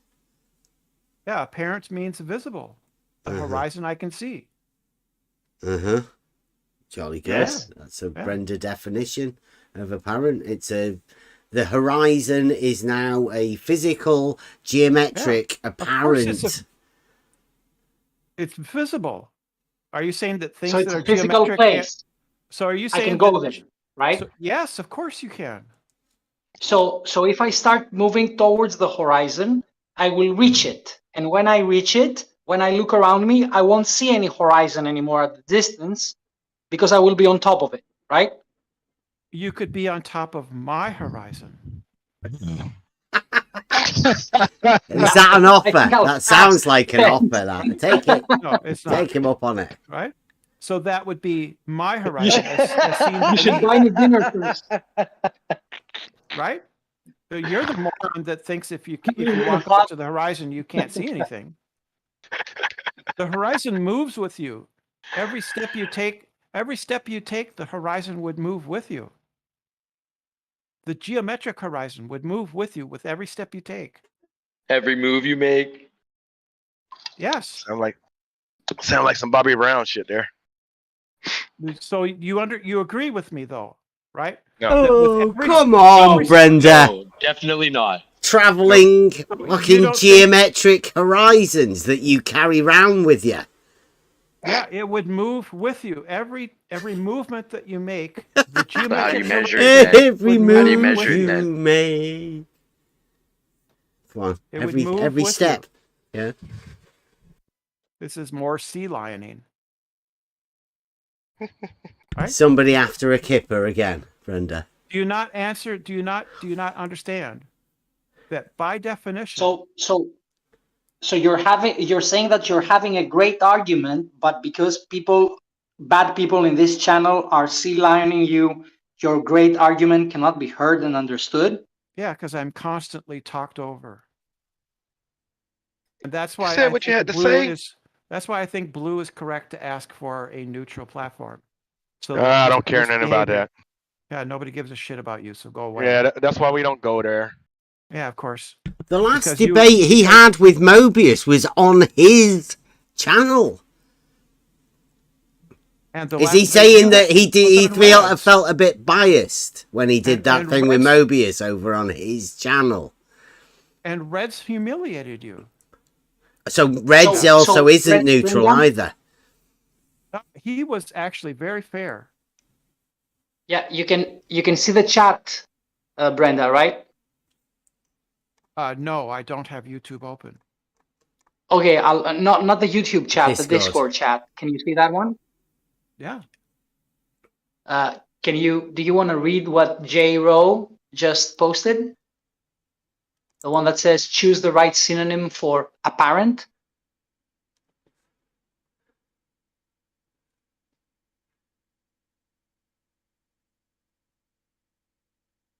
What of it? So is any in there? Is there any word that helps you describe what you mean when you say apparent geometric, physical? Apparent, illusory, seeming, etc. Okay. mean not actually being what appearance indicates. So I simply Google it. Dictionary, apparent, adjective, clearly visible or understood. Obvious. Wow, who's that? Which dictionary was What's the that? noun for that? That's a dictionary. What's more? A quick Google. I put it Keep in reading. apparent in Keep Google. reading. What's after that? Keep reading. Similar, evident, plain, obvious, clear, manifest, visible, discernible. Hold the fuck up. That's Let's the just spew it. dictionary definition. That's the first definition. Screenshot and put it in the chat, please. I'd like to see. Yeah, I can look it up. It's apparent. Nice. I thought, do we go with dictionary definitions then, Brenda? Is that the first one when you go with the dictionary definition? So, Brenda, what's that? Wait. Those words I like that where says, Bev is going with this. I like where Bev was going with that. Yeah. It will be one of those ones where Brenda just doesn't answer, you know. Yeah. Yeah. Probably ECV, right? Yeah, the second definition it says seeming real or true, but not necessarily so. Ostensible, superficial, supposed, Yeah. illusory. So what's the problem? Mm-hmm. Well, yeah, I can is see a not difference So, there. so when you speak, you say things like, apparently, I made a mistake, but So actually, apparent- I did the right thing. No, so apparent means clearly visible. That's how I am using it. It means, yeah, it means what is seen, No, but it doesn't mean clearly what it visible. is. Clearly Yeah. visible. Yeah, it's There you what go. it seems. It's not Yeah, what it that's is. Can you clearly tell the visible. difference between those two verbs, Clearly see visible. and to be? Clearly visible, Did you hear right? what I said? Did you hear what I said? It's clearly visible, right? Yeah, I heard that. You said it like 5 times. Did you hear what I said? Yeah, we could say, like, it became apparent that Brenda has no argument. And by Has the to way, be if sophist. we are looking at the mirror, we are looking at our face, and this is our face is not real in the mirror. It is apparent. Pretty sure my face is real. Isn't yours? Not in On the the mirror? mirror. In the mirror, no. Yeah, of No. course it is. Your face is No. real. No. Your this face is- No, isn't the real. face in the mirror isn't your face. Your face is on your head.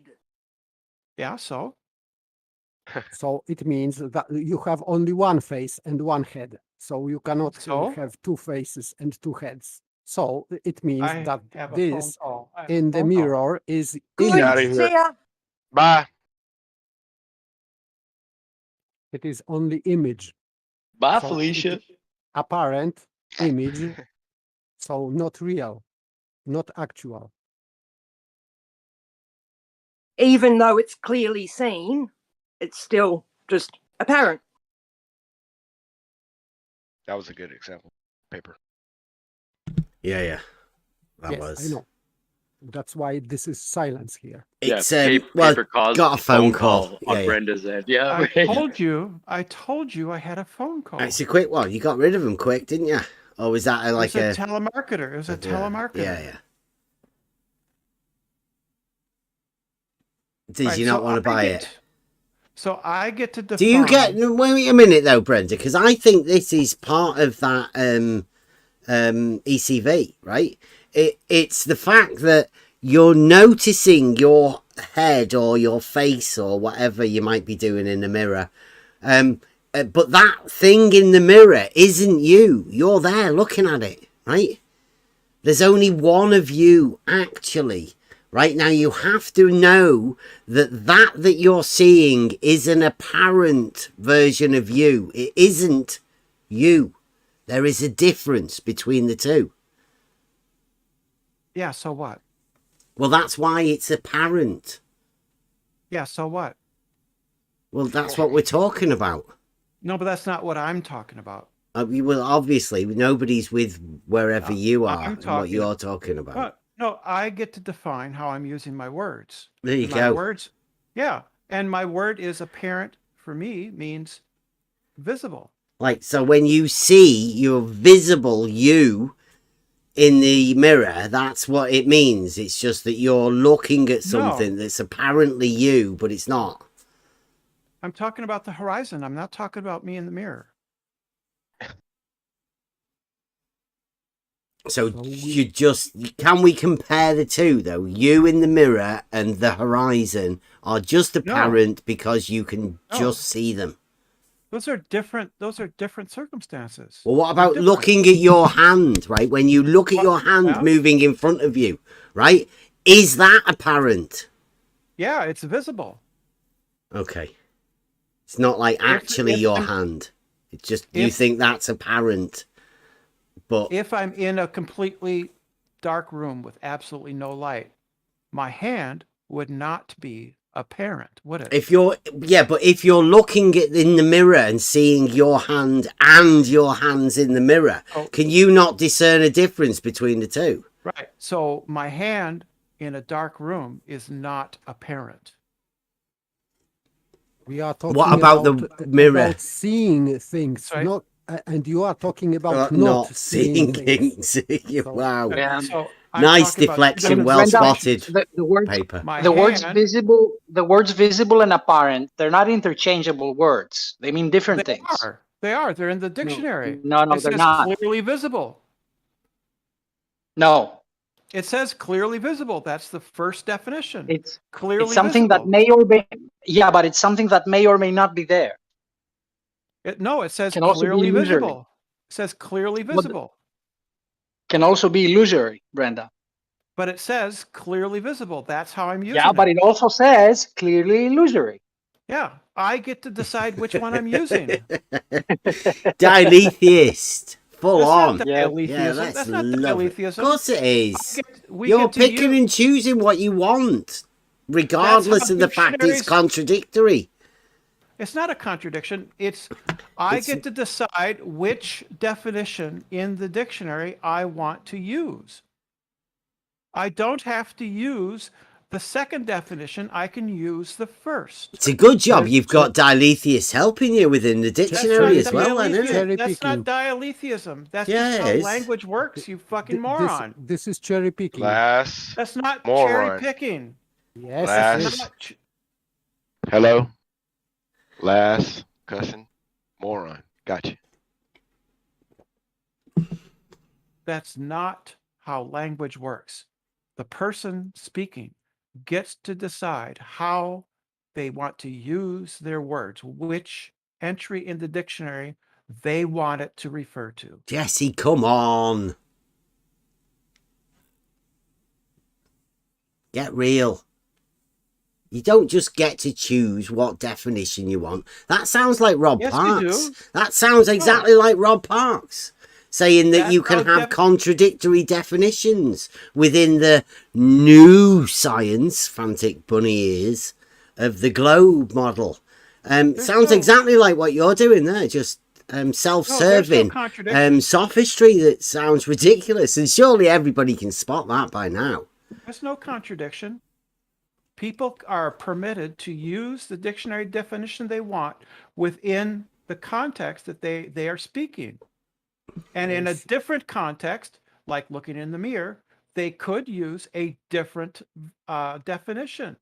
In the context of a mirror, I could use the second definition. In the context of talking about the geometric horizon, I could use the first. So visible and not visible. Visible and illusionary type thing. So just whichever one you want to pick. The contradictory definitions that you can pick and choose which one you want whenever you want to use it. It's not a So you contradiction. can double visible and an illusionary. Yeah, they're not the same, are they? It's a different context. Huh. Contradiction means we are talking about science. A contradiction means the same thing in the same respect, and it's a different context. Yeah, the context is science, Brenda. Yes, we have science. The context is a horizon, is the geometric horizon.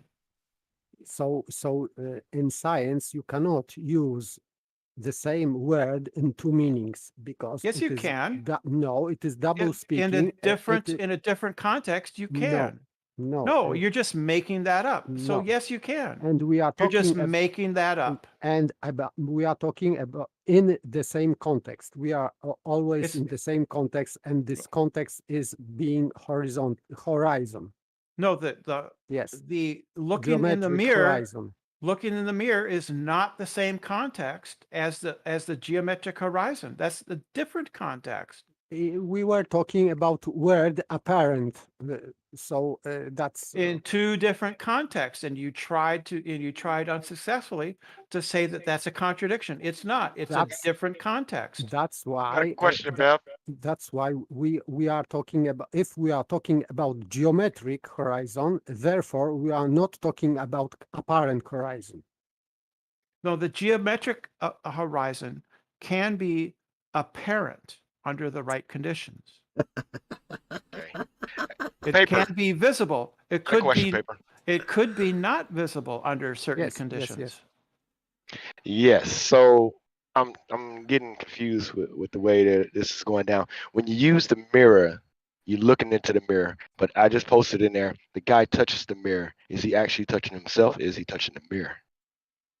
They're both apparent because he's looking at both of them, and you as an observer, because you're seeing it, you would be seeing the apparent. Everything you see is apparent, apparently, or maybe may change. Brenda, does that have different meanings within science? The visible thing being apparent, or is it sometimes real? In that context, we are talking about. If we are talking about apparent horizon, we mean that this is only apparent horizon.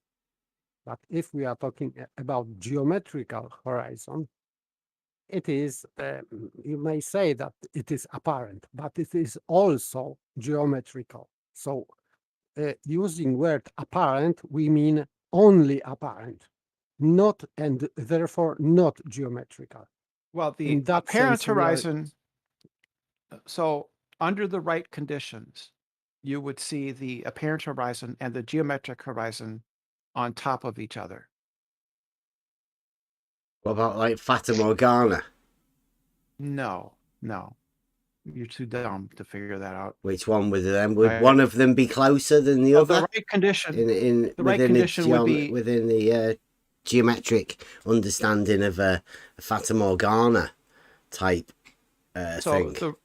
You're completely lost. So under the right conditions would mean in the absence of refraction. If there's no refraction, then the apparent horizon and the geometric horizon will be identical, right? Because there's refraction, the apparent horizon will be slightly displaced.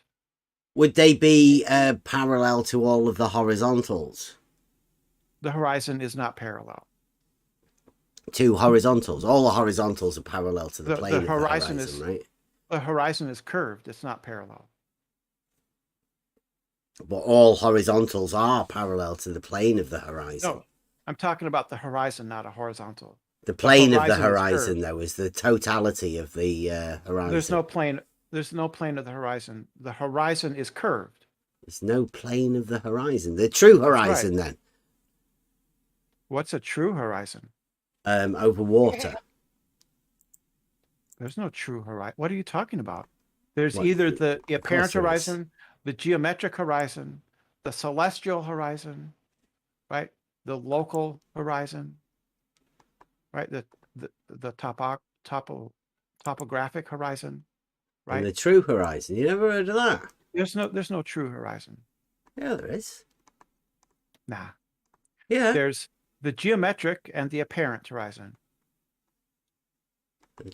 True horizon. Let me get it. I'll Yeah. go to Google now. You want to try it as well? Nah, I'm not interested. Anybody else want to have a try? Right. So the geometric horizon is calculated, right? It's a position. Can't be. It'd based have to on- be measured, wouldn't it, if it's geometric? Well, of course you can measure it too. Of course you can. So you can't. Right, That's but what it's- you'd be talking about then. The geometric horizon is defined and calculated as the relation between your height above the Earth, right, and the circumference of the Earth, or its radius, or whichever, right? Whichever. Right? We agree? Do we agree With that that's what? the geometric horizon? The geometric horizon is defined as the relationship between your height above the surface of the Earth and its radius. Is that how you define it? No, that's not how I define it. That's how science defines it. Science. Can you give us that? Yes. Yes. What about the That's military? definition. So that's the definition. Because I've got this. Right. I've found this for you. True Horizon you're just- from the Dictionary of Military and Associated Terms, U.S. Department of Defense, 2005. Is that good enough for you? And this says, True Horizon, the boundary of a horizontal plane passing through a point of vision. Or in photogrammetry, a boundary of a horizontal plane passing through the perspective center of a lens system. That's only the US Department of Defense, and it is maybe slightly outdated, 2005. So there's a site there. You can actually cite that as True Horizon, right? Yeah. Are you saying that the Earth is flat? Is that what that says? I don't think so. I think it just says the True Horizon is the horizontal plane. That is what it says, doesn't it? Is that the US Department of Defense have said that? I don't think they are. It doesn't actually say that. Are you saying that you think that that's what the US Department of Defense have put in there? You think that the US Department of Defense thinks that the Earth is flat? I've never said that. That's not what that says, Brenda. No, is that what that says? The boundary of the horizontal plane passing through a point of vision. Yeah, that's what it says in the dictionary of the US Department of Defense. I don't think so. I don't think so, Brenda. Right? Do you? You seem to be getting triggered by it. Do you think that's what it says? I'm not triggered. Do you think that I'm not pretty sure they didn't mean that. Is that what you think that means? It seems to be what they're saying, a horizontal plane passing through the perspective center of the lens system. Mm-hmm. Yeah, in photogrammetry. Does that mean that the Earth is flat? I don't think so.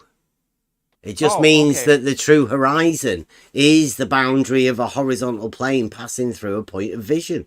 I mean, that's what it literally says.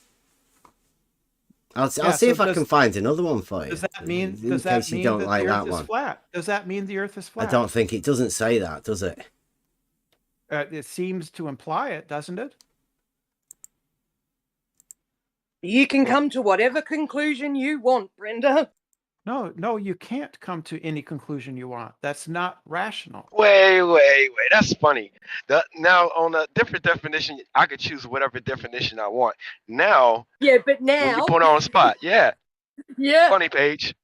We weren't talking about definitions. Paige I know, said backpedaling conclusion. it. Paige said conclusion. No, and I said because you're defining horizontal as flat. You're changing the definition of what horizontal is. So is everything that's in a horizontal position flat? It would have to be, wouldn't it? If there's a flat plane, it would have to be flat. No, that's not what I said. Is anything that is in a horizontal orientation flat? No, you could have a ball. Exactly. You could have a ball in a horizontal position, couldn't you? Or a cube. Right? Cube. How would you tell the difference between a ball in a horizontal position and a ball in a vertical position? Yeah, Brenda? you can't. This is why they say there's no up and down in space. It would depend, right? I don't know. Depend on what? It would depend. Brenda? You would have to set its orientation, wouldn't you, Brenda? You would have to set it. What does horizontal position mean to you? If I'm lying down on my bed, I'm in a horizontal position, but I don't all of a sudden become flat, do I? Well, I would say that you're laying flat. Yeah. Okay, you right? might say that, but we are talking about very specific things. It says horizontal. It doesn't say flat. So it says a change the horizontal word. plane. It's the U.S. military Department of Defense that states the true horizon is a horizontal plane. But unfortunately, for your model, you don't have them. They don't exist. That's a bit bad, isn't it? Why would they? Is that why you say that you think that they're flat earthers? Not the entirety of the U.S. military. You don't literally think that, do you? Do you think the DoD is saying there that the Earth is flat? Absolutely not, Brenda. Do you think because it says horizontal plane that you think automatically with your model affliction that that's what you think they're saying? I definitely don't think they're saying that. Don't ask me that again, Brenda. That's ridiculous. Why would they be saying that without saying it? If they wanted to say that, they would, right? But they don't. They just say the true horizon is the boundary of a horizontal plane passing through a point of vision. What do you think they mean by a point of vision? I mean, they mean from your eye, a horizontal plane. Right. But that doesn't imply that the Earth is flat? No, it says literally the boundary of a horizontal plane. It's talking about a horizontal plane, not about the Earth, about a horizontal plane from a point of vision. That's all. Right. So that horizontal plane is just imaginary then, right? It's a horizontal plane, isn't it? It's imaginary. Does it say that? It says a point of vision. Well, if it's not imaginary, then it's You're real looking and at the it. Earth is I'm flat. taking it's talking about well, you said it's geometric. Is that what you're talking about? Is that the geometric part? The plane? Is the it plane what the imaginary or geometric not, part that Al? you're talking about, Brenda? Is that horizontal plane imaginary or real? It says it's in photogrammetry, when you take a picture, it's the boundary of a horizontal plane passing through the perspective of a camera lens. Yeah, is that plane passing through the camera lens, is that imaginary or is it real? Well, it must exist in reality. It wouldn't be able to pass through the lens of a camera system, would it? No, I think an And the imaginary plane military. could.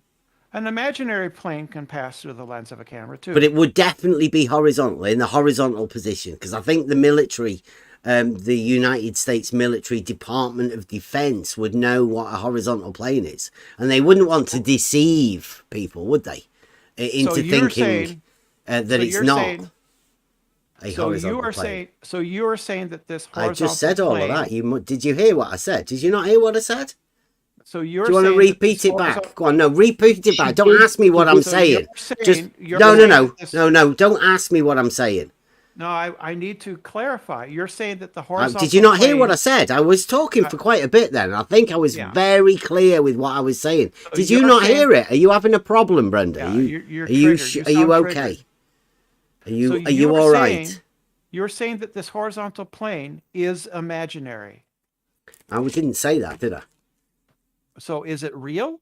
Is it a horizontal plane? Is that what it says? Does it say anywhere in this definition of true horizon Is whether it it's real or imaginary? Right, let me read it Do you out think again it's for real? you. Right, What this do is you think, the Beth? True What do you Horizon think? US Department of Defense definition. Definition of the term True Horizon per official documentation of the United States Department of Defense. True Horizon. 1. The boundary of a horizontal plane passing through a point of vision. Do you think? Two. What do you think? What do In you think they're talking photogrammetry, about, the boundary of a horizontal plane passing through the perspective center of a lens system. The U.S. Department of Defense. Definitions. Do you think that they're? It doesn't talking matter what about I a think. real- I was just read out what No, the actual it's a- definition was there. Why are you Yeah, bothered do about you- what I think? Do you think it's imaginary? Does it or really real? matter that much about what I think, Brenda? Well, Do- which do to you you, to you at least, does it? Does Yes, it really it matters. matter what Yes, I it think? matters. Oh, it Yes, does. it does. Oh, Yes. it's important to you. I would like to My know. Oh, you are very, particular. very important to. Yeah, I would- think Brenda. so. would- Yeah, yeah. Very So which is it? Which what is you it? think and whether you agree with her is of the utmost. Well, what do you think? What do you think? What do I think? I think I've just read it. I didn't read any of that within that definition, Brenda. So, hey, okay, we know how that goes. So We just took the actual definition. Like, what do you need to? Do you think it's Can you not interpret that for yourself? Do you think it's real or imaginary? I think the horizontal plane obviously exists because they wouldn't be talking about it within a definition, especially a military of the United States. They wouldn't be talking about something if it weren't there for them to be talking about. So they definitely, yes, they definitely understand what a horizontal plane is, both plane and horizontal. Absolutely certain that the US military know that. Yeah, they also understand the difference between real and imaginary. I'm just wondering if you do. So you don't have any thoughts about it. Is it real or imaginary? Because if it's real, then what they're saying is that the Earth is flat. Is that what you are saying? They're not saying that the Earth's flat. There's nowhere in that, Brenda. You're seeing things. If that's what you think you're seeing, it's not there. With you. I'm going to agree with you. It's not. They're not saying the Earth is flat. Yeah, Therefore, it's definitely. They're saying it's imaginary. It's an imaginary horizontal plane, Bev. It's imaginary. You're imagining it's imaginary. No, is it real? Do you think it's real? No, I just said like your idea, your imaginary idea is that when they say it's horizontal plane, you have to imagine that it's imaginary. Otherwise, it would ruin your model. That's why your model afflicted. It doesn't. So do you think it's imaginary, right? So that means that the horizontal plane you've been talking about all this time is in your imagination. You think I can think of something imaginary? Yeah, the horizontal plane of the horizon you've been talking about for 4 years is imaginary. It's The one in that the your US imagination. Defense is talking about there. Yeah. Well, you just agreed that the U.S. Department of Defense thinks it's imaginary too. You just I agreed didn't agree with that. I Yes, didn't you say did. that. No, Do you I think think they think it's you're real? imagining that, Brenda. Do you think they think it's real? I think you're imagining things. Do you think they think it's real? Do I think nothing about other people thinking Try anything? not to. So the horizontal plane that you've been talking about for 4 years is in your imagination. It said true, Brenda. True horizon. It's a concept that can be used practically. Sure. It's a concept. It's not real. that can be used practically to measure the Earth? Absolutely. It's a concept that is imaginary and not real. Oh my God, Brenda. Yes, it's a concept. Brenda. Concepts are not real. This is where you have to go, Brenda, with the model. We know this. Concepts can be used. Concepts can be used to measure the to world. represent Absolutely. reality. Absolutely. The thing it's representing is not- real. No, it doesn't have to The be thing real. it's representing is not real. No, the thing it represents is real, but the concept is just something in your imagination. Fine. Therefore, what Bev has been talking about Doesn't for 4 make the years real thing that it's is talking imaginary. about imaginary. Do you think that the horizon is real? Oh, Brenda, this is getting circular now, isn't it? Right. So you, Bev, have been talking for 4 years about an imaginary flat. See, she will horizontal just plane. give you your argument and argue the argument she's given you or the position she's given you and ignore everything you It's say. not a straw man. You've agreed to it every step of the way, Bev. You agreed to it. He's literally not agreed with it every step. Yeah. Do you think that the horizontal plane passing through the point of vision is real or imaginary, Bev? Oh, holy shit. Which is it? Is it real or imaginary? Do you know what Sweetheart, a plane you is, need Brenda? to go and figure out what's real and what's imaginary in your life. You know, No, you I'm know, trying you to can figure out what definitely, it is in Brenda, your life. there are tools that exist I know in I do. reality that establish horizontal planes. Now, the US military obviously know this. And that's why they have a term, the true horizon, and that's why they link that to a horizontal plane. Now, I know that's tricky for you. I know that. so It's not tricky at unfortunate all. and tricky. It's not. Well, you have no other rebuttal other than you saying it's not real. But the tools that establish tools these are real. horizontal planes are definitely real, right? Tools are absolutely real. Right, so the horizontal plane that they are made to establish obviously exists. Otherwise, you wouldn't be able to deal with it like that. You haven't proved that these tools are made to establish a horizontal plane. You haven't proven that. Yes, they get proven when you use it. No, that's an Yes, that's empirical where the claim. proof is. Yes, It's an that's an empirical proof. claim. Yes. And you haven't done that. Yes, proof, Bill. I have. I'm one of the people that have actually used these tools. Yes. No, you there haven't. are many You've shown people that time and have time that have again done that. that you have failed to make that proof. Mhm. You have failed every single But you're time. just going to continue to lie. Mhm. You absolutely you've have failed. done it. No, he hasn't. He Yes, lies he has. about. He Yes. showed No, he dead hasn't. straight We've been line out, segments. Brenda. There, we've done it. We've done it Bev loads. you've never Realising done the Euclid test. Tests. We've took out there with the auto level. We've showed everybody in the Discord how it Parallel. works. Yeah, we've done it. and we showed how your test doesn't prove. You what haven't claim it showed does. anything, Brenda. So did he Yes, do we the have. test or Yes, we not, you have. lying little cow? No, we've shown that So your first test of all, he hadn't doesn't done measure it. what you Now say it he's does. now you've debunked what he did do. Yeah, So he you didn't lying do- cow. He Mhm. didn't do what he claimed to do. You're It falling didn't apart, Brenda. measure- It didn't measure the things that he Brenda, said it you are would. absolutely disgusting. I'm sure it upsets you. It's because because it you upsets don't that your understand model- the Realising Euclid Yeah, your Test, behaviour Brenda. definitely upsets Yeah, people. so what we Absolutely. see here, You what we are see horrid. here, A horrid yes, liar. absolutely. What we see here is model affliction.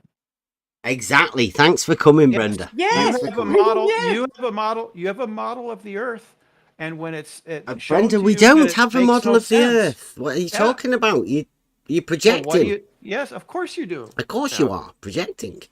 Yes, I you don't have a model. model What's my model? that a level is a tool for establishing In a horizontal plane of plane. reference. That's How your is that model. a model? That's not a That's model. a tool. It's Yes, a tool. yes, it is. It's your model. No, it's a tool. That is No. a Model tool. of what? The Model of a level tool. is a tool.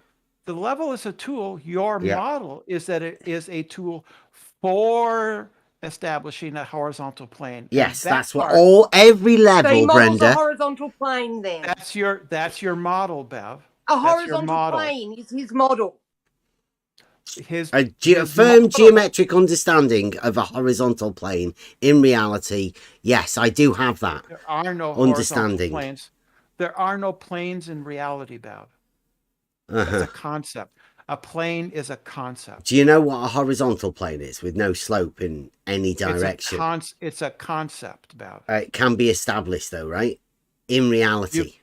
There No. are You see tools where that she do has that. to go yes. now. She has to go to its no imagination. How do you There are drain no planes. things if there are no... planes. There are no planes, points, or lines in reality. It looks like Matt's even M2M's gone, Brenda. He must Couldn't have had care enough less. listening to you. Couldn't give a shit less. I know. That's why he probably left, because he didn't want to hear you. Didn't care. Don't care. It's like wrecking his model. Like, you realise people have tried to move this on. Don't give a shit. Yeah, but here you are. That's good. Right. So again, Model afflicted, can't move on. we've established that a horizontal plane is an imagination. It's a concept. It's a The construct, 2D one mathematics. is the concept. The 3D one definitely exists, Brenda. No geometric Yes, objects yes, exist yes. in reality. Geometry What? is a description. Geometry is a description. Yeah, a Brenda, measurement from distances between points. There are Straight lines. There are no points in reality, Bev. There are straight lines, the shortest measured distances between 2 points, Brenda. There are no straight lines in reality. There's no circles. What's a straight line, Brenda? Triangles. Brenda, what's a straight line? Please define a straight line. As I recall, straight lines are not defined in Euclidean geometry. Although, like, definition 4 is the definition of a straight line. No, but it's not very well defined. It is defined, though, Brenda. Stop changing your mind. So the next sentence, for God's sake. Come on. The shortest distance between 2 points. The shortest distance between 2 points. That's not in Euclid. It's that which lies evenly between its extreme points. Yeah, the shortest distance between 2 points has neither. How do you do that? The shortest distance between 2 points is a measurement. In reality, it has a reality link, that particular definition that you've used. It has a link. It has a correspondence. Because it can be measured between those 2 points. It's a measured distance, the shortest measured distance between 2 points existing in reality. No. It's a concept. No, if it's measured, Brenda, it has to exist. You've measured, Brenda, exists. No. Yes, it has to. An inch. What I do is I change your definition of a straight line, if I were you, to not being something that exists in reality, like a distance. It's a reality term, isn't it? Line is shortest distance between 2 points. Yeah, so that's a reality thing which definitely exists. Thank you very much. It's a concept. No. So distance doesn't exist in reality. A distance isn't a concept, is it? It's a measured thing. It actually exists. Measurements are concepts. They're ideas. God. Brenda, you're being so pathetic. You're really. Lost, Brenda. It's terrible. No, I'm not. Yeah, you are. Yeah, you are. Distance is a description. And it's really sad. It's actually really, really sad that somebody could get this confused and be, this. Just I'm not confused. I'm not confused. You are terribly confused. This is third grade If you're geometry. not confused, Brenda, then you're doing it on purpose, and that's even worse. No, this is third grade geometry. You are the people that can't understand third grade geometry. You can, Brenda, you don't even know what a horizontal is. You don't understand. A horizontal is perpendicular to a vertical. Yes, Brenda. Oh my goodness. A horizontal is perpendicular to a vertical, right? Yes, Brenda. Yeah. So I do know what it is. So why on earth would you say a horizontal curves, or that they're intersecting, or that verticals are intersecting? Why would you ever say that? I didn't say horizontal curves. I said that the Earth's horizon. You said the horizon curves. Yeah, and well, that's parallel to a horizontal. Horizontal is parallel to the plane of the horizon. It's the mathematical definition, Brenda. You said we can use the definitions that we want. Well, that's my definition. Paige, the horizon is not horizontal. The definition says it is. No, it doesn't. So you're saying, oh my God. And the horizon. Why would you want to do this? The horizon is curved, Paige. No, Brenda, it's parallel to a horizontal. That's your claim. You need to. Yeah, and I can prove it. No, you can't prove it with math. You have to do an experiment. We did. No, you didn't. Brenda, every measurement, every map, like every atlas, every map, everything, they're all horizontal base. Elevation changes off a horizontal base. Elevation has nothing to do with the curvature. What are you talking about? I'm not talking about curve. Curvature Brenda, isn't elevation. Curvature isn't elevation. Brenda, slow down, honey. I never mentioned curve. I said maps are elevation changes from a horizontal. That's what they are. So the So horizon your is curved. horizontals bend somewhere. There Put all aren't those maps together. They're all horizontal. Everything's staying horizontal. Horizontal, perpendicular to vertical. All horizontals parallel. All verticals are parallel. Basic third grade geometry, just like you said. There are no horizontals on the spherical Earth. We're not talking about the spherical Earth. We're talking about reality. Before we were maps talking that we've about the actually measured. Department of Defense and their definition of the true horizon. You wanted to distract it from what Paige was talking. No, we wanted to keep you on track because you're saying that it doesn't exist and there are no horizontals. Well, what are the American military doing using horizontal fucking plane in their definitions? It's a concept. It's imaginary. It's a concept. So she's back to the very beginning. Mm-hmm. Yeah. Circular again, the Brenda. horizontal plane is a it's a concept. Because she's got nowhere to go, so she has to go round and round in circles. Until she finally walks out. This isn't a circle. Yeah, you started out with it's a concept. We explained it all, went all the way along, and now you're back at the beginning. It's a concept. You literally, you're so thick.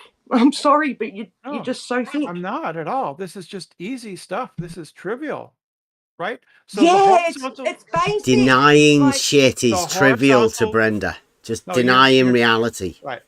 So the horizontal plane passing through the perspective center of a lens system is an imaginary concept. It's a concept of a plane passing through the center of the lens. It isn't real. It's the Department of Defense. You think they might use it somehow? Yes, you can use concepts. So therefore it would actually exist if they could use that horizontal plane. Yeah, they can use it as a way of describing the world around them. So it would exist then, right? For them to be able to use it to describe the world around them would have to develop on something that actually exists. Descriptions exist. So what? Right? God. So I can describe. So if if I build a house, I can build it. I can use inches. I can use English measurements, or I could use metric measurements. It would be the exact same house. It would just be described differently if I'm using English or metric. It's the same house. And it's the same different units, Brenda. A unit would still be the same, though, right? The concept of the unit would still be the same, wouldn't it? The units, the metric and imperial are different. Yeah, but the units, that's just the same as saying a diameter is different than the radius. They're just different units. The same at all. Yeah, they are. They're just different units. No, they're different. Yeah, like pi and tau, right? Just different units. A meter is different than a yard. It's not the same length. Yes. But so that's a unit, though, right? A unit is a unit. Like a diameter is a diameter. There's no difference. You could just have it at whatever distance you wanted it. So I measure, say, a doorway, and I'm building this house. A doorway. Is that the unit now? A doorway. Is it physical? Well, you physical measurement. Just wait until would you relate the unit of a doorway to one of the other units that you were using before, either a yard or a meter? I would measure Inches it. Or centimeters. I could measure it, and I could use either imperial or metric units. You could, yes, because Yeah, you knew about the units, and that unit would be a straight line. So we would understand, does the straight line exist? Because you can measure that unit. Does the height of that door change?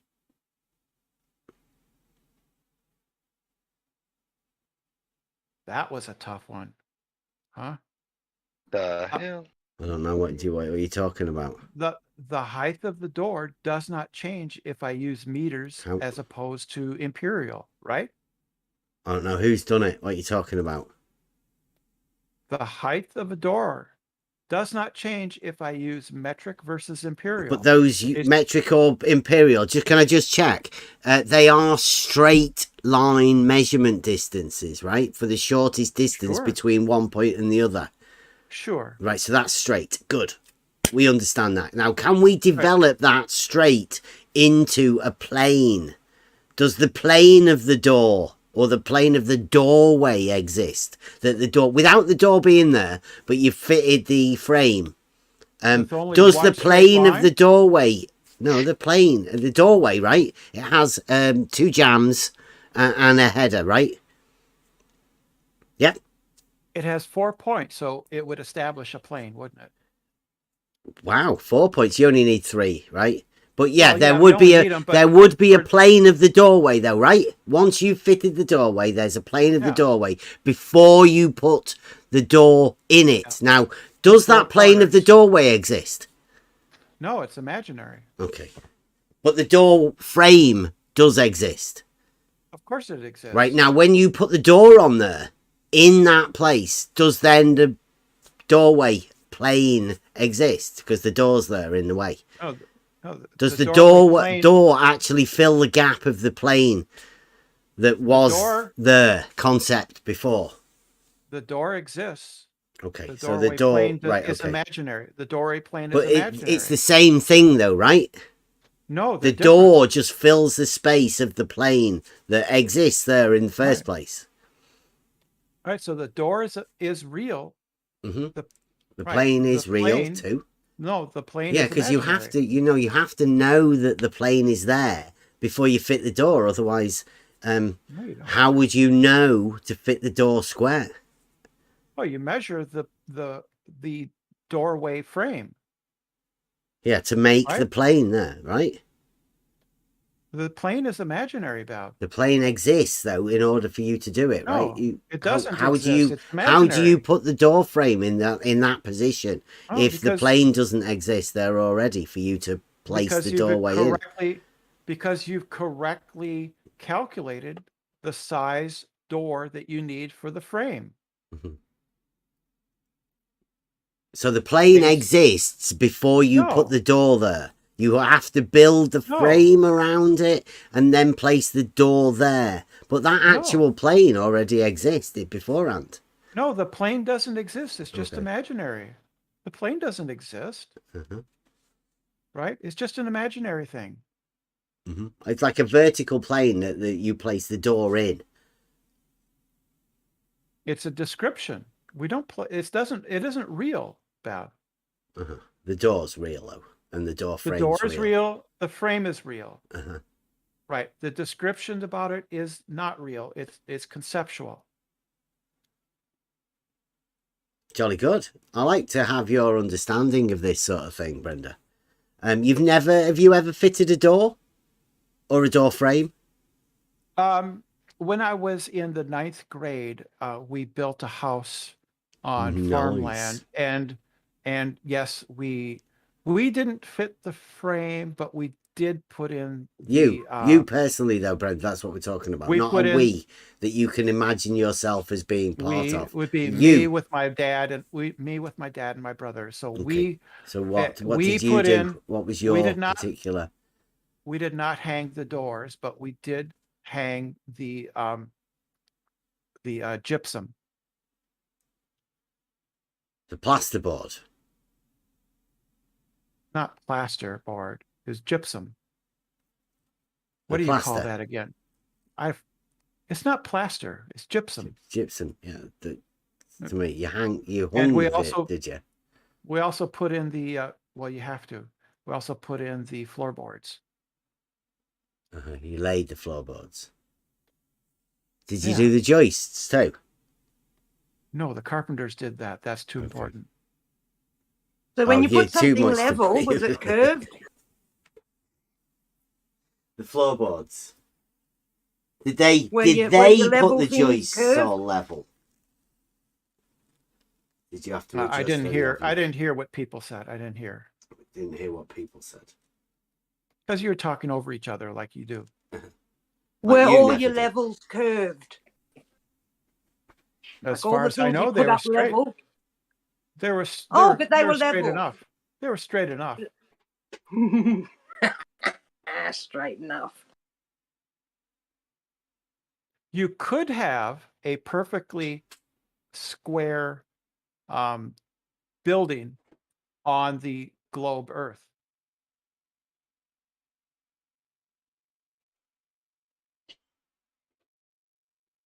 Like LIGO. You know when you has a- say perfectly, and then square. Are you sure? Well, obviously, there's no perfect square in reality. By perfect, I just mean to a high degree of accuracy. But yeah, but you said you could have a perfectly highly accurate. There's no such thing as an actual perfect square in reality. But by perfect, people often mean just to a high degree of accuracy. But so you know that the straight for a square has to exist, right? Well, the verticals, if you a square, Brenda, there's no need for you to talk about verticals. Just a square, right? The verticals not all would squares. diverge. Squares don't have verticals, do they? No, but they would if you put it on the ground. What a square on the ground would have a vertical. Are you sure? Do we have the same understanding of what a square is? A square on the ground would be like a plane. How do you put a square on the ground if it's just a concept, Brenda? Oh, I was just talking about. I'm sorry, I meant cube. Oh, 3 dimensions. A square building, cube. A cube. A cuboid. Yeah, that's what I meant. Okay, right. Oh well, we didn't know what you meant when you said square. We all thought you meant square, 2D. Yeah. On the ground. Normal people that aren't sea lioning can understand, and they understand what people mean, even when they. I knew Brenda was going to say cube. I knew straight away. That's right. What Okay. That's what I was so let's go to it. The one on the ground, right? That's a square. Yeah. The cube on the ground. The square of the cube that's on the ground. Would that be a square? You mean the face that's on the ground? Yes, the square. As to as high degree, are you talking about the real one? As accurate as we can make it. Okay, sure. That's a square, right? So that's got straight sides, and both of the sides are parallel, right? The opposite sides are parallel. As accurate as we can make them. Okay. What about the one at the opposite one to that, right? The parallel plane to that one. Would that be parallel? Would that be a square? And would that be parallel? We can just jump ahead, Bev, and just stipulate that the cube is as close to an ideal cube as we can make it. Mm-hmm. So all of the ones sorry about that. Hiccups. Yeah, because got nervous. Was it? No, because I have iced tea. Iced tea, nice.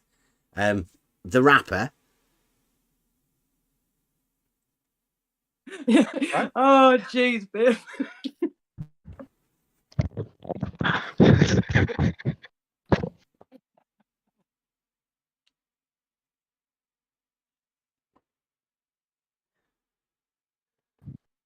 So the square that's on the ground is like a real square, and the square that's above it is a real square. And all of the other squares, the ones that would be vertical planes, because it's a square, would they be squares too? Because like that would be a proper cube. That's a proper cube. All 90 degrees. All of its. And that's possible, is it? All of its lines are as straight as we can make them. That's possible. As straight as we can make them. And that's possible in reality, is it? just like with LIGO, we made a the arms of the LIGO as straight as we could make them. Right.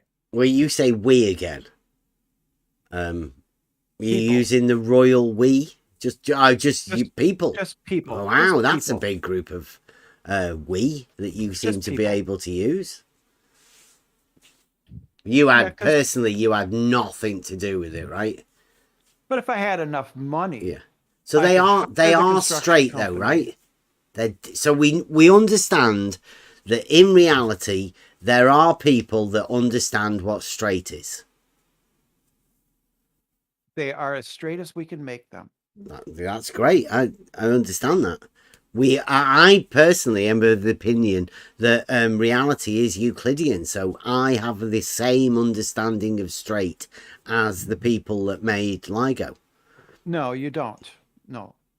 Yeah, that's what straight is to me. It's the same as what they understand at LIGO.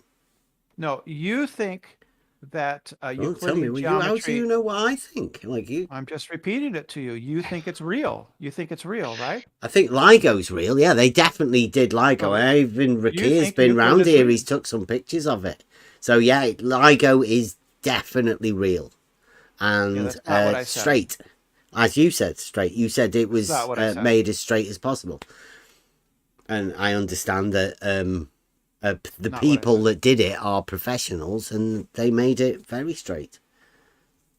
Within tolerances. Straight. Within tolerances. Well, I mean, do you know what sort of tolerance they went to? No. No idea. So you're just saying it for, I don't know, no purpose? Well, every measurement. It was straight. It was dead straight because they had to do 2 kilometers, is it? Or 2 miles with a laser, supposedly, bouncing it off a mirror backwards and forwards. It has to be, that's definitely straight. Do you think that there are errors? It's definitely, if they're doing what they're doing and they say they're doing it, then it has to be straight. So that understanding that I have of straight and what they have as straight is the same thing. It definitely. Do you think that there could be errors? What, within the straight? Not if they're purportedly doing what they say they're doing. There can be no error, right? No, every measurement has errors in it, right? Well, you go and have a word with them at LIGO. I mean, they say they're bouncing those lasers beams backwards and forwards hundreds and thousands of times before recombining it back again. So that would say that it has to be straight. Within errors, right? Straight. No, but within errors. No, just straight. No, but I mean within errors. I don't know what you're talking within what errors? Straight. That would be a plus or minus 0.000. So not straight then. Is that what you're saying? Straight is not straight, or it is straight. So I would say that straight is straight plus or minus some given error tolerance, right? That's how reality that's not works. straight. That's that nobody has ever constructed anything straight then. Well, I don't know. You have to have a word with them at LIGO. I mean, they're pretty sure that they did. They're pretty. No, they didn't. They're keen on it. No, they didn't, and they know it. Well, they They know it's not. They know that the arms that they constructed are within a certain tolerance, and therefore, according to you, not straight. No, straight. Brenda, the I keep diviner. saying definitely straight, Brenda. Me personally have an understanding of what straight is, and if I were to explain anyone to any time, I would always go to LIGO and say that is the example. That's the pinnacle of our understanding of straightness. But everybody knows that those arms are not straight. They have a tolerance. Brenda, you're talking about the most minute, like infinitesimally small tolerance, as you say. So forget it. That's not the argument. The thing is straight. That is the argument. That is the argument. No. That's not an argument, Brenda. I mean, come on. No, Brenda. Everyone, your straight is different to ours, but you're saying it's the same thing if you're saying LIGO's straight. Alan's already in the chat as well, Brenda. Alan's in the chat saying, your FE arguments are terrible. Can you please stop them? He's had enough of it. And I'm inclined to agree with him. So you can go and take your own understanding of what straight is, right? We all know what straight is. Alan knows what straight is. I know what straight is. You just think there's some sort of an error somewhere. I'm like, I don't get it. It's the shortest distance, like you said, between 2 points. Can't get any shorter. Bev, every measurement that's ever been made by human beings has had errors, has had tolerances, has had a plus or minus, because no human can make anything perfectly straight. But the understanding of what straight is, we definitely know that, and LIGO definitely claim to be. Yeah, but they know that the construction was done within a certain tolerance. So what? That means that according to Bev, they're That not means straight. that Brenda thinks that for fuck's sake. it's won some Means sort of an according to argument Bev, with some they're sort of not straight. crazy sophistry, just Brenda. Make This up is an argument. terrible. A position. You just Are you make saying shit there's up. a curve on one of the arms, Brenda? Are you saying there's a curve on one of the LIGO arms? Is that what you're saying? Not within a certain measurement tolerance. We can't know. So there's a curve. There's a little bit of a curve on that I don't straight know. line on LIGO, right? Within a tolerance, there's a slight curve. Is that what you're saying? If it's beyond the tolerance of the tool that we're using to measure it, we can't know. So we can't know that LIGO, which is designed to be absolutely straight in order for the mirrors to work. You're saying there's a slight curve there, Brenda? Is that what you're saying? There could be. I'm saying There could be a slight curve there. Oh, wow, Brenda. I'm saying it's not absolutely straight. Nothing in the world is absolutely But straight. that has to be, Brenda, in order to get the laser. You saying they're No, lying? it I hope doesn't not. I it hope doesn't you're have not to be. saying Are you that against people at science? Are you a LIGO. science denier, Brenda? You're a science denier. No, but me saying there's no such thing as absolutely straight isn't science denying. Yeah, because then you'd be saying that those Geometric, arms that are straight, geometric denier. Yeah. Oh, yeah. Yeah. Arms, Yeah, it's not science, it's geometry denier. Those arms are only straight within a given tolerance, within a range of error. There's error bars. That's how science is. Science has And what is error that bars. error? They're slightly. What is that know. error that they give on That's LIGO? irrelevant. That's irrelevant. No, that's the exact point you're making. No, it's not the point I'm making. The point I'm making is that it's not absolutely straight. So the arms in LIGO, according to Brenda, are slightly curving. All right. Wow, this is a new one, Brenda. Thank you. We'll add it on to the dumb stuff you've said Well, they're throughout not the years. straight. I don't know. They could You're the go one any saying which way. they're not straight. We are. For all the ballers out there, we're saying it's straight. She's the one They saying could be it's not. any shape. They could be any shape within the tolerance of our instrument. But we at least know what straight is, right, Brenda? You can go back and forth. A shape? It can't be a shape, Brenda. Oh, holy shit! Straight is a It's shape. a pentagram in between that tiny little infinitesimal. It's a circle. You outdid yourself today, Brenda. Oh.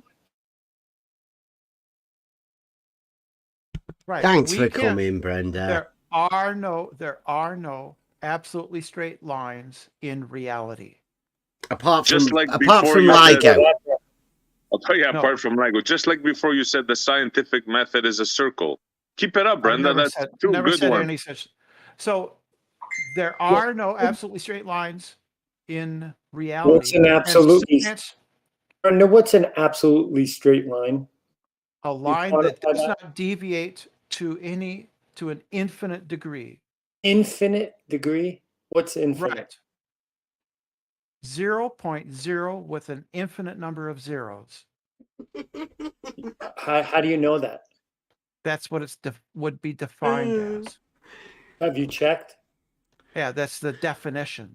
And how do you check No. infinite? Have you That's what the checked all the definition is. measurements that have been ever made in the history of the That's world? the definition of straight. Have you checked No, the I don't think measurements that's that the were That's made? the definition of straight, a curve, Brenda. That's Oh the my definition of straight, goodness. a curve. So the definition of straight is that a line does not deviate at Yeah, all. we know infinitely. Right. Have you checked all measurements ever made in the world that none of them were infinite? Have you seen an infinite measurement? Have you checked, Brenda? You said you know. Yeah, you've claimed it. Yeah.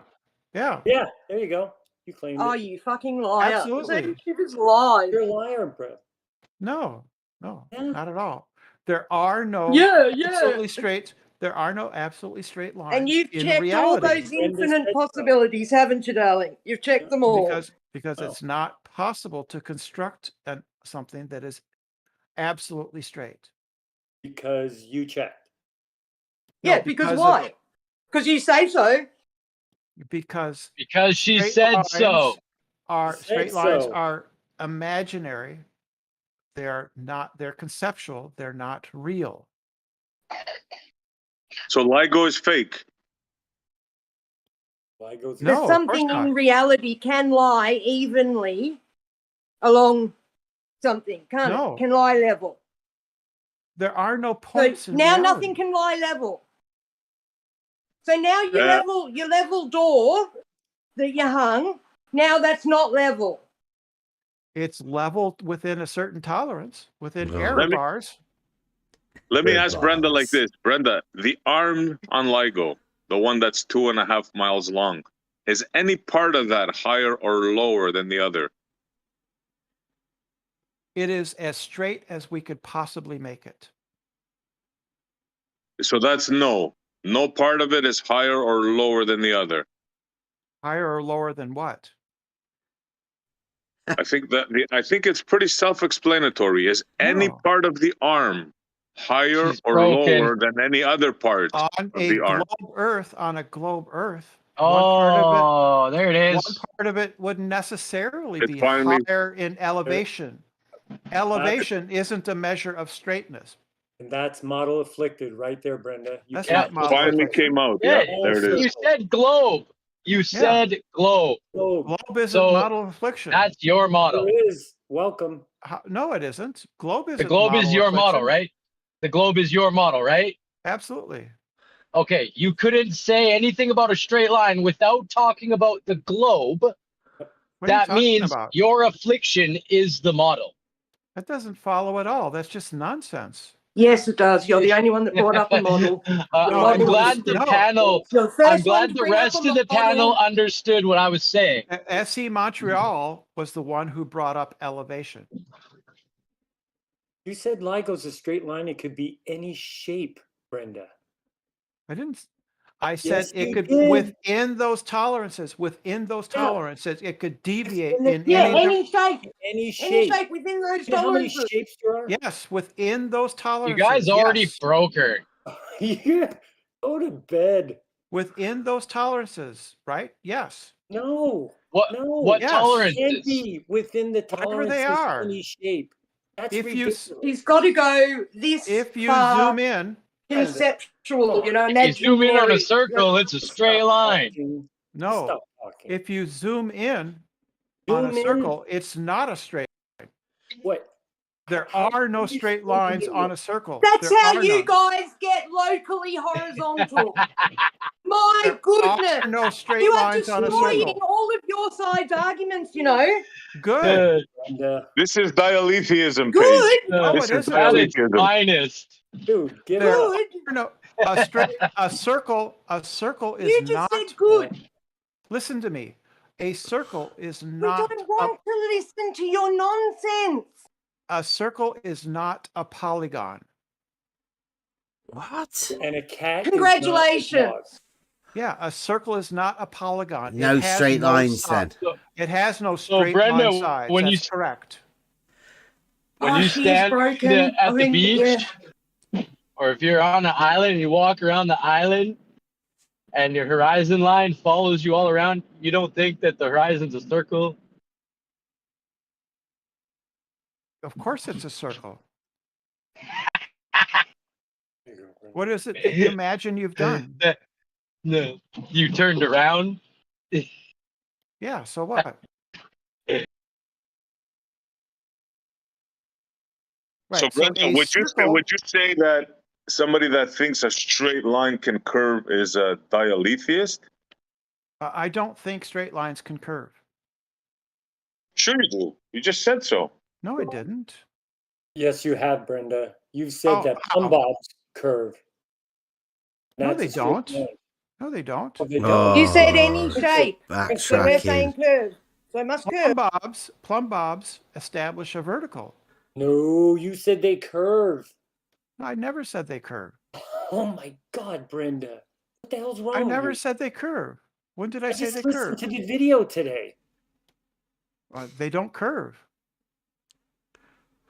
Yes, of course they don't curve. So LIGO's arm They are do. straight then. They diverge. Plumb They do bobs. when you put globe in your brain. Plumb Globe. bobs diverge. They're still straight. See, why would you say diverge that? mean? What's diverge mean? We use plumb bobs to establish a vertical. So why would you ever say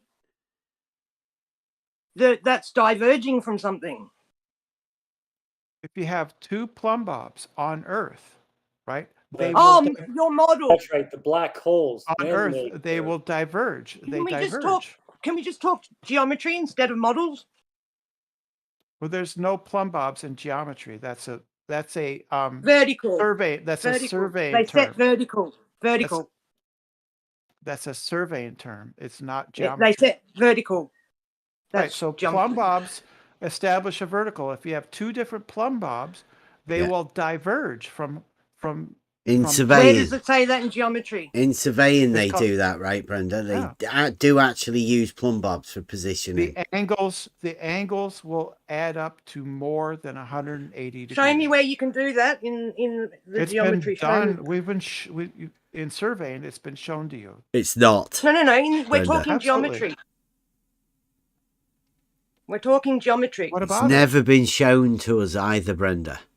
Yeah, it has. No, I've You've never seen it. seen hasn't. tilting verticals. I've only Yes, you ever have. seen a vertical that's perpendicular to a horizontal. That's all I've ever seen. If I draw And a vertical that's parallel with another vertical. That's all I've ever seen. Not even Jeff, Jesse. Not even Jeff. Oh yeah, he showed it to you. He didn't. We'll Yeah, show you're it again. just too fucking stupid to figure it out. That's all. Here we Or a go. liar, Here we go. right? You run out of steam, have you? Every vertical diverges from the other one. Show on us. on the Earth. It's been shown Show us to in you the dozens on of your times. okay, on your model. So we're being model afflicted again, are we?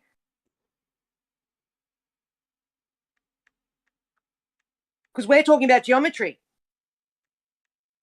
That is definitely model affliction. You can't get away from it, can you? You can't walk away from the globe and just talk about geometry and reality. What about it? Brenda, you said Brenda, that what do you mean, what about it? You're the one coming here. What do you want it to be for you? What are you looking What for? are you talking about? Are What you are you looking talking for about? the truth? Do you come here to actually, this is up to you why you do these things. The truth is that the Earth is objectively, observably a Model globe. affliction. That's not model affliction. Because we're talking about geometry. We're not talking No. about a model. We're not talking about the globe. I'm talking about verticals and horizontals. You asked me why I come here. I come here because the Earth is objectively a globe. This is an Well, empirical. good for you. And it's an empirical fact. Okay, we know you think that. It's I not, think it's not what Paige. I think. It's what I know. I think Paige. Okay. It's true. Fine. Okay, congratulations. That's wonderful for you. Paige, What do you want us to do about it? I think Yeah. in a lot of ways, Brenda has come here to the wrong place for a discussion like this. That's not. I Hold up. want you to stop lying to people. Hold up. You don't now even know we're what I'm getting into saying. lie. Okay, so what is a lie about vertical and horizontal being perpendicular? Oh, nothing about that. Hold up. Of course not. You ain't finna Okay, call me so out like that. name one You lying lie to that yourself. any Look of in us the have mirror. said. That a level is a tool for establishing a horizontal plane. That is a lie. It is. No, it isn't. Well, you're just provably wrong. No, I'm not provably wrong. What does the Well, tool you do? are. So what do you No, want I'm us not. to do about it? Why Yeah. are you still here? You've told us I your would like- opinion. Okay. I would like So Bev to stop what's lying the to point people of about The last things one. she Yeah, does. we'd like you to stop lying to people, but you're not gonna, I are never you? lie. I never lie. Everything I've said is true. Well, everything Bev said's true. No, it isn't. Well, everything you've said's not true. Bev was caught in. Say one in more a You've thing been about caught Bev. in.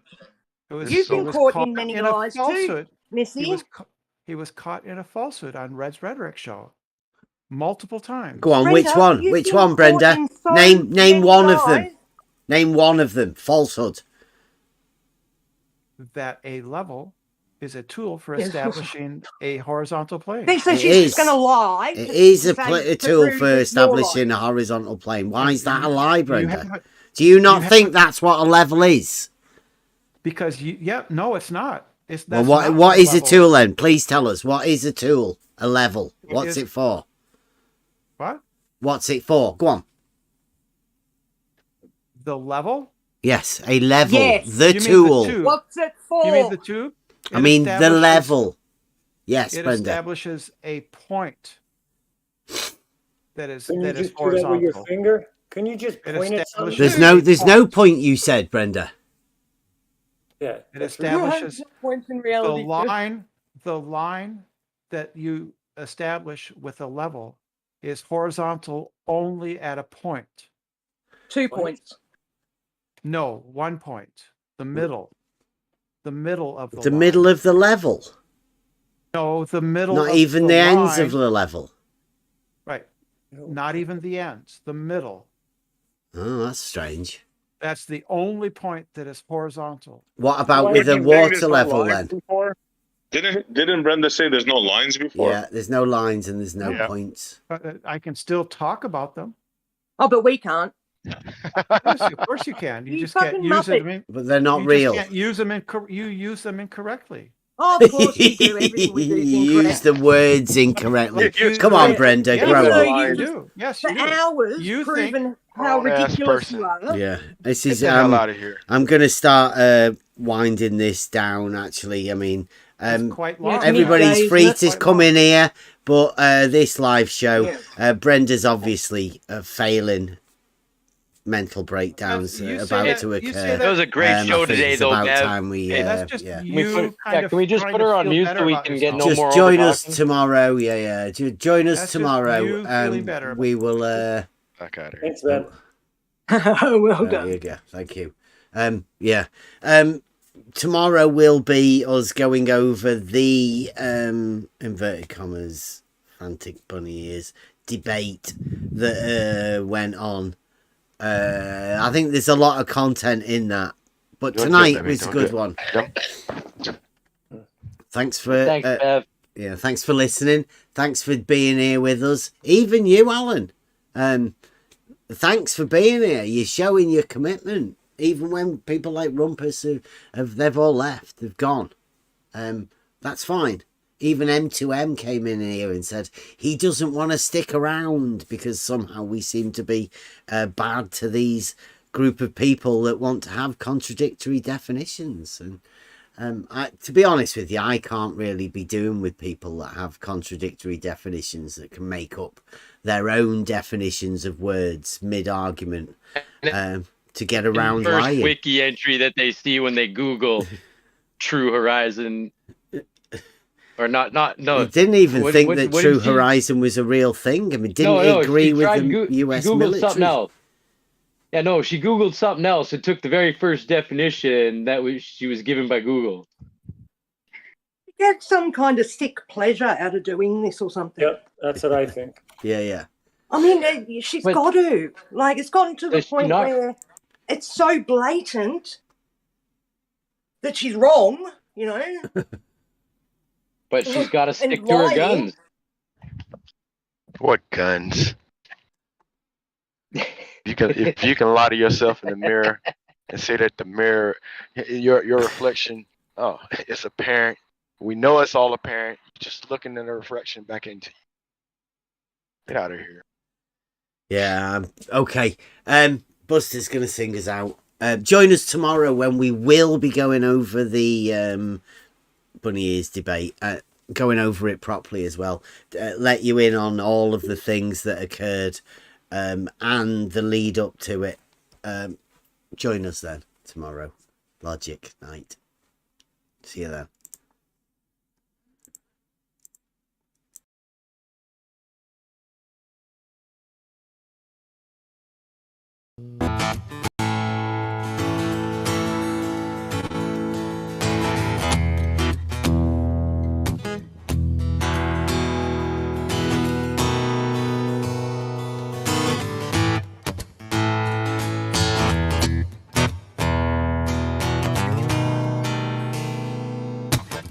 Is it a hump or a drop? What do you say? You've got to twist your words in every which way, because the model will always dictate what you do.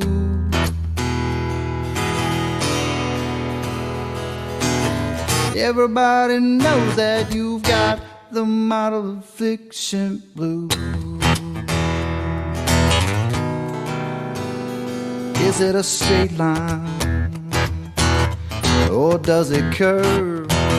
Some people don't clamp it, but that is absurd. We all know that the model dictates what you do, and everybody knows that you've got the model affliction blues.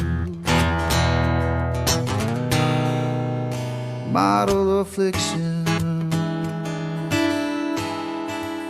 it's your addiction. Model affliction,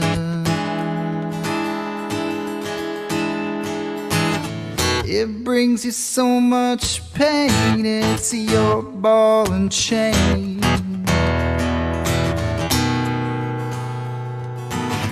Conflating curvature with elevation change. Just got your local distance just out of range. That oblique is gonna dictate everything that you do.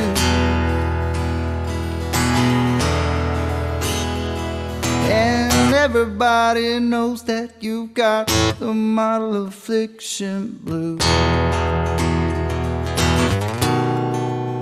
Model affliction, it's your addiction. Model affliction, it brings you so much pain, and it's your ball and chain. It's your decision defending the model position. You just don't know the geometric proposition. That old ball will always be illogical to you.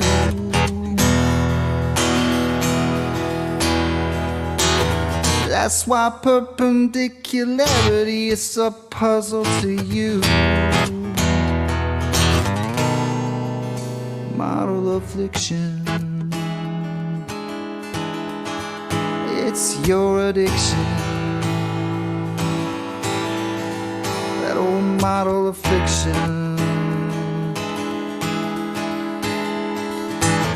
it brings you so much pain. It's your ball and chain.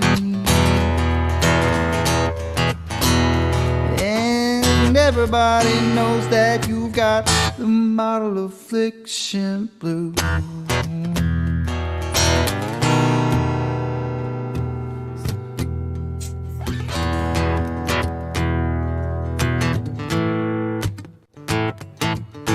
Works really good with this guitar.